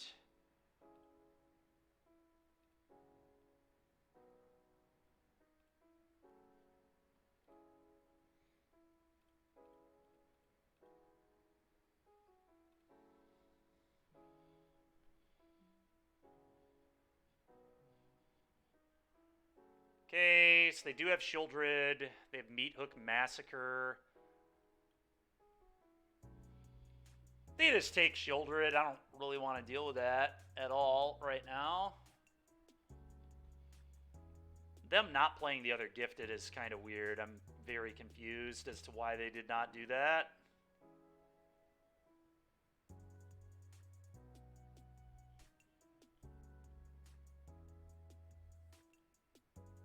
All right, go.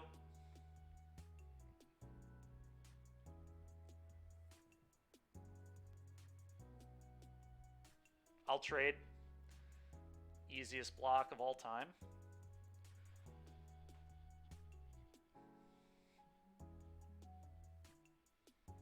Sure. Okay, so they missed a land.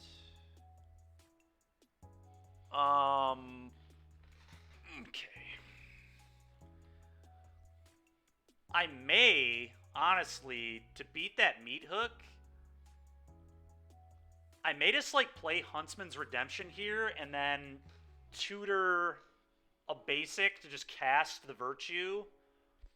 And then I can just outgrow the Meathook. It's just never going to be able to kill my stuff. That seems kind of real to me.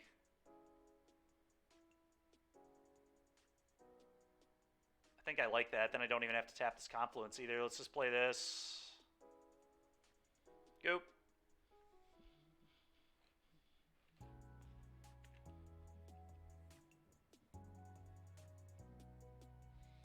And if we draw a land, we could just tutor, like, Sarah Paragon. Sarah Paragon would be super good right now.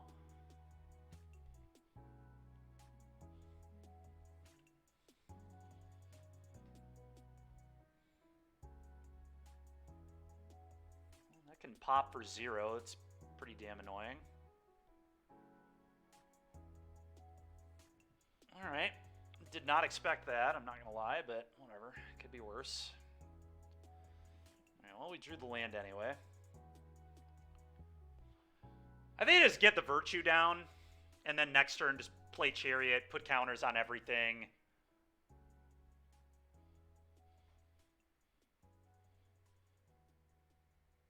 I know their hand is Murderous Rider, Meathook. Shieldred is 6 mana, so I don't have to worry about that at all right now.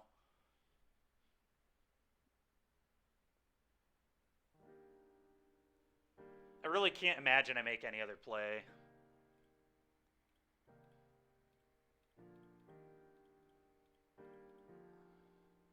Go. Let's just outgrow this Meathook. Or at least attempt to. they miss land one more time, the meat hook's just going to have, like, no text at all. Okay.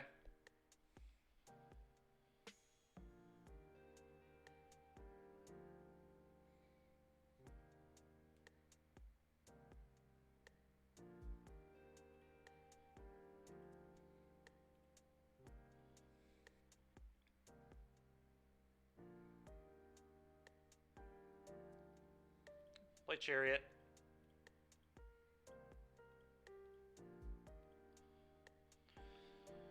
Get a couple of 2/2s. Go.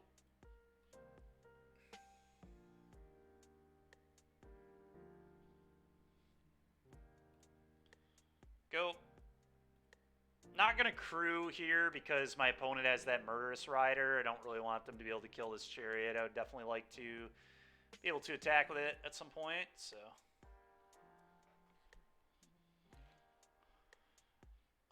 okay. Now I will respond and crew.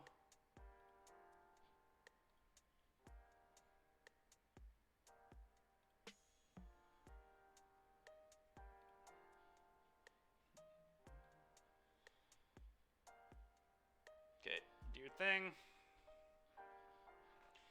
Well, now if they meat hook, they have to kill their own gifted, which is a pretty big win for me, I think.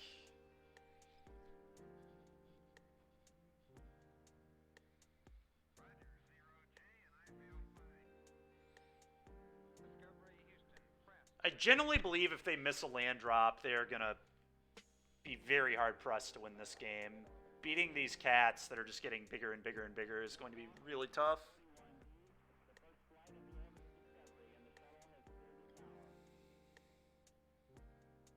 Okay.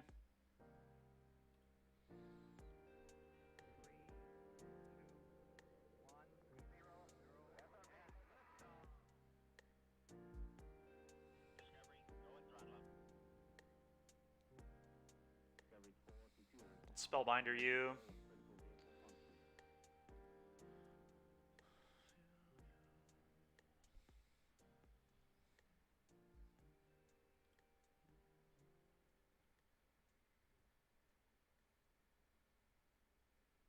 Ray of Enfeeblement. Okay.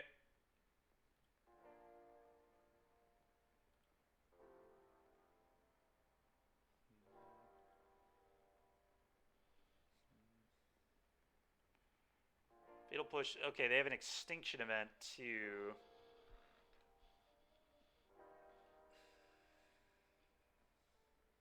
Alright, this is not going to be an easy one to win. Definitely making it tough here.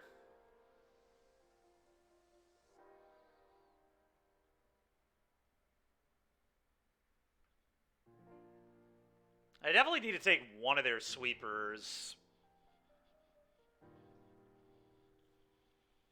I think, anyway.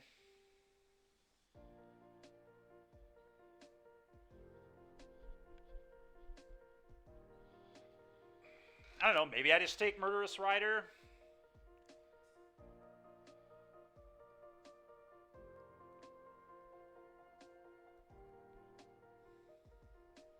I don't know, all the sweepers are going to be kind of hard to beat. Maybe it's the meat hook. Although, again...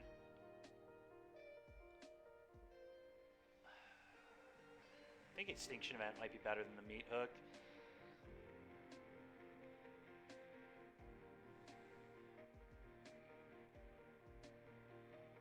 Oh, let's take Extinction Event. Combat, attack with both.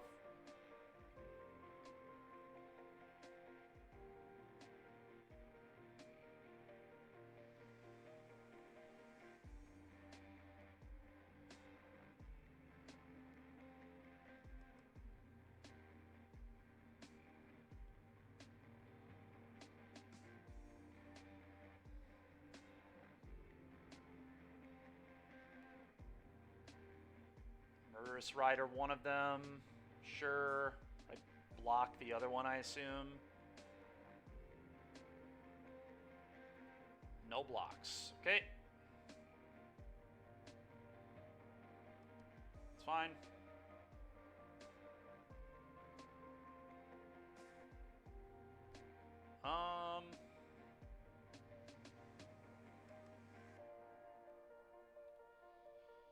play this go.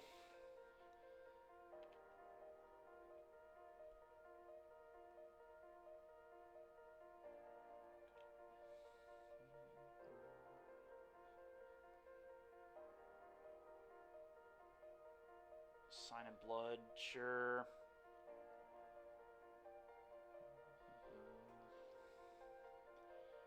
So they have Fatal Push, but no Revolt here. Them missing lands is really nice.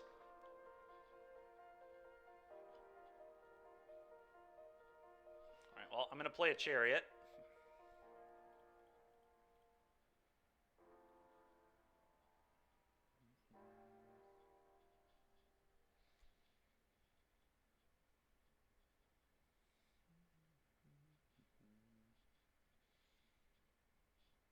Keep this one. Crew.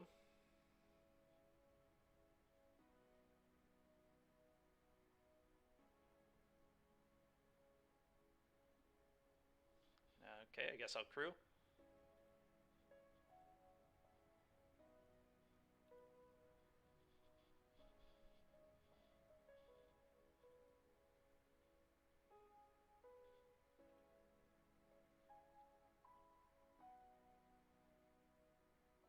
So I need to hope they miss a land again here if I send this. It's a little awkward. Could just Brutal Cathar this out of my way. I might lose to that Shieldred that's coming, though. It scares me quite a bit, but... That's kind of rough.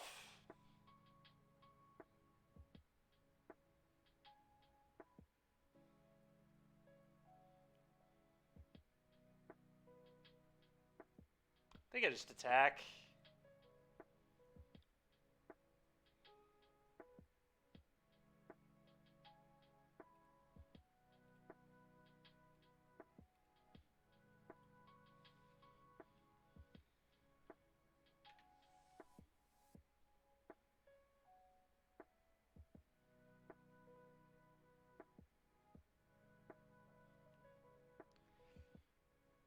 You know, maybe that play's too cautious. Problem is I just, like, this meat hook's just so good anyway, like... Also the problem is they have a frickin'... They still have a Shieldred and an Extinction event in exile off those Spellbinders. Which is not great for me either, but...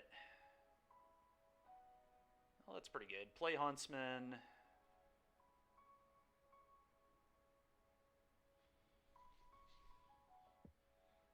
Actually, what if I don't play the Huntsman? That's really bad into Extinction event if I wait on this.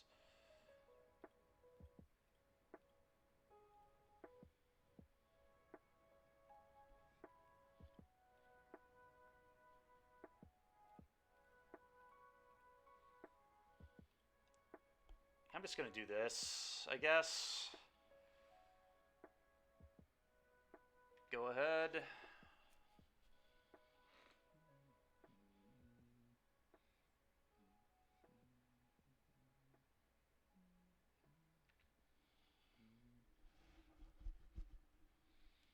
Okay, well, they didn't hit a land, so I guess that's good. That's pretty disgusting.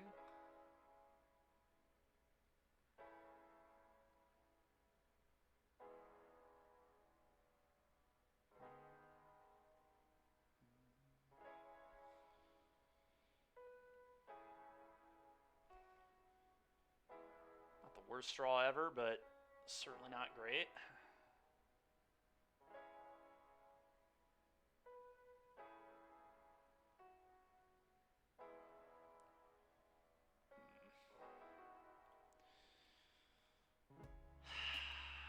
Crewing here is so awkward, but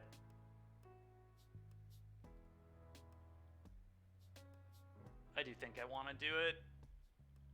If they have 1-for-1 removal, it's really bad, but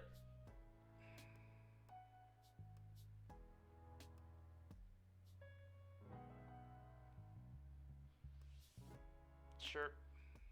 So another fatal push. At least I got their field out of them, I guess.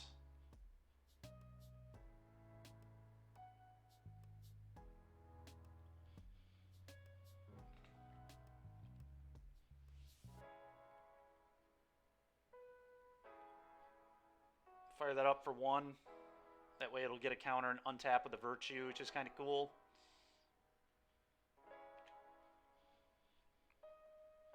Go.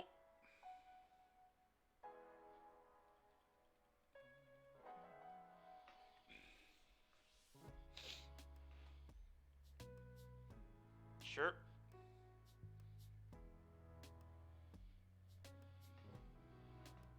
I want to get an Extinction Event me here, which, yep, they will. Okay.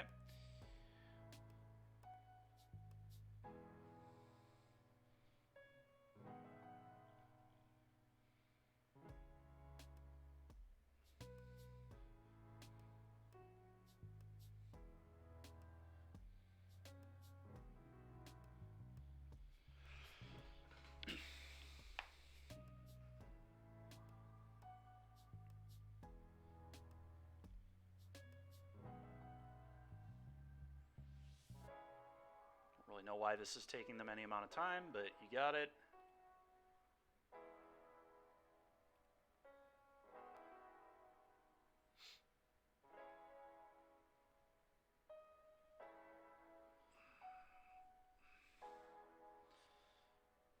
Is this even good? Probably it can blow up Castle or Hive. That's probably good.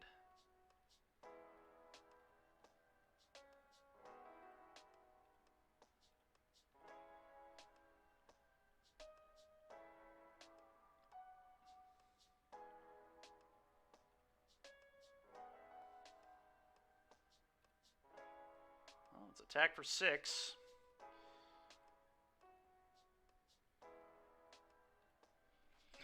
And step, untap it, get another counter on it, beseech you that castle away.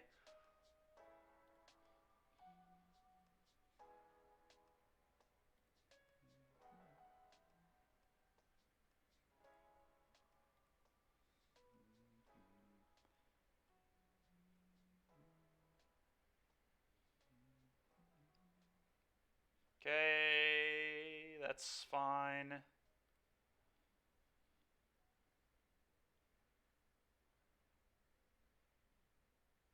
That's also fine.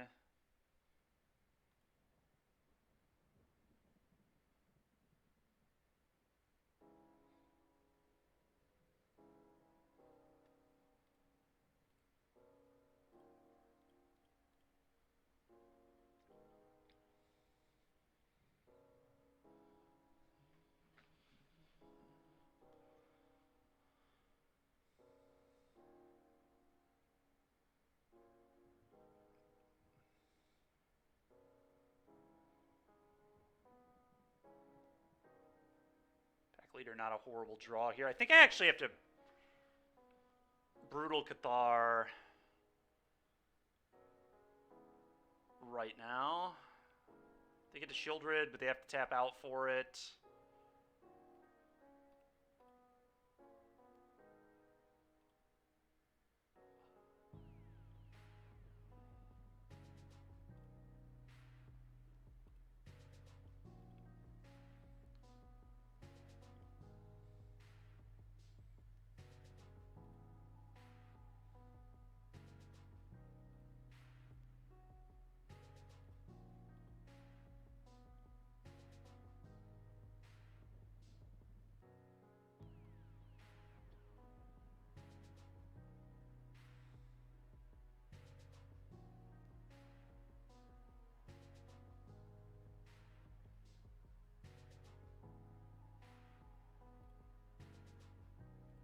Alright, play all this. Go, end step.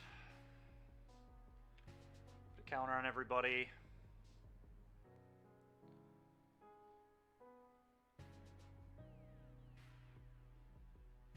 You've got to be joking, dude. You have a fatal push here, too? Maybe I wasn't supposed to beseech you. I think the beseech you made sense. I don't know. Maybe it didn't, but. Yep.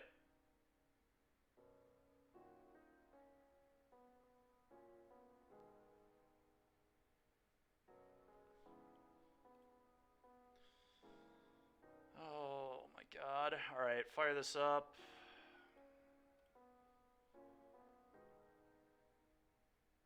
I have to draw to something here, so I'm just going to fire it up for that much. Combat. Send both. Draw a card.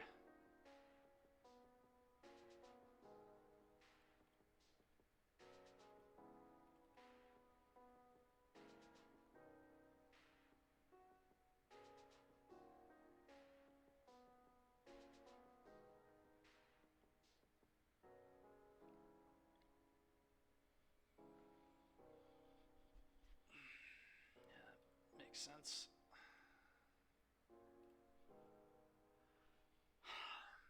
Yeah, there were probably ways I could have won that game, but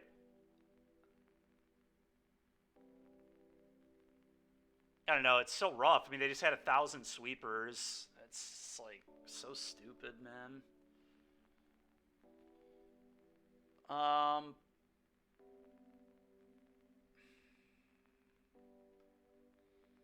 The Thoughtseize for the Huntsman's Redemption, the Fatal Push. I mean, just a lot of brutal bullshit. All right, we'll keep this. Sounds good.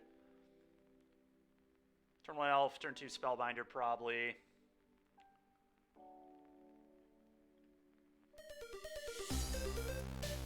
Thank you very much. Appreciate it.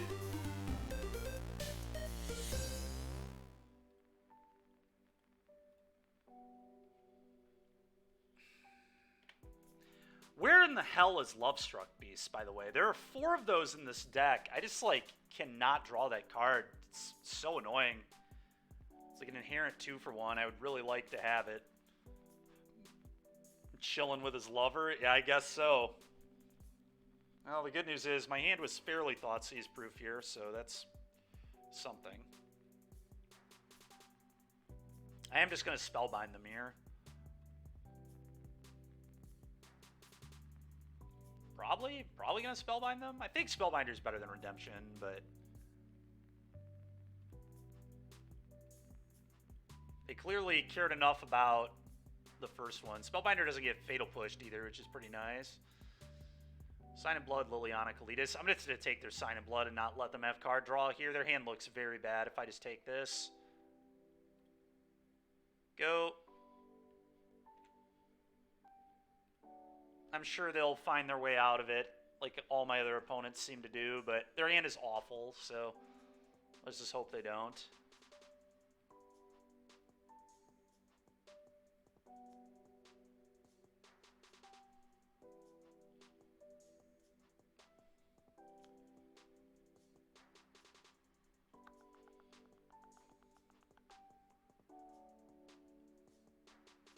Probably just Huntsman's Redemption here, and then attack them for 3.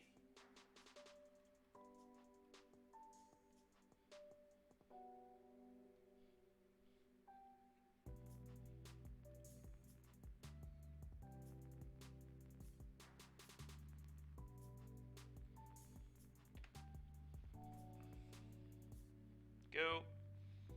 So go Liliana Edict. I probably have to sack the Elf. Although maybe I actually just sack Beast Token, funny enough, to just keep mana.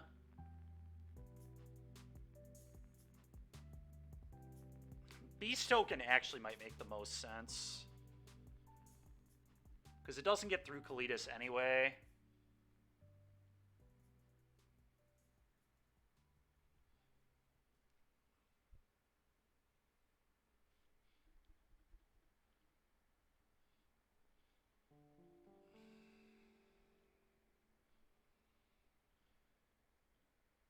Three mana is probably relevant. Yeah, I'm actually going to sack the Beast.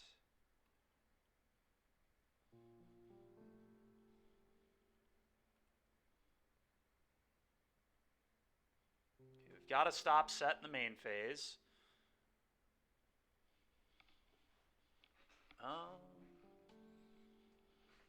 So I can go get Sarah Paragon.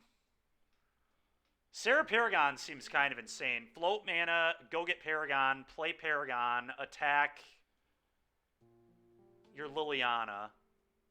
And then next turn, Paragon can just start replaying Spellbinders and Huntmaster, or the Huntsman returns.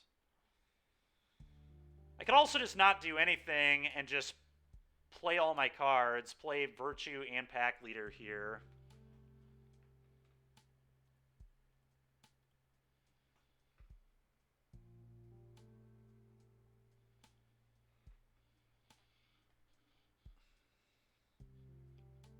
And then probably kill their Liliana. Maybe that's best.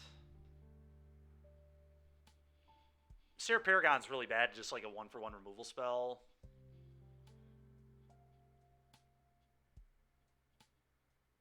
Alright, let's not tutor anything. It was close, though.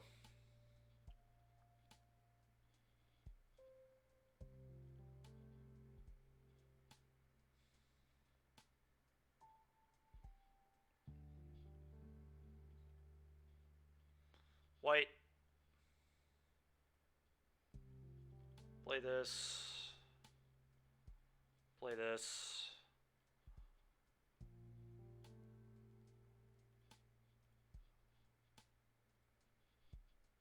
Do you think I am going to kill the Liliana?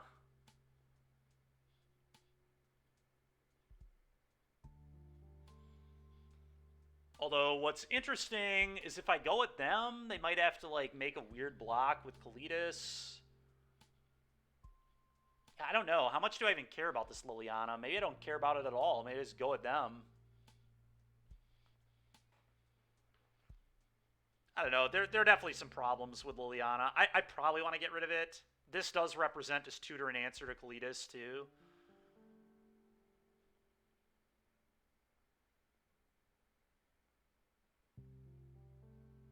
I'm going at... Man. If I attack them and they just go land Kalitas, they're actually just, like, dead to me going pump here, attack from 9 on the ground, attack in the air. They have to, like, chump with Kalitas. They don't even get a good block. I guess I go at them. I'm not trying to have this game go super long, I guess. Just need to dodge, like, land Ritual of Soot. Extinction Event would be, I guess, really bad, too, but... It is a hard decision, yeah. I think this is the right one, though. Like, at least they're losing a card if they uptick, too. That's the good news. Yeah, we're just going to play to the Kalitas that we know is in their hand. Sure, it's fine. Yeah, now they just have no good block. They have to literally chump with Kalitas. Chapter 3 here is insane. If I draw a land, I get to put the Virtue. Okay, well, not that land. Here and here.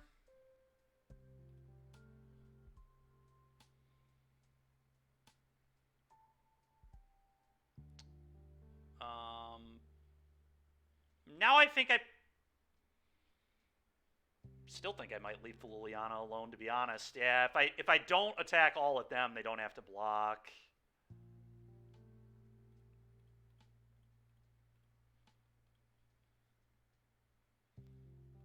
We also have a pump here on the pack leader. It's kind of nice. Okay, now I can just play the Virtue, which is great.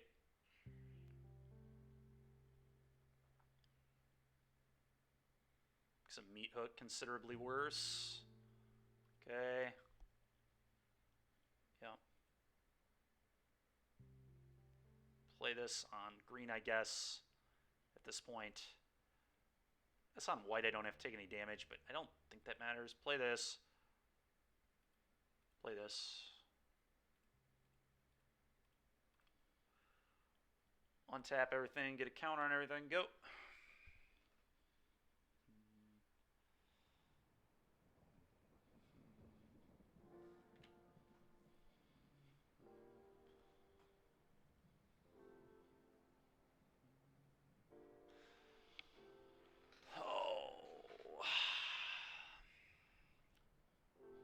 Probably sack Knight token here. Nice.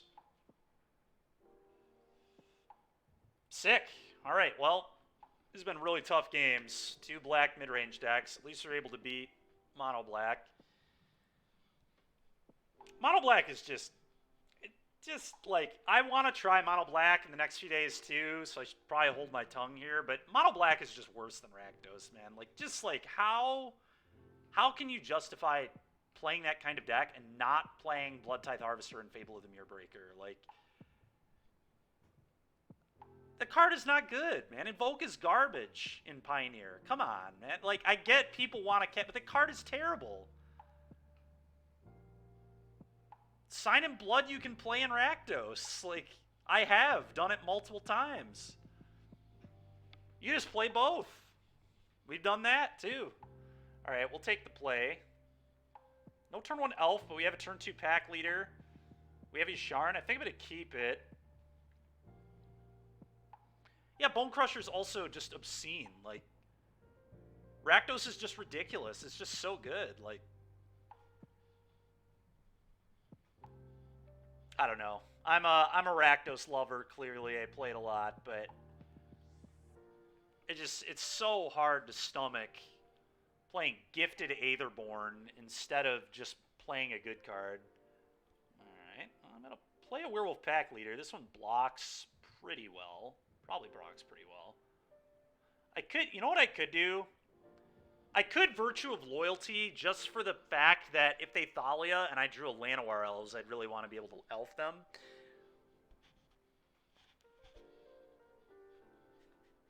That could matter. I don't plan on attacking with this. Anyway, if they play, like, Copper Coat, I would look silly. If they played Lieutenant, I would look silly for playing this. I'm actually just going to do this. This is actually the right play. Yasharn, not going to be great in this matchup, but, I mean, it is just a 4/4 that will give me another land to play the Virtue, so something. The good news is our hand is, like, pretty good against mono white. Yep, and they did this, and I'm going to block. It's a very easy block. And that is exactly why we did it the way we did. I could just play a Brutal Cathar, but it seems... I mean, it is mana efficient, I guess. And I'm kind of incentivized to be honest. Because Adeline here is disgusting. If they Cathar me, then I could Cathar their Cathar and then take their Lieutenant right back. Another spot where Apparition probably just looks better.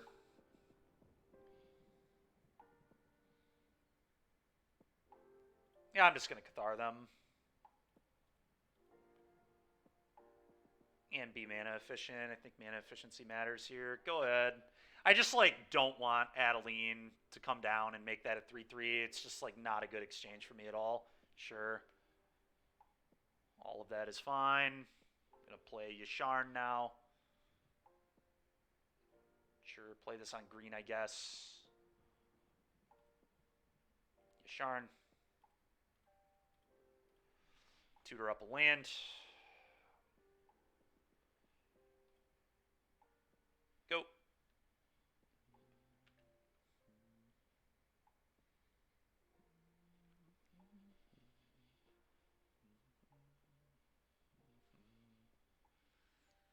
Ossification. Okay. Get your frickin' Lieutenant back. Fire up your Mutavault. Okay. It could be worse. Pretty annoying, but it could be worse. That's fine. I'm just going to Brutal Cathar, eat the Copper Coat. That's also pretty good. Still just going to Brutal Cathar, eat Copper Coat, play Werewolf. Shit out of here. Play Werewolf. I think I kind of like our spot now. We've kind of stabilized. see what their last few cards are. That's a pretty fucked up card there. I don't like to see that at all. That's a very good draw. I think I just have to get aggressive and then play Virtue. Obviously, don't send Brutal Cathar, but I think I send these other two to draw a card.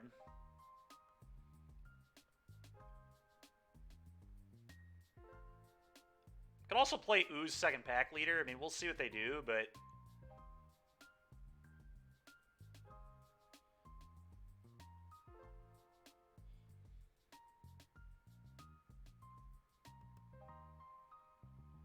okay, now I'm like certainly playing Virtue. It's just Elf Virtue.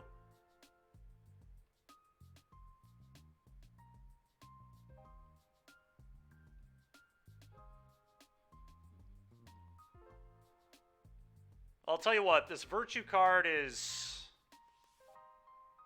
pretty sick. It's a fun one, that's for sure. Untap all my stuff, put a counter on all my stuff. They get to activate the Recruitment Officer, but my board's getting very large very quick. Hopeful Initiates, I mean, that's pretty annoying. They can blow up the Virtue, but like, and it already gave my creatures pseudo-vigilance and a bunch of counters, so probably good enough still. They agree. Green-white stomps mono-white in your experience. That's fair. I mean, it's probably a pretty good matchup, yeah. Boonbringer seems great. Paragon seems quite good. Portable Hole seems quite good.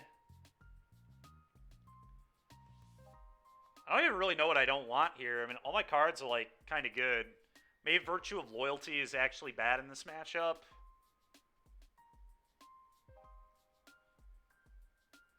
It's just, like, probably not necessary. I think this is probably garbage. I'm going to cut those.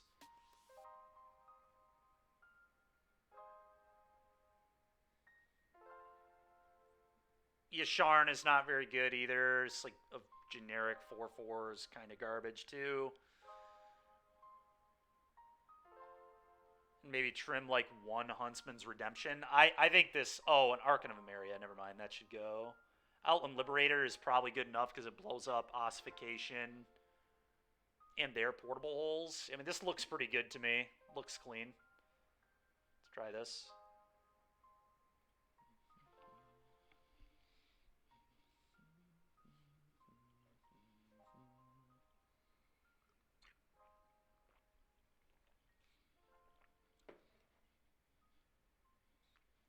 I think this hand's good enough. It just goes like 1/1, 2/2, 5/5, Chariot. I mean, that's kind of hard for me to mull. Yep, make it 1/1. Does that change anything? Elf is interesting. Now I probably just play the Elf.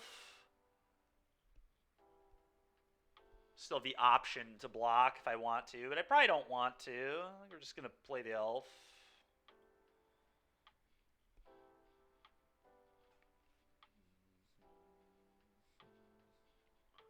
Okay, so that means they don't have a different land in their hand. Sure, that's fine.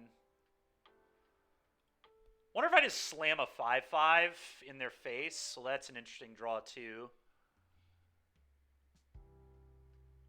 Kind of just like jamming a 5/5 and saying beat this.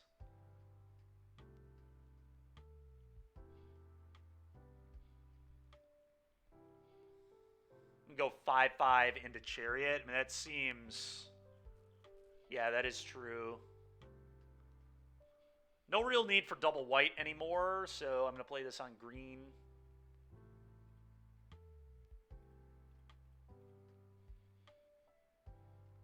Go. I think it's like pretty clear they didn't have another land, so they top decked that land, I think. All right, Wedding Announcement. I'm probably just going to blow that up with Liberator right away.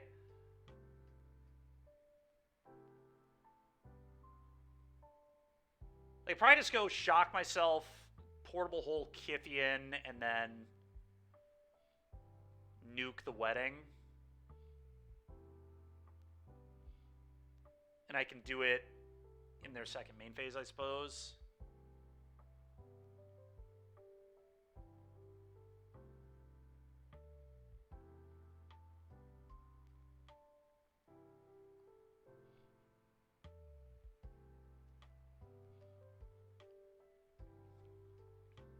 I think that makes sense.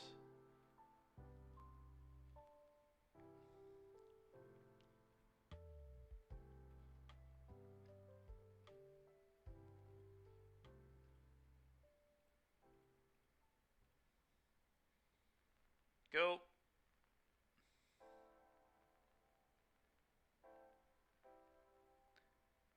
I could attack for 5, but I don't think that's good. Yeah, we'll be patient for now.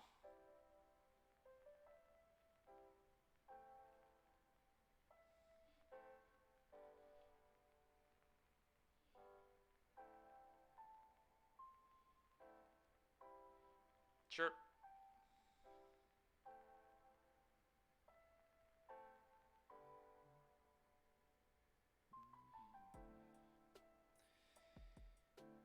Okay.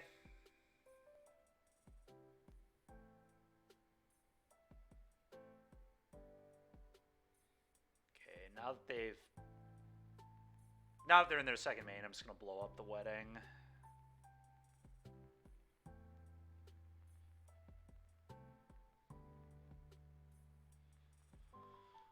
Okay.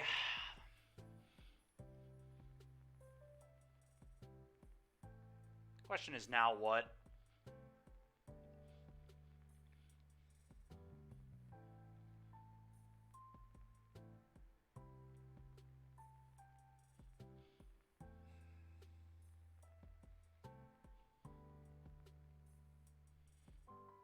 Elf Chariot is probably the line, but the question is...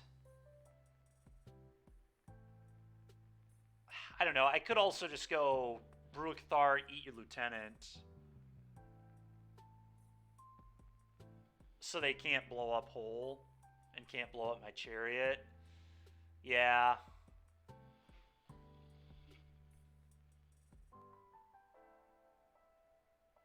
I guess they get punished for not casting spells if we play this too. You're probably right.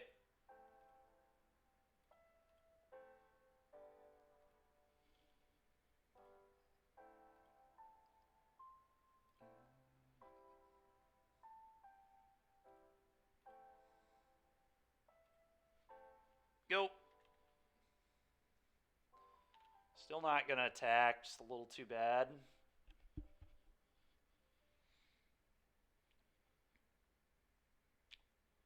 Oh, not even going to activate it main phase, huh? That's pretty insane. So now I get to flip this over and eat something else as well.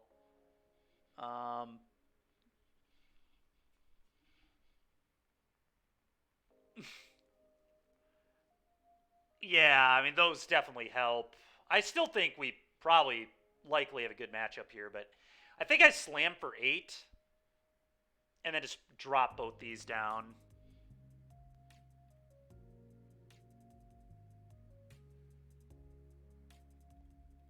Because if they had exactly another Iganjo, I would get pretty punished for this. So maybe I don't send this. I definitely think I send this, though.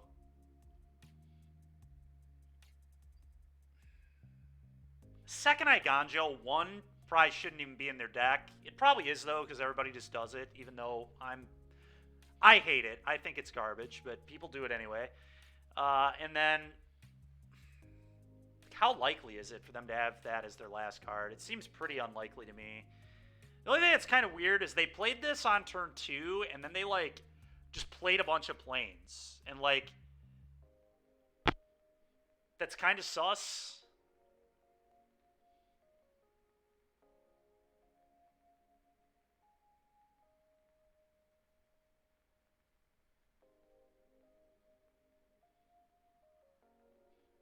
Even if this gets Iganjo'd, like, am I even in that bad of a spot? Then they aren't activating this? Like, I don't even think I'm in that bad. Yeah, that's kind of what I'm thinking, too. I mean, it's definitely bad, but, wow, they have it. I had the read. I definitely had the read that was in their hand.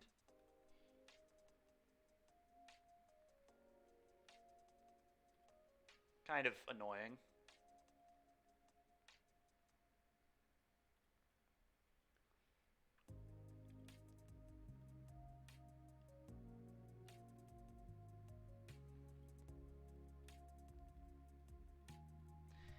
don't know.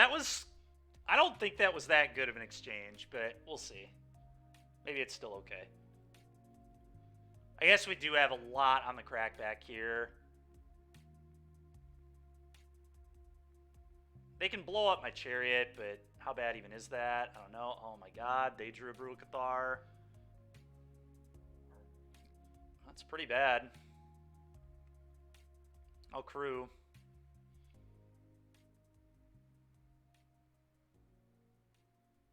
Oh. Yeah, I was attacking with the Brutal Cathar. Alright, well that was a pretty good draw.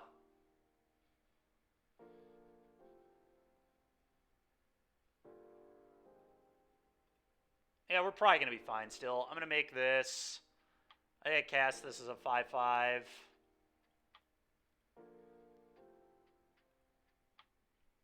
And then we're definitely rumbling here. We're just going to pressure our opponent super hard. I don't really get to send... So I think I just crew this with Lovestruck and then send Lovestruck, Chariot, Copycat. Seems pretty good to me.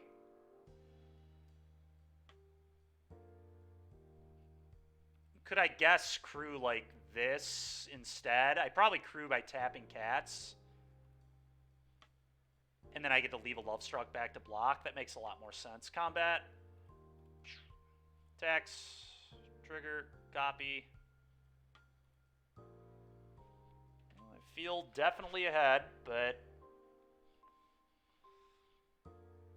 Okay, kill your hopeful.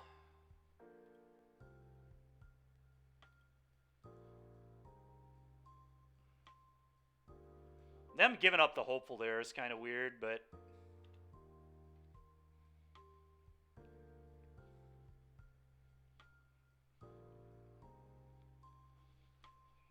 I mean, next turn, I think I just send everything. Very likely. Sure. Yeah, combat attack all. Just make them make blocks. They have exactly one good block on the table. Everything else sucks. Like, so how would they block? They'd go 3/3 on a 2/2. 2/2 on a 5/5. 2/1 on a 5/5. Like, I don't even know that it matters how they would block. I think I just send regardless. But they could eat all my 1/1s, and then I can't attack with Lovestrucks anymore. So that's something to think about. But if they block all my 1/1s, do they die? They have 2 additional blocks. No, they would go to... They would go to 1. Exactly 1.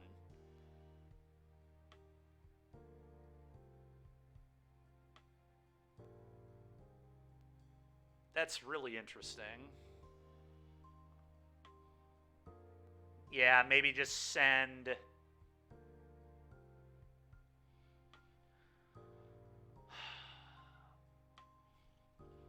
So what does that block even look like if they block all the 1/1s? So they would go 3/2 on a 1/1, 2/2 on a 1/1, 2/2 on a 1/1, 2/1 on a 5/5, 3/2 on a 5/5, activate, 3/3 on a...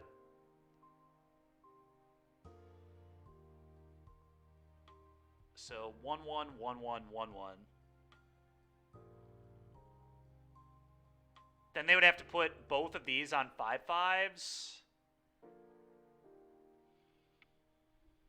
So they have to lose their lieutenant. Will they be smart enough to make that block is the question. And is it even good? I think it probably is good. Then they just have a recruitment officer to my board of 2/2s.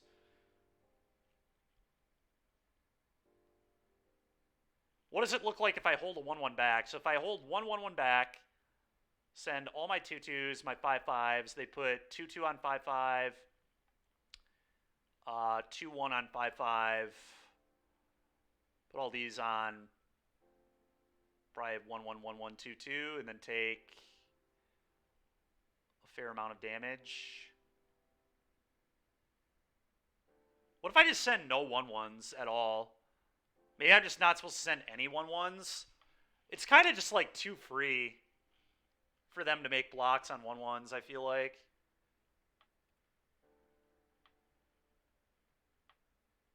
Coming in, coming in, coming in, coming in, coming in.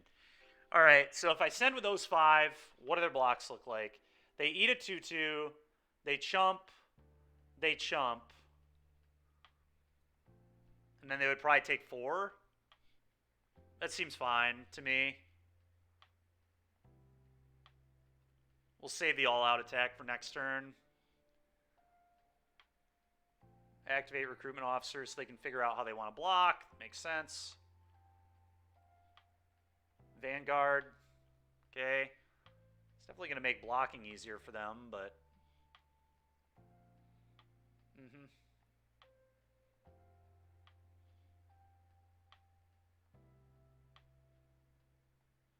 Okay. Did not expect that. Yep. Still have one more block they have to make. I don't know if I like this. Not a huge fan of this one. So they're just taking 5? Okay. Is that good? I have no idea. It feels terrible, but maybe it is good. I don't know. Go ahead.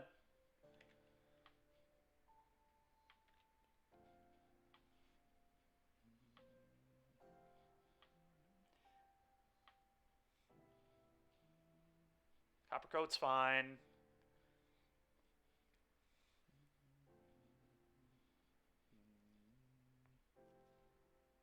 Yep. All right, nice. 2-1 with our green-white pile. Our only loss is to Rack mid-range. Classic. The classic Pioneer experience. Just didn't quite... I just don't think our deck's built well enough to beat Rakdos, honestly. I'm just not paying enough attention to it with how I've designed the deck. Just need more attention to that matchup in the sideboard. I tried to beat all the really bad matchups, and I do think there are some bad matchups. I think Rakdos is, like, close. Like, we definitely beat it sometimes, but... Yeah, Thrun is a good silver bullet for Rakdos. Yeah, Knight of Autumn seems pretty good. That should maybe just be a one-of in my main deck anyway. This deck's just really hard to build, because there are just, like, so many good bullets you can play.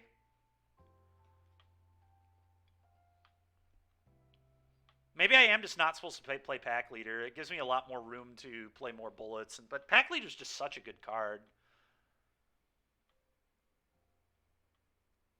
Oh, gosh, yeah. I'm sorry, I keep forgetting about it.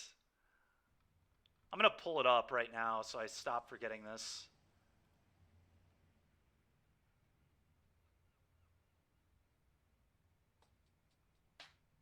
Oh my god, you're playing 4-mana Sigarda? Interesting. Is this hand good enough? It's, like, fine, I guess. It's not great, but I think it's probably okay. I'm gonna try it.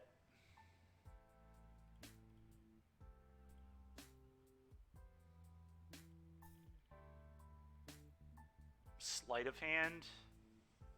Okay, so this could be a lot of things. Not revealing Gigantha means probably Drakes. I mean, they could be Phoenix.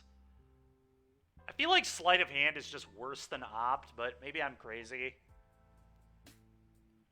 That was a good draw off the top, at least a play on turn 1.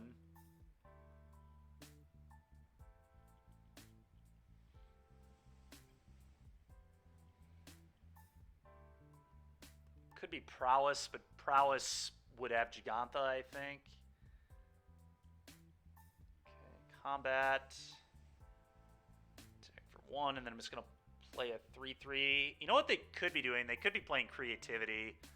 Sleight of Hand may be better than Opt and Creativity. I don't even... Do they even play Opt? They don't, typically, right? Yeah, Hexproof Blanket is pretty cool. I'll certainly give that to you. I'm just going to play a Pack Leader. I mean, I have a feeling this is going to eat a Make disappear. We'll see, though. Nope. All right. Maybe a Volcanic Spite. Opt. Okay. Okay, yeah, that makes sense. Yeah, they're just playing Creativity. Oh, Phoenix. Okay. Sure.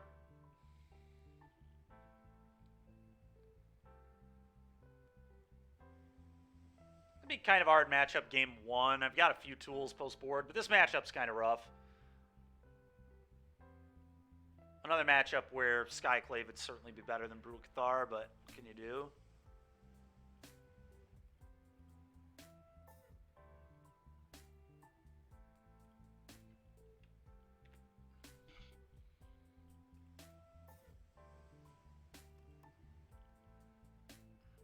Consider an Izzet Charmer in their hand.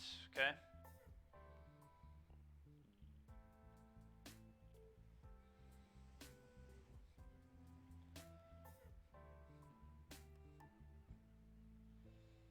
Sleight of hand.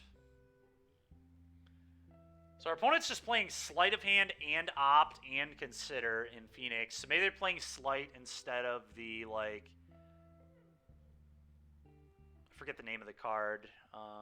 Okay, so... I need to cast this. They can't just Izzet Charm my 1/1.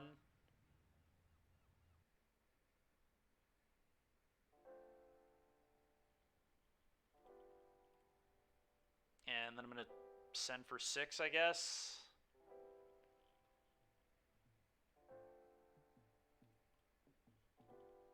And then, unfortunately, I just kind of have to play right into the Izzet Charm. And I could just play a Brutal Cathar. Maybe I just play a Brutal Cathar. Izzet Charm's a lot less annoying in that case. I just kill Elf, though. It's like, is it even good? I don't know. Anything else here gets countered. But maybe I just want 1/1s. I guess I just kind of want 1/1s, huh? Maybe I just, like, try to make it 2/2 here.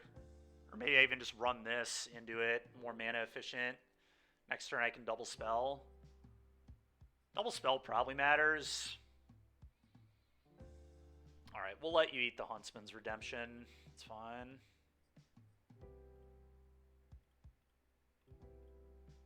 Go.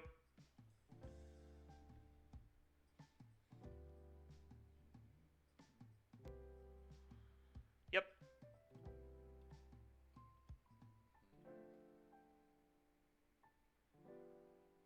Feel very bad about where this game is at, but maybe we can still steal it.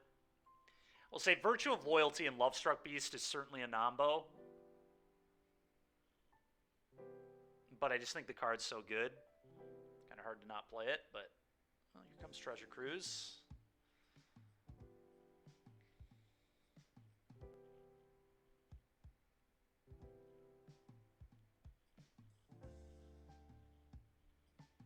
Maybe not. Okay. Izzet Charm loot here is interesting. It's definitely a sign of some weakness.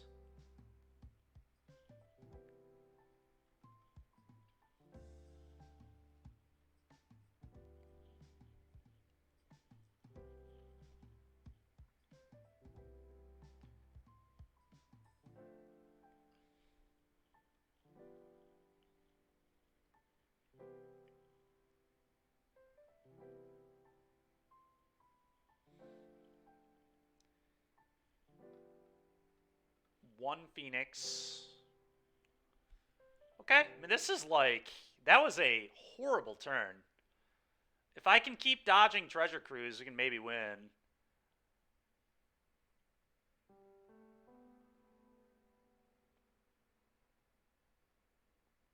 I mean, I think I just go Brutal Cathar this, make a 2/2, 1-U.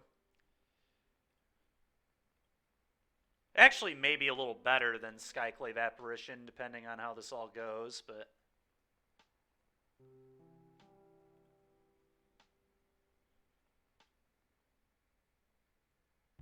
I guess I should have attacked first. That should have been step 1. Oh, they only have blew up. Yeah, we're good. Never mind. Make it 2/2. Ardenvale Folly. Go.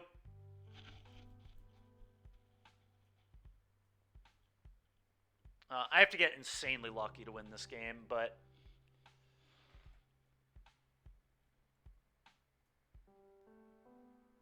They have seen 0 treasure crews and 1 pieces thus far. What is this? Dude, what? Give me a break. I guess Finale is like kind of good with Slight, but it's just so stupid. Okay. Well, I have to imagine I'm going to lose to that, but we'll see.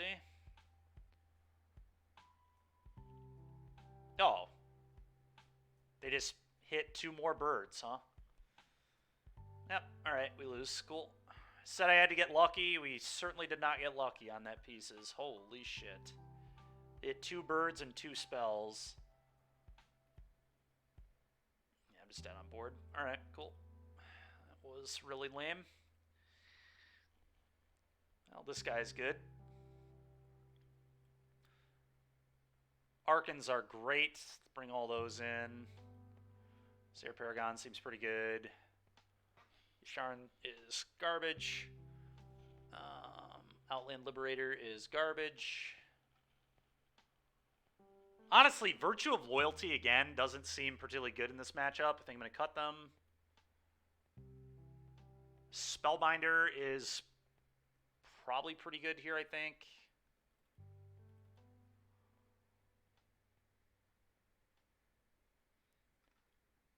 Brutal Cathar kind of sucks. I'm probably going to cut these. At least go to 1 copy. Am I supposed to bring in Portable Hole against Phoenix?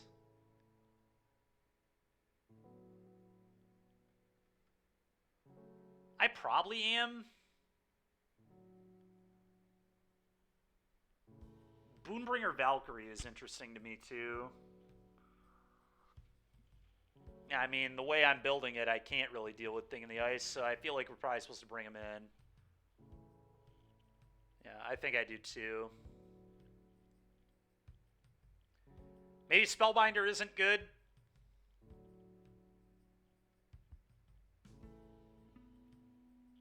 I want to keep Brutal Cathar as a bullet off the redemptions.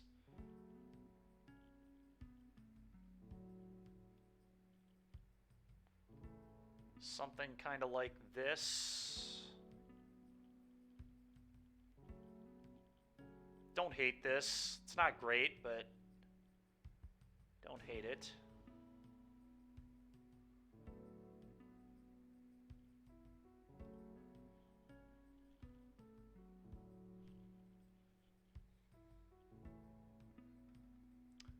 This looks fine.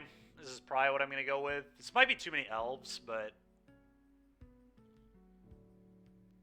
it's possible some amount of elves should just be a Spellbinder, maybe 2 Spellbinder, maybe a Boonbringer.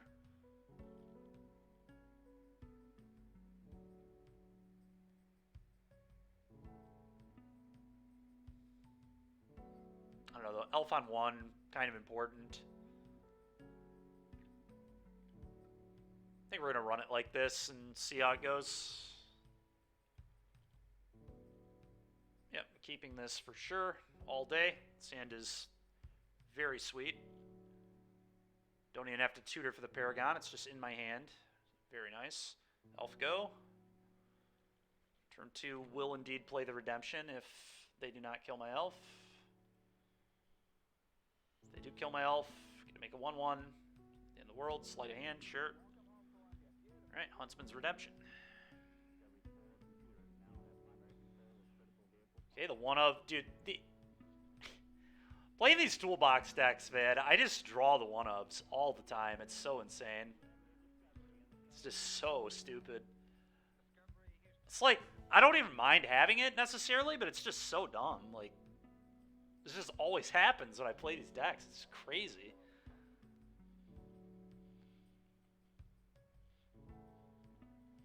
Like, I have 4 unique one-ofs in my deck. I, like, draw half of them every game. It's just so crazy.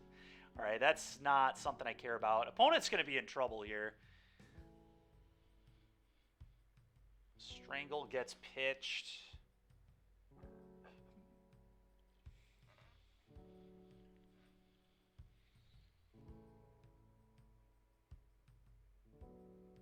I'm a little worried about a Brotherhood's End. It's not even, like, that bad, though. It's like kind of bad, but you could just go 1/1 Lovestruck Beast here and like maybe I'm just supposed to play Paragon if I'm worried about Brotherhood's End.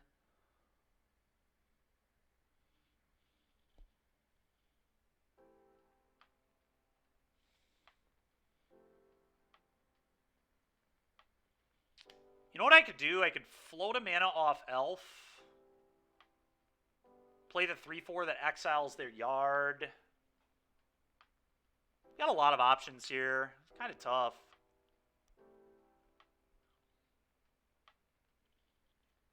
Them pitching Strangle is just so sus.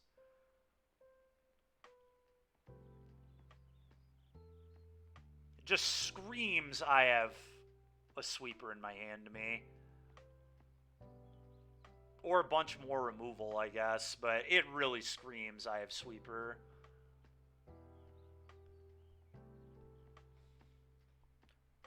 So what if I do this? I think I'm going to go float mana, and then we're going to tutor something. I don't know what we're going to tutor. Sentinel of Lost Lore seems solid, though.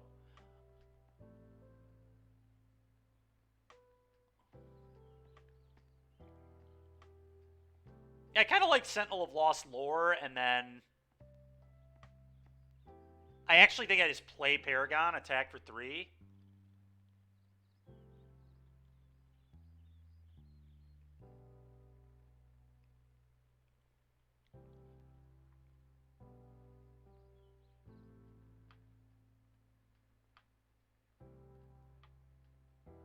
I think that's what I'm going to do here.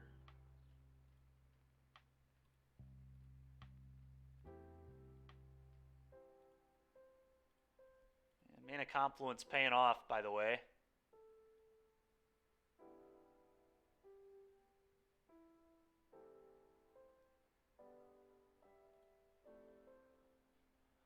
Three you go.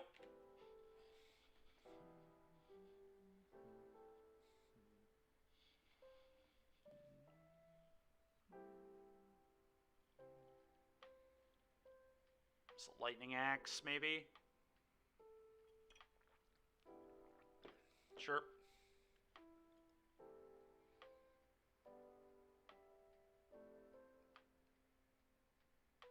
Definitely annoying, but like,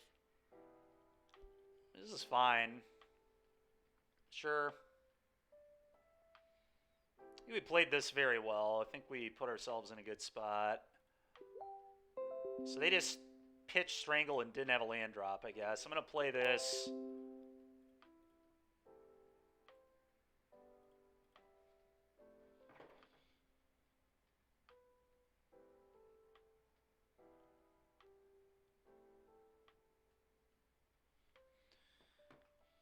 Okay, 1 or more. Put this trigger onto the stack. Exile target player's graveyard.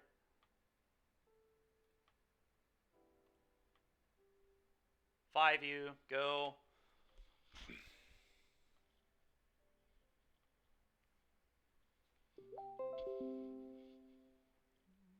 Thing in the ice, we've got that dealt with.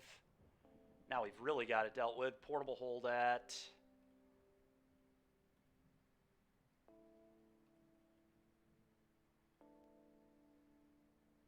I think I like 1/1/1/1 here. But maybe it's better to play Pack Leader. I guess Pack Leader's probably right. It's like, what are they going to do? Brotherhood's End and then take another 3? Like, where are my Monstrous Rages? We're not playing a Monstrous Rage deck today. I thought about playing Prowess, but we're going to save that one for another day. We played Rakdos Beseech.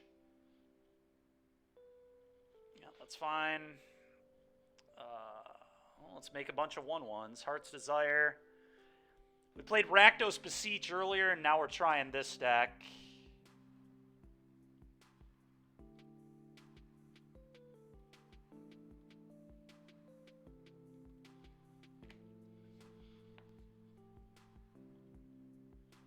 So they need land, Brotherhood's End, Burn Spell for the 3/4 here. All right, they did not have it. Let's go. All right. Well, that was nice. They do have Thing in the Ice, so we definitely still want to keep the 4 holes, obviously. The only thing I wonder about is Elite Spellbinder. I really do kind of want that card here, but I think the Huntman's Redemption is too good to give up. I don't like playing the best Pioneer new card from the set. I think it's debatable. I think Beseech might be the best. I don't know. There are a lot of good cards in this new set.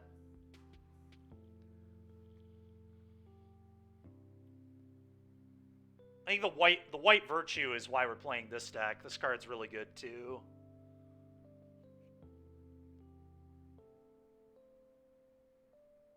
There might be a better home for it than this deck.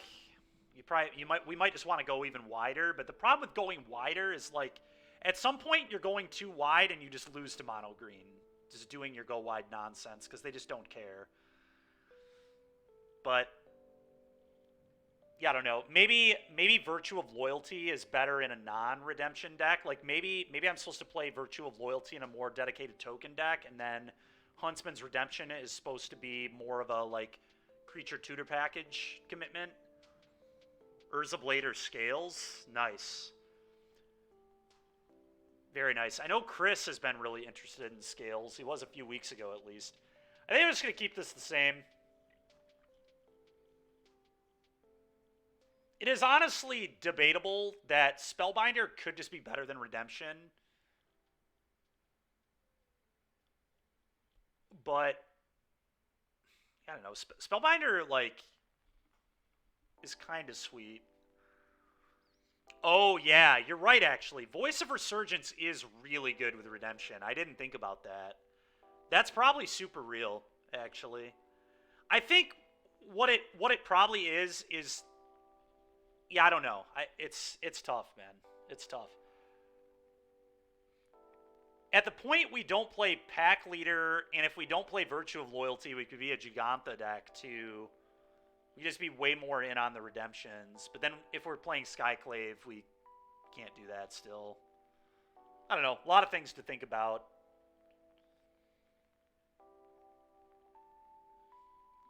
I don't know. Redemption to get to tutor things is probably just too good. Let's just run it back. I want Spellbinders here, but I have no idea what they're supposed to be in the deck instead of, so...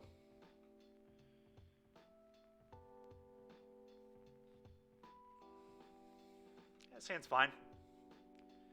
Puts creatures into play. It's very weak to a Thing in the Ice, but I'm still going to keep. Huntsman's Redemption. Can maybe go get an answer to a Thing in the Ice if we have to, so that's nice.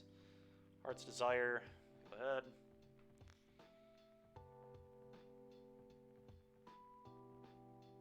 Yeah. It's fucking annoying.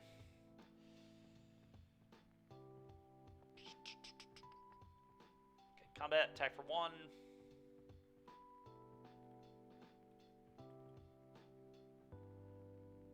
They don't even block. I respect that. It's probably right, honestly. Shock this in, play this. Probably should have played the land first, because that at least threatens Dramoka's command, but...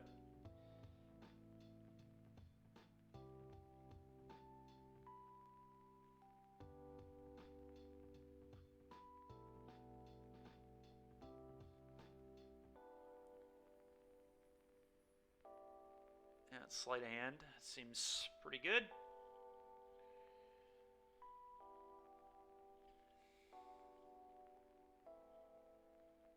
No shock. Okay. I think I just have to try and tutor the answer to Thing in the Ice, the Brutal Cathar. Not happy about it, but I cannot imagine I make any other play here. Nothing else really makes sense.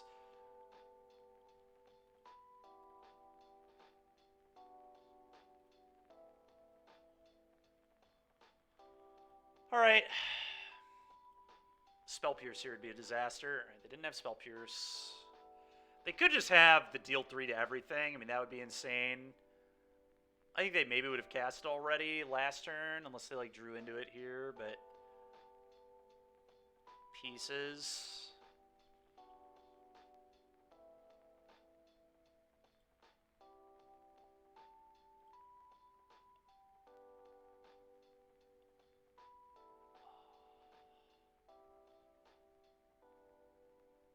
Well, we drew the Brutal Cathar. I'm so good at doing that. It's pretty impressive.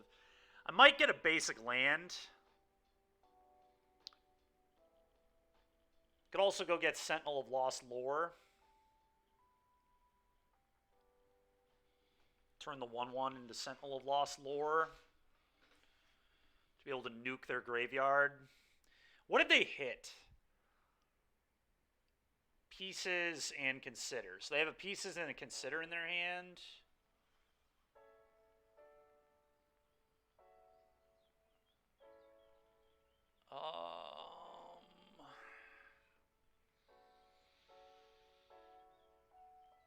I mean, the basic seems kind of good here. I do think maybe I'm supposed to do that.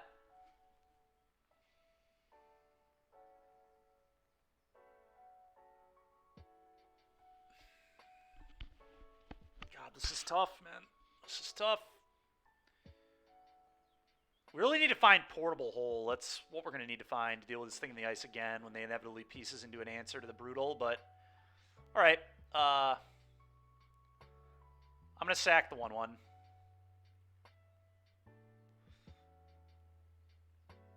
And I think it is basic land.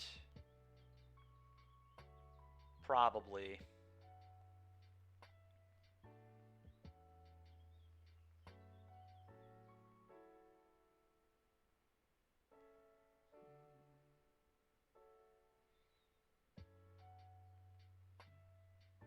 I don't know. Sentinel is really tempting, but the problem is, like, I just need to be able to double spell here, I think. I have an Ooze in my hand, too, which I can use. Yeah, it's just got to be Forest. I think I Brutal Cathar this right now. I don't believe they have an answer. And I do believe they would block.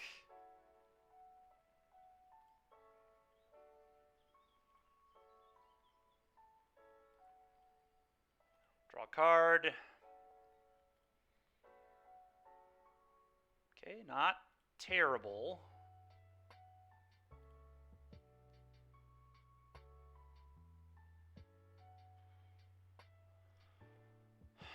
I mean, I think I just play the elf. Like, I need to dodge Brotherhood's End, but they clearly didn't have it last turn or they would have played it. They could consider into it. They can't pieces into it. They could cruise into it. But I probably just need to accept that I'm going to lose if they cast a Brotherhood's End, and there's not a ton I can do about it.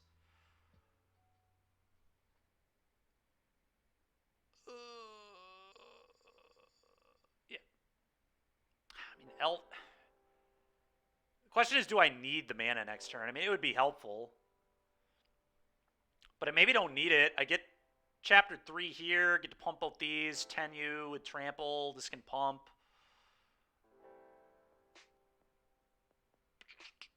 Maybe it's just make a 1/1, save the elf. I think I just need to not play around it. If I get Brotherhood's Ended, I'm almost certainly losing the game anyway. So let's just play the creature that gives me the most advantage. Consider, yep. Pieces into the bin.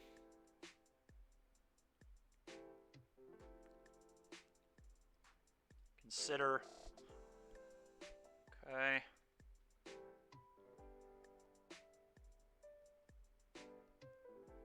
So, treasure cruise, maybe. Yeah. Okay. Okay.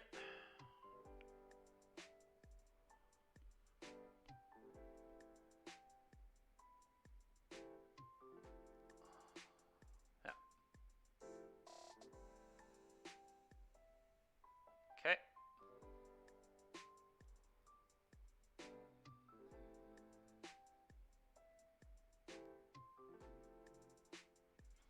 Get a bird back, sure. Target both my 3. Okay, Portable Hole is a hell of a draw there. They're actually maybe going to die.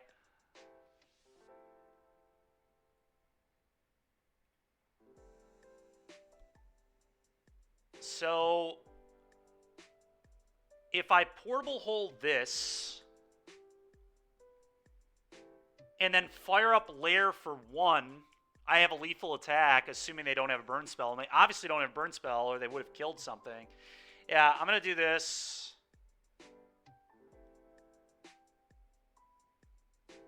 And I believe I actually have game here. This is insane. Could theoretically still have Lightning Axe, I guess. Should I play around that? I could play around that. I mean, I can also just, like, attack with both these and then play Ooze, eat your bird, eat a spell. I mean, they obviously don't have Impulse. They would have played Impulse. They could have Spikefield Hazard. Lightning Axe is still very possible.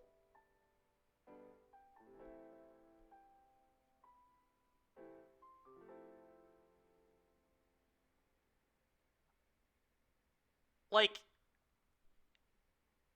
can they beat me just oozing? Like, it's going to be hard, especially with a lair.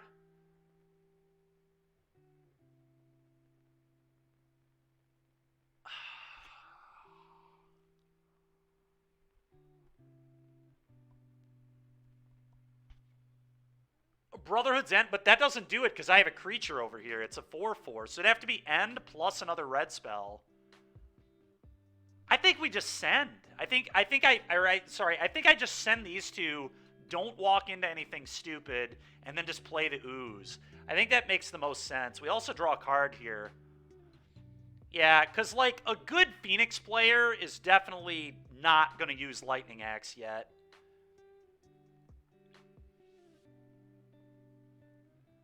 We're just going to do this. Their elf is fine. Okay. Take 8. Play an Ooze.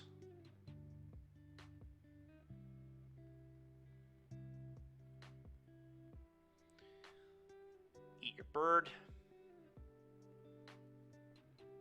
Go.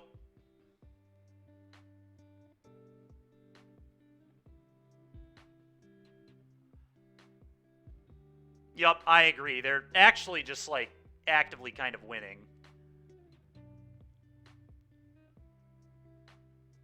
Like, if I fire up Hydra and they have a removal spell there, they're probably going to win the game. Because they have pieces in their hand here, too. Like, I don't know, just way too dangerous. Thing in the ice.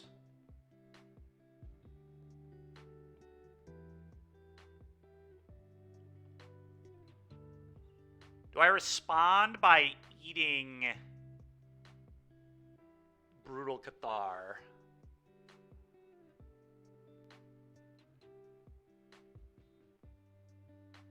Probably.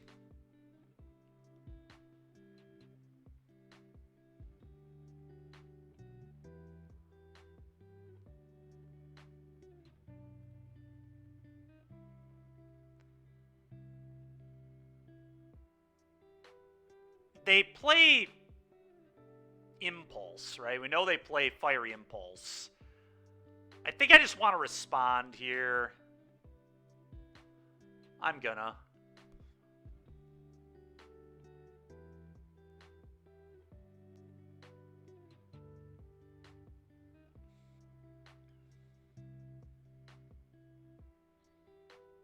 Definitely some bad things that can happen, but I feel like okay right now.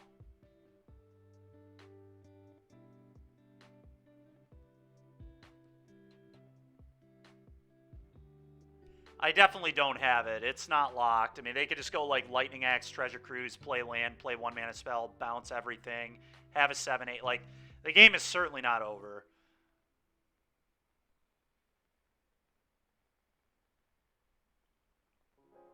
Yep. Sure. Yep, this is exactly what I was talking about.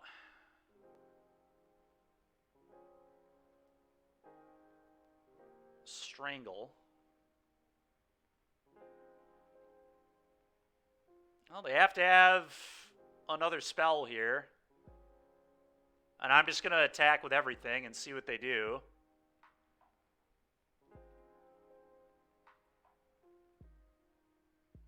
Alright, nice. Holy shit, dude. Alright, that was really, really, really close. Alright, well, 3-1 with this deck is honestly better than I thought we were going to do with it. So, anytime you get a winning record with green-white pile of cards, it feels pretty good.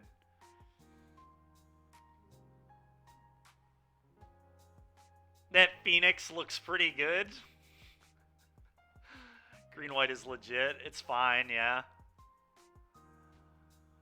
Oh, hold on. Before I hop in another match, I'm finally going to give you feedback on your deck. I almost forgot to do it again, but... Alright, here we are. Let's bring this over here. Green-white is fine. It's no red-white. I mean, yeah, the issue is it's just like... I don't know. It's felt pretty good, but... Don't hold back. All right, well, let me look at this. So Skrelv, Malira, Thalia, Adeline, Knight of Autumn, Skyclave. I still think this Vindicator is so troll, but maybe it's good. Foreign Klex. So what if you stopped playing Eldritch Evolution and started playing the new card that I'm playing? Would that be good in this deck?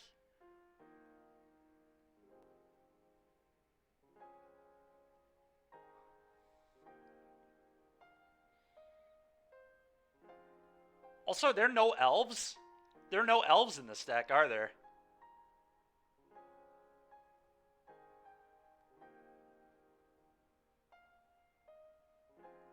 Yeah, you do need elves for redemptions. I mean, like you were saying, voice, like, it's probably just a different deck.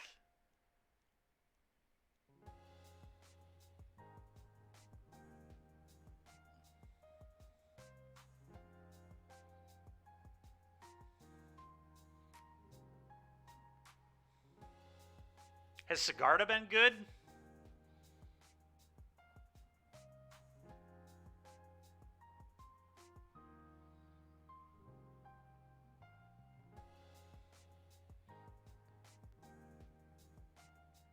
The next question is, do you need to play 2? Obviously, 1 is good in, like, a deck that does the tutor package stuff, but, like... Yeah. I wonder if you're supposed to be on 1. Oh, man. Alesh Norn is a card I should have put in this deck, in the deck I'm playing. It's a very good bullet. Dude, these green-white tutor decks are really, really interesting.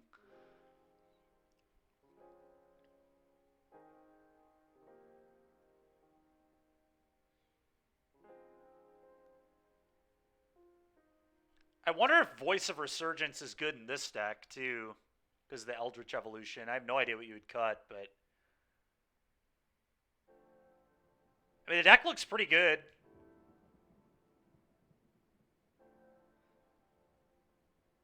You could maybe use a little more... I guess you have Thalia. How do you find this deck's Lotus matchup is?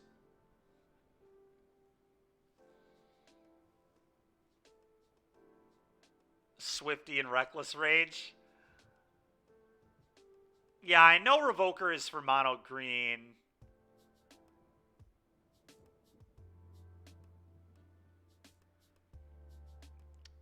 In Atlanta, actually, I was thinking about playing a Yorion deck with 4 main deck Revokers. That's kind of funny. Yeah. Okay.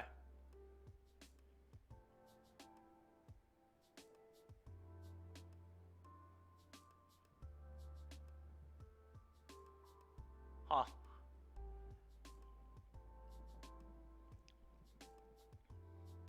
My initial thoughts are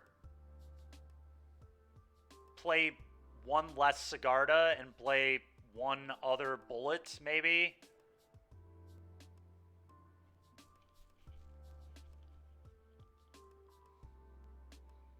Sarah Paragon should probably be in here, right? You could play a 1-of Sarah Paragon. I like a 1-of Sarah Paragon for sure.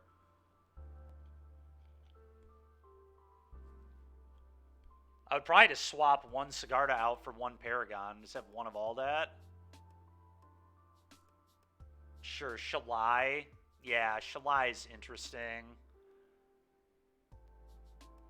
Shalai just gives you everything on my board as hexproof, though, right? If you have Sigarda and Shalai, your board is untouchable.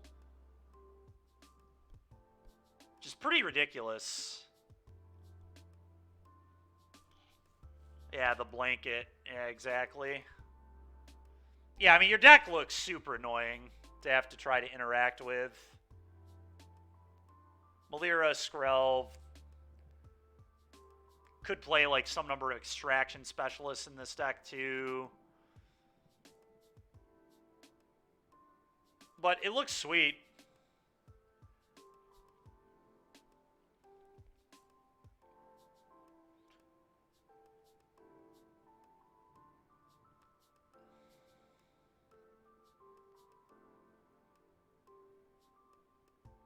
Oh yeah, I forgot about Raidane as a card. I could have played Raidane in this deck too. I probably should have. Should have played some amount of Raidane. Dude, there's so many good white hate creatures. It's so insane. There's just so many of them. Like, green-white just has so many, like, great tutor targets for these decks with tutors. Yeah, that makes sense. Yeah, that also makes sense. Yeah, the deck looks pretty good. Oh, Yasharn is a card that you could and probably should main deck too. Racksack's big enough that obviously I chose to main deck it in the one I'm playing. I think Racksack's big enough that you want it. And it's good against Rack mid too. It's like good enough.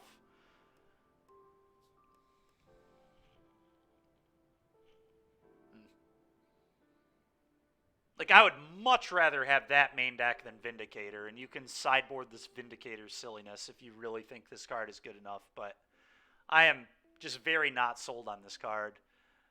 I guess it's good into Phoenix, but your deck is probably pretty damn good into Phoenix without this silliness, and then it's obviously good against Mono Red, but like, Mono Red's not very popular at all. He is a Nombo with Eldritch Evolution. That is true. Yeah. Yeah. I mean, that is a good point. But yeah, that looks pretty good. Vorinclex is like... It's just a good card, but you don't necessarily have to have that. Like, this is like a what... Like, how often are you tutoring Vorinclex? Probably not super often, but it is just a powerful card, so maybe it's good enough. Yeah. That's kind of why I think it maybe just shouldn't be in the deck. But it is a good Magic card. Yeah, kind of interesting. Anyway, let's put this away. I think the deck's sweet. I like some of the ideas. You've actually given me some ideas for my green-white deck here. But it looks pretty good. It's obviously quite a bit different than what we're doing, but I would definitely cut a Sigarda for a Paragon. And then the Vorinclex I'm not sold on. The Vindicator I'm not sold on. I think we can do more with our bullets.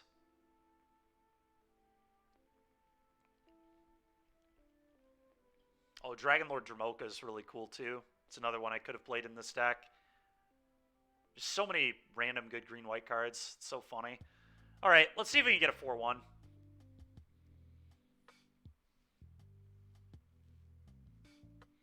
I think my mistake with this deck is, like, the deck feels fine, but I think it's there's a little bit of tension because it's kind of a weird, Virtue and Redemption don't play super well together in the sense that, like, Redemption sacks bodies off and Virtue wants a bunch of bodies. You want to go wide.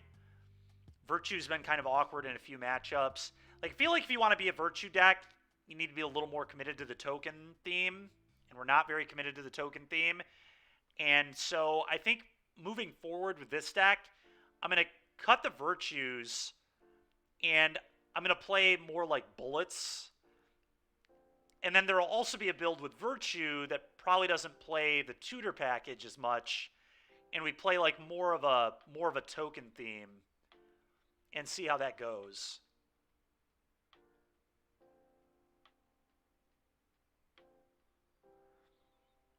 The deck is still played fine, but I think maybe there's some tension.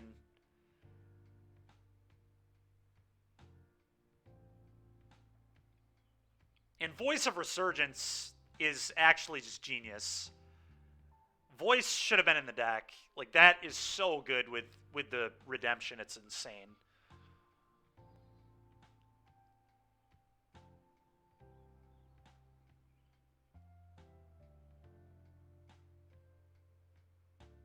It is, yeah. It's kind of just an okay card, honestly. It's like pretty reasonable into Rakdos. So yeah, I think moving forward, I'm going to want to split this deck up into 2 different decks with a little more dedicated to each theme.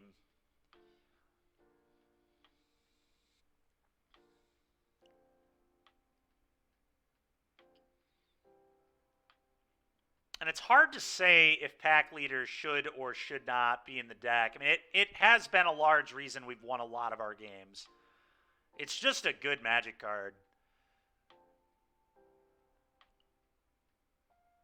It's like good defensively and aggressively. It gives you a source of card advantage. It's just a good card, man, yeah. All right, we won the die roll. That's a good start. How's my hand look? 2-drop, 3-drop, 4-drop. I mean, if Arkan is good, it's a great hand. I mean, I'm going to keep it. Like, I'm not going to mulligan a hand that goes 2, 3, 4 with 4 land drops, but...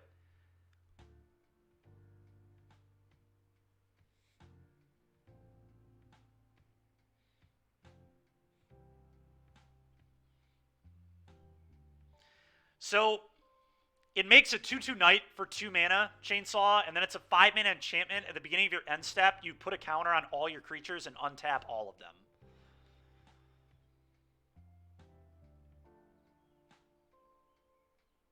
It's kind of insane.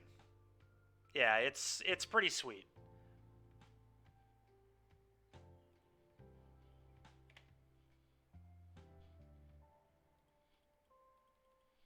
That was kind of the point of this deck, was to showcase virtue. Okay, well, here's mono green. Arkan might be good here. Maybe. Virtue, I mean, yeah, I don't know. Llanowar Elves. Am I actually just supposed to play Elves?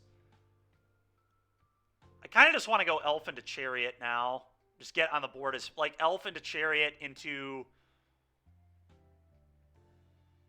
Virtue.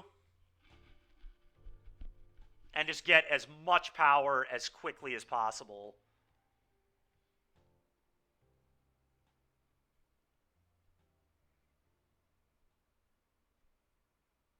A 2/2 just doesn't really matter. Yeah, I'm gonna do that. Arkan is better later. Yeah, that makes sense. Let's do this.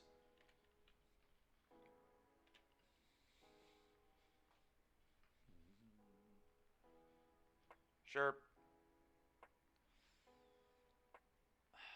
God, dude, Kiora. It's so annoying.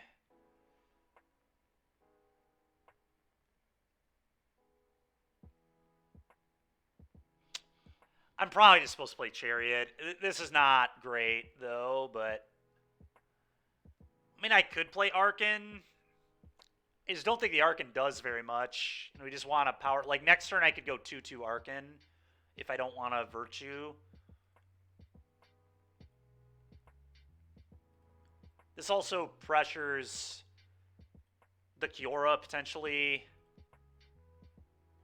I think this makes sense.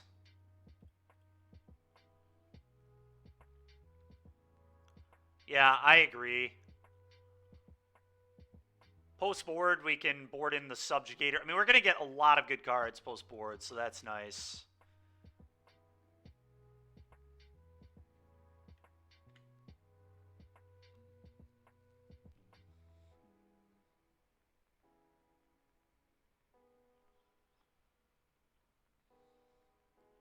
Okay. I'm not Chainsaw. Currently, I'm playing actual Brutal Cathar because I thought it was easier to cast, but I probably should have played Skyclave.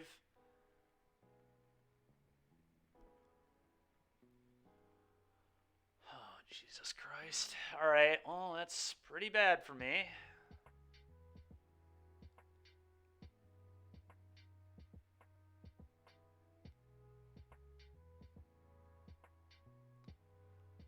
They just have to play Virtue.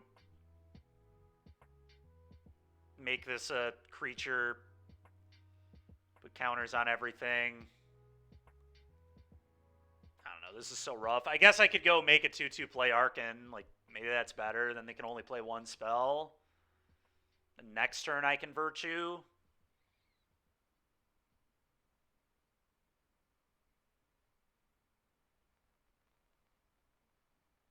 I guess putting them down to one spell a turn might be a good way to potentially win.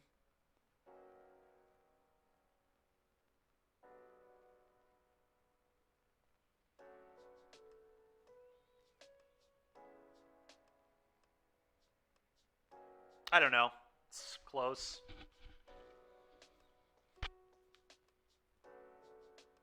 I get a lot more counter value if I just... Well, I guess I don't because I lose a creature.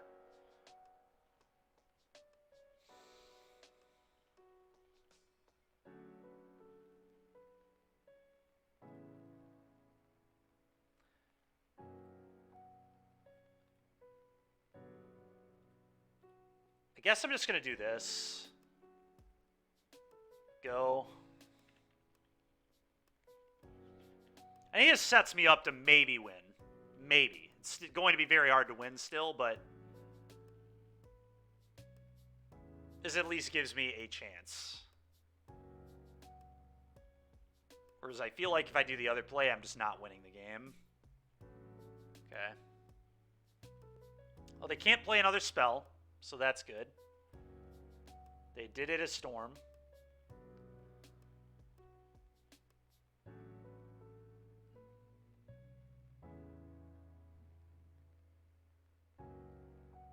I wish I wouldn't have F6'd. I don't think I'm ever blocking there anyway, but kind of sad I F6'd. Could have crewed and double blocked that. That would have been kind of interesting. Alright, I'm just going to play Virtue in a tap land.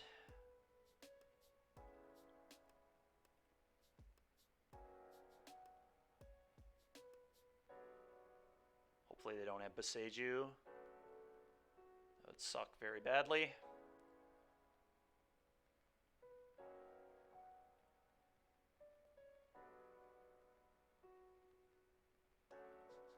I'm going to wait for this trigger to go on the stack to crew my thing. They have Beseech, because of fucking course they do. Dude, you've got to be kidding me, man.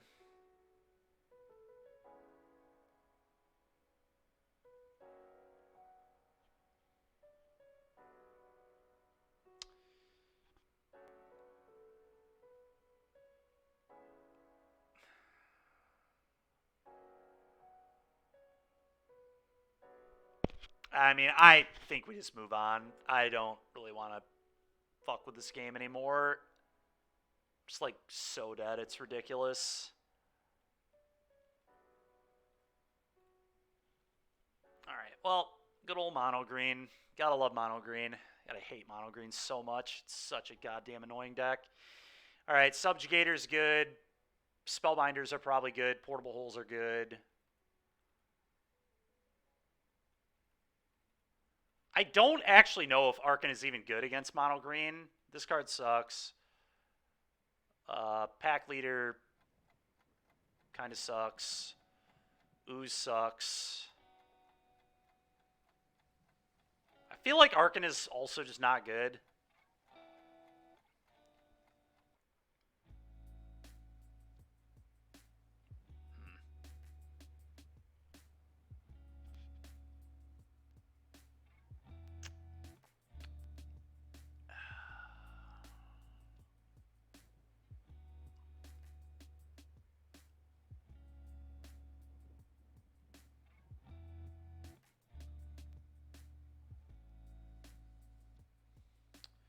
It's kind of a 2-drop, so let's put it over here.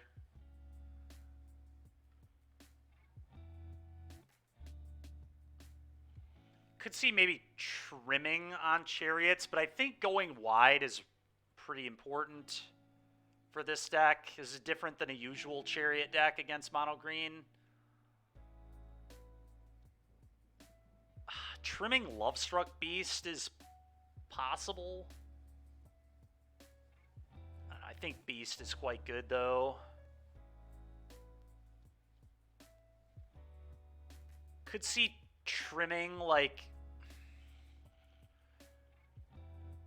1 Virtue, 1 Chariot or something.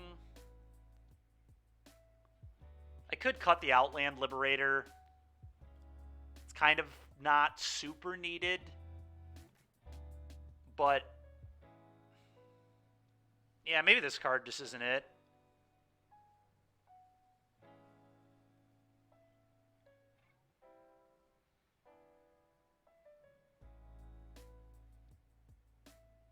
And then I think I'm going to trim a Virtue instead of a Beast. I think being able to just play a 5/5 on turn 2 is like... I don't know about this one. I don't think this hand is good enough. Too many lands. We are 3-1. We're probably about to lose to mono green, though.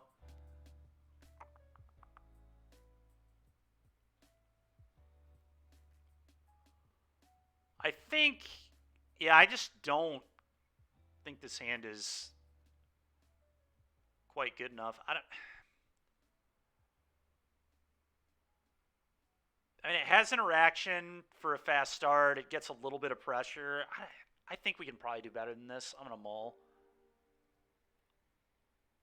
All right, this hand is 1,000 times better. I'm just going to bottom the Chariot. We're just going to go turn 1 Elf, turn 2 Spellbinder, turn 3 Spellbinder, turn 4 Baruch-Catharu probably.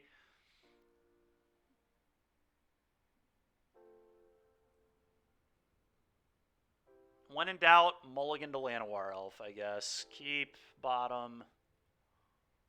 Looks like they're mulliganing as well.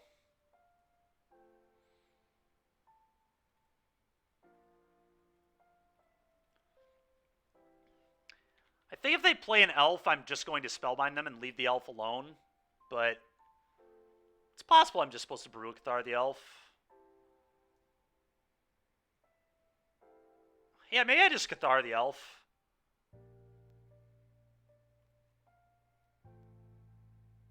I guess I just take their elf. You don't need mana.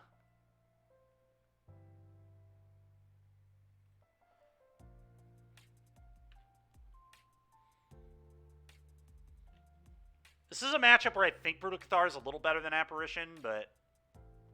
Oh yeah, that's a big sell on playing as we could flip that. That's so insane. Alright, cool. Play a Spellbinder. Take a peek at that hand of yours for you. Okay. Their hand was an actual disaster. Go ahead.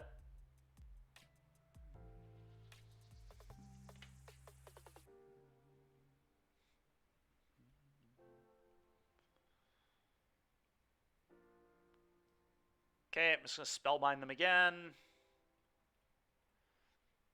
Attack them for a lot. Okay, cool.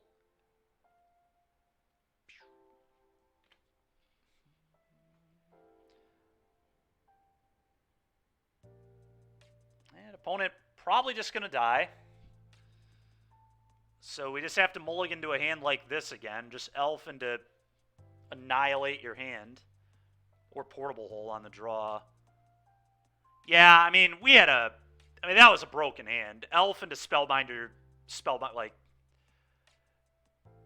That is like one upside of being green-white is Spellbinder is a really good card, and just playing it on turn 2 like can really mess up some functionality of people's hands. Do I want to change anything?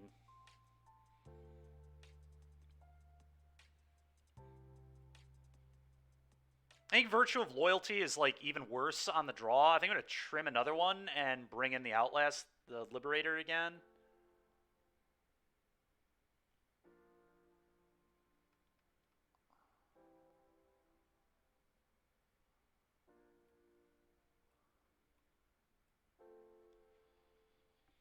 I don't know. It is possible that Pack Leader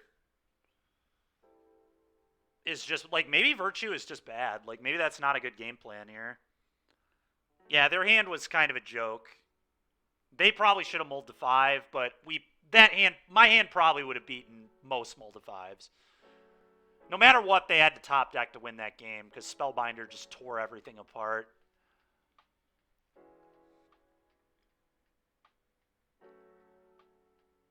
Yeah, honestly, Virtue might just be too slow.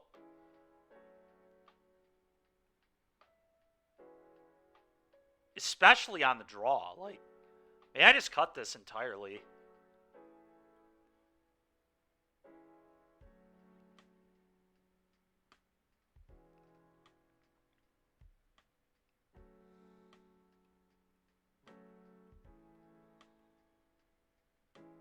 I could bring in more angels, just to have more flying.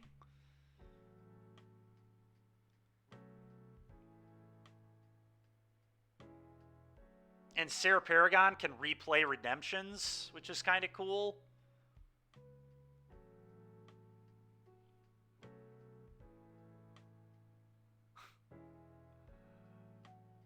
Yeah, that's fair. I don't know, Pack Leader's kind of interesting too. I feel like it's bad though. I feel like I'm just mulliganing to Elf or Portable Hole and I cannot keep any hand that doesn't contain those. I'm going to try these two. Let's see how they pan out. It's kind of a weird build, but I think I have to mulligan to a hand with Elf or Hole. I don't think we can keep any hand that does not have one of those 12. All right, we're gonna keep. It's like it's a turn 3 Chariot. It's got an answer to their Elf. Let's go.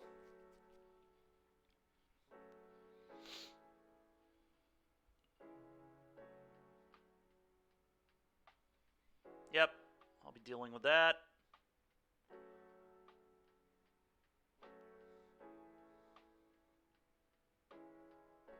Terrible draw. Play Portable Hole. Go.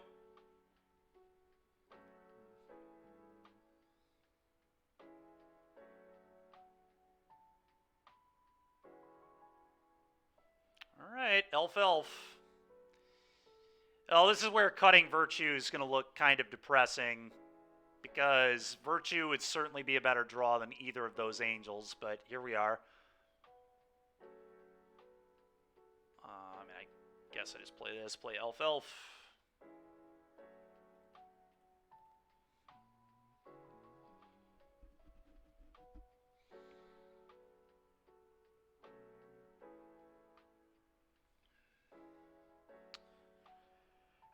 Sure.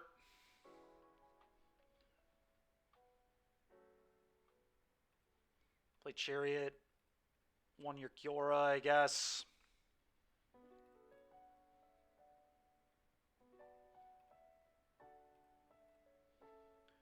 Go. I mean, if we draw Brutal Cathar to deal with their blocker, we could be in good shape still. But we really need to peel a Brutal.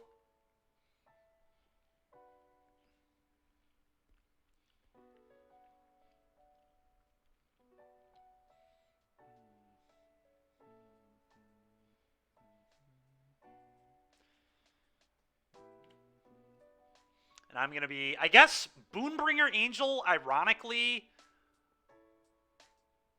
would maybe be better than Virtue in this spot. Like, jumping the Chariot could matter. And just getting a flyer, but...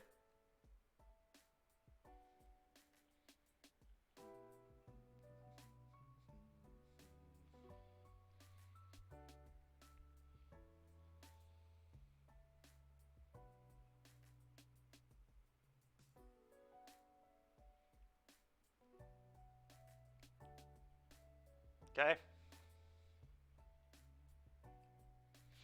That ain't it. Another land is not it.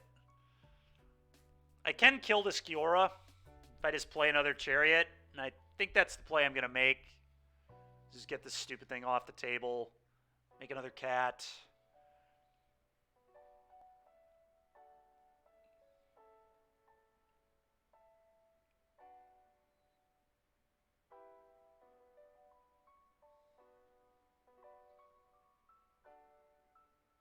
Yeah, I mean, I just have to do it this way. Kiora is way too good to leave in play. Keep the one that can attack. And all at Kiora. Clone a cat.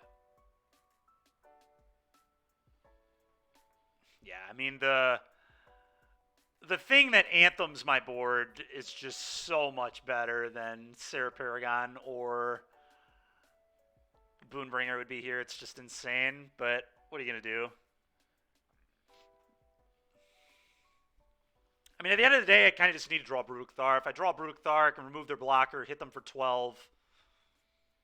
Just got to hope that'll be good enough. Sure.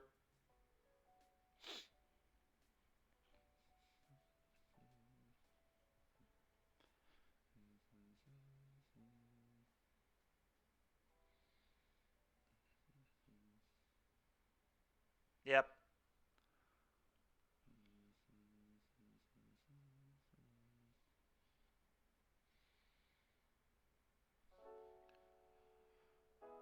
Frustrating.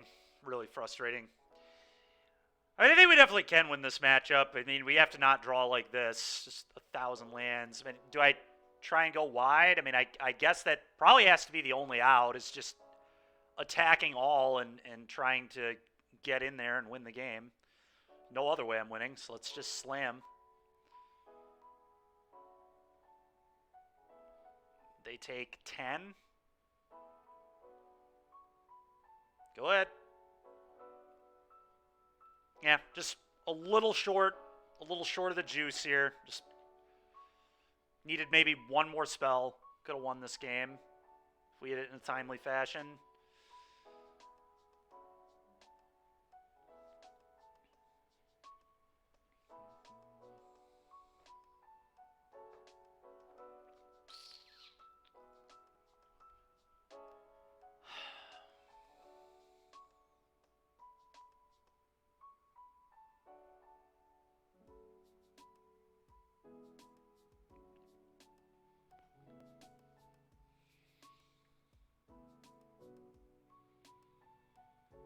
It actually could be beatable. Just gotta rip Brutal Cathar. I mean, it's Brutal Cathar bust.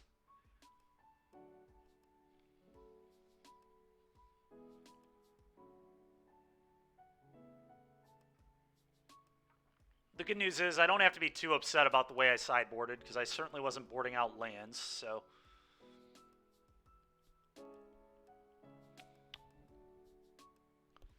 Needed the top of our deck to be a little more kind to us, and it was not. We got one chance to find something good here. I think it just has to be... I don't think anything other than Brutal. Oh, you know what? Subjugator Angel. If I just top deck Subjugator Angel, they die. I just tap their entire team and kill them. So I guess that's an out, is Subjugator off the top. Portable Hole. That's embarrassing. Damn. Subjugator for the win would have been so funny.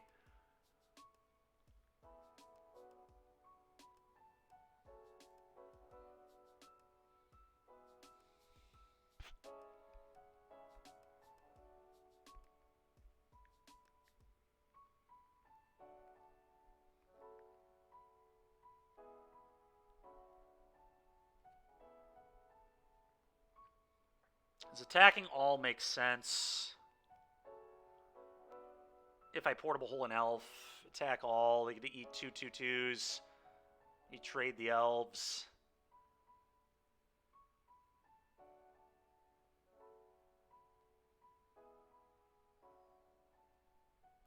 It's too bad. So close. So close. I don't think I could mulligan this hand either. I mean, it had fast mana and a portable hole. I just had to draw action, and I just unfortunately didn't. We did draw a second chariot, but that was the extent of my draw steps in this game. We had 6 of them. We drew like 1 real card, so kind of rough.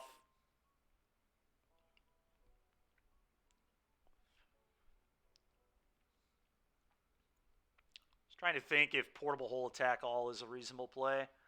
Eat 2/2/2s, trade 1/1s. There's just no way that's good.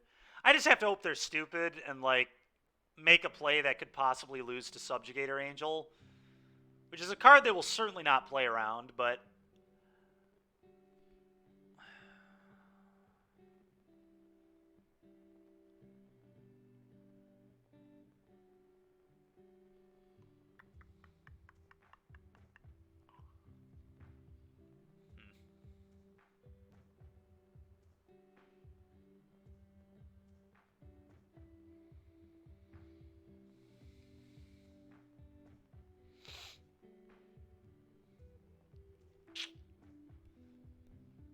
yeah, I don't think. I think I'm good to just take a 3. I mean, I'll make them play their turn, I guess. It's just I can hit an elf too, which I guess I'll do. It cuts them off 2 mana. It's better than not playing it. I could attack all, but I just think that's nonsense. Go ahead. Whatever. A 3-2 is not that bad of a league. We did lose to, like, arguably the 2 best decks, so that's a huge problem, but I won't complain. Oh yeah, just another Storm in hand. Why not? Sure.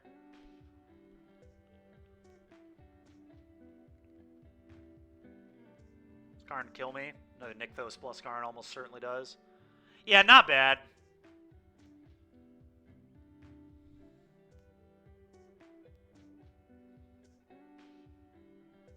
I think we're really close to 4-1-ing too. I mean, I think this hand was definitely a keep.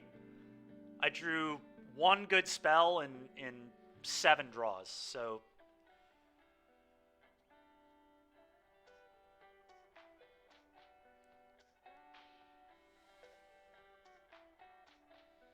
and maybe my opponent somehow finds a way to lose, and we'll just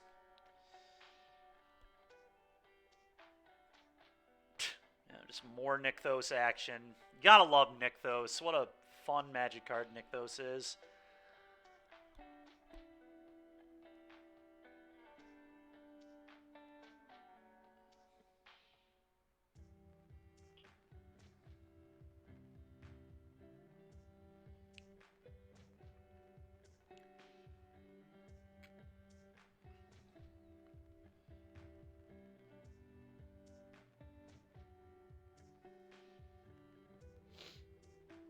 Yep. Is that a new Kiora? I'm pretty sure that's a new Kiora. I think they just have combo here. If they go get combo, I'm just going to concede. We don't have time to just sit here and watch them do their nonsense. You got it, man. I'm not going to make you do it. Not today. Not when it's close to being done time. All right, so both the decks felt reasonable. Maybe October bans include bans. I mean, it's like, I don't even know that green warrants a ban, and I don't know that Rakdos, like that Fable, necessarily warrants a ban. But if you're gonna ban cards like Smuggler's Copter for format diversity and then let people just play with Fable for 3+ years, that's just unreasonable in my opinion. Like, if you're gonna let Fable exist, you might as well just throw Copter back, because the only reason that card, like, that card is totally reasonable other than the fact that it just screws diversity big time. And, like, yeah, mono green is just a huge gatekeeper for sure. It's so annoying. Like, our opponent beat us easily game 1 on a mold of 5. I mean, that just, like, The deck's just so powerful. It's just so stupid how annoyingly good it is. And they have such a wide variety of different draws that require different answers for those draws. Like, you know, sometimes you're like red and you keep a play with Fire hand and they just like don't play an elf on one. And then they go Wolf Willow Haven, Kiora, play an Old Growth Troll on turn 3. And it's like, oh, sick play with Fire. You know, it's just, I don't know. Mono Green's just annoying as hell. I would like to see them lose Nykthos very badly. I think that is just such an unacceptable card. But who knows? The same, like I was saying with Fable too. Like, I think Fable existing is a little silly if we're going to ban cards like Smuggler's Copter. But regardless, whatever. They're probably not getting banned anytime soon. And I play a lot of Fable, but like, I still recognize it's a super busted card and wouldn't mind it not existing. But let's talk a little bit about how we would alter this deck. So I think if we want to be a Virtue deck, like I said, I think we want to go a little wider.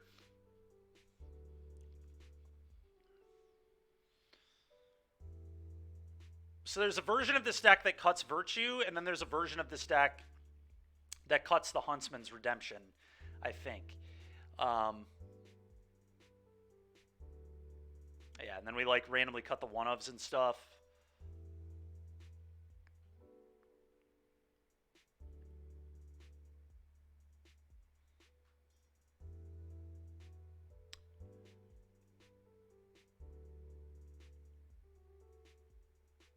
And I'm not really sure which I like more. I'll have to think about this quite a bit. If we cut the Virtues, I will say Brutal Cathar was honestly not much worse than Apparition. I will try Apparition next time, but like, Brutal Cathar was actually just better. I think Brutal is better against Mono Green, for the record. Like, Skyclave does hit Apparition and does hit Kiora, but having a thing that can just remove Cavalier is really important. Like, we literally would have won the game with a lot of those draw steps. If I hit Brutal Cathar, our opponent was just going to die. Yeah. So that's why initially I did Cathar, is I wanted a better green matchup. And we did kind of get away with it everywhere else, but I do agree Apparition, probably a better card. Yeah, a lot of ways to build this. I'll have to clone this one, and we'll see. I'm gonna open a new copy of this. I'm gonna probably tweak these tonight, but anyway, that's gonna do it for me, everybody. Appreciate it. I'm gonna send you all off to somebody else, and we'll catch you tomorrow for some more Pioneer action. Let's hit up Ginger. Looks like he's playing Rakdos. What a surprise. We'll see if he's added any new cards. Thanks, Garmok. Appreciate it.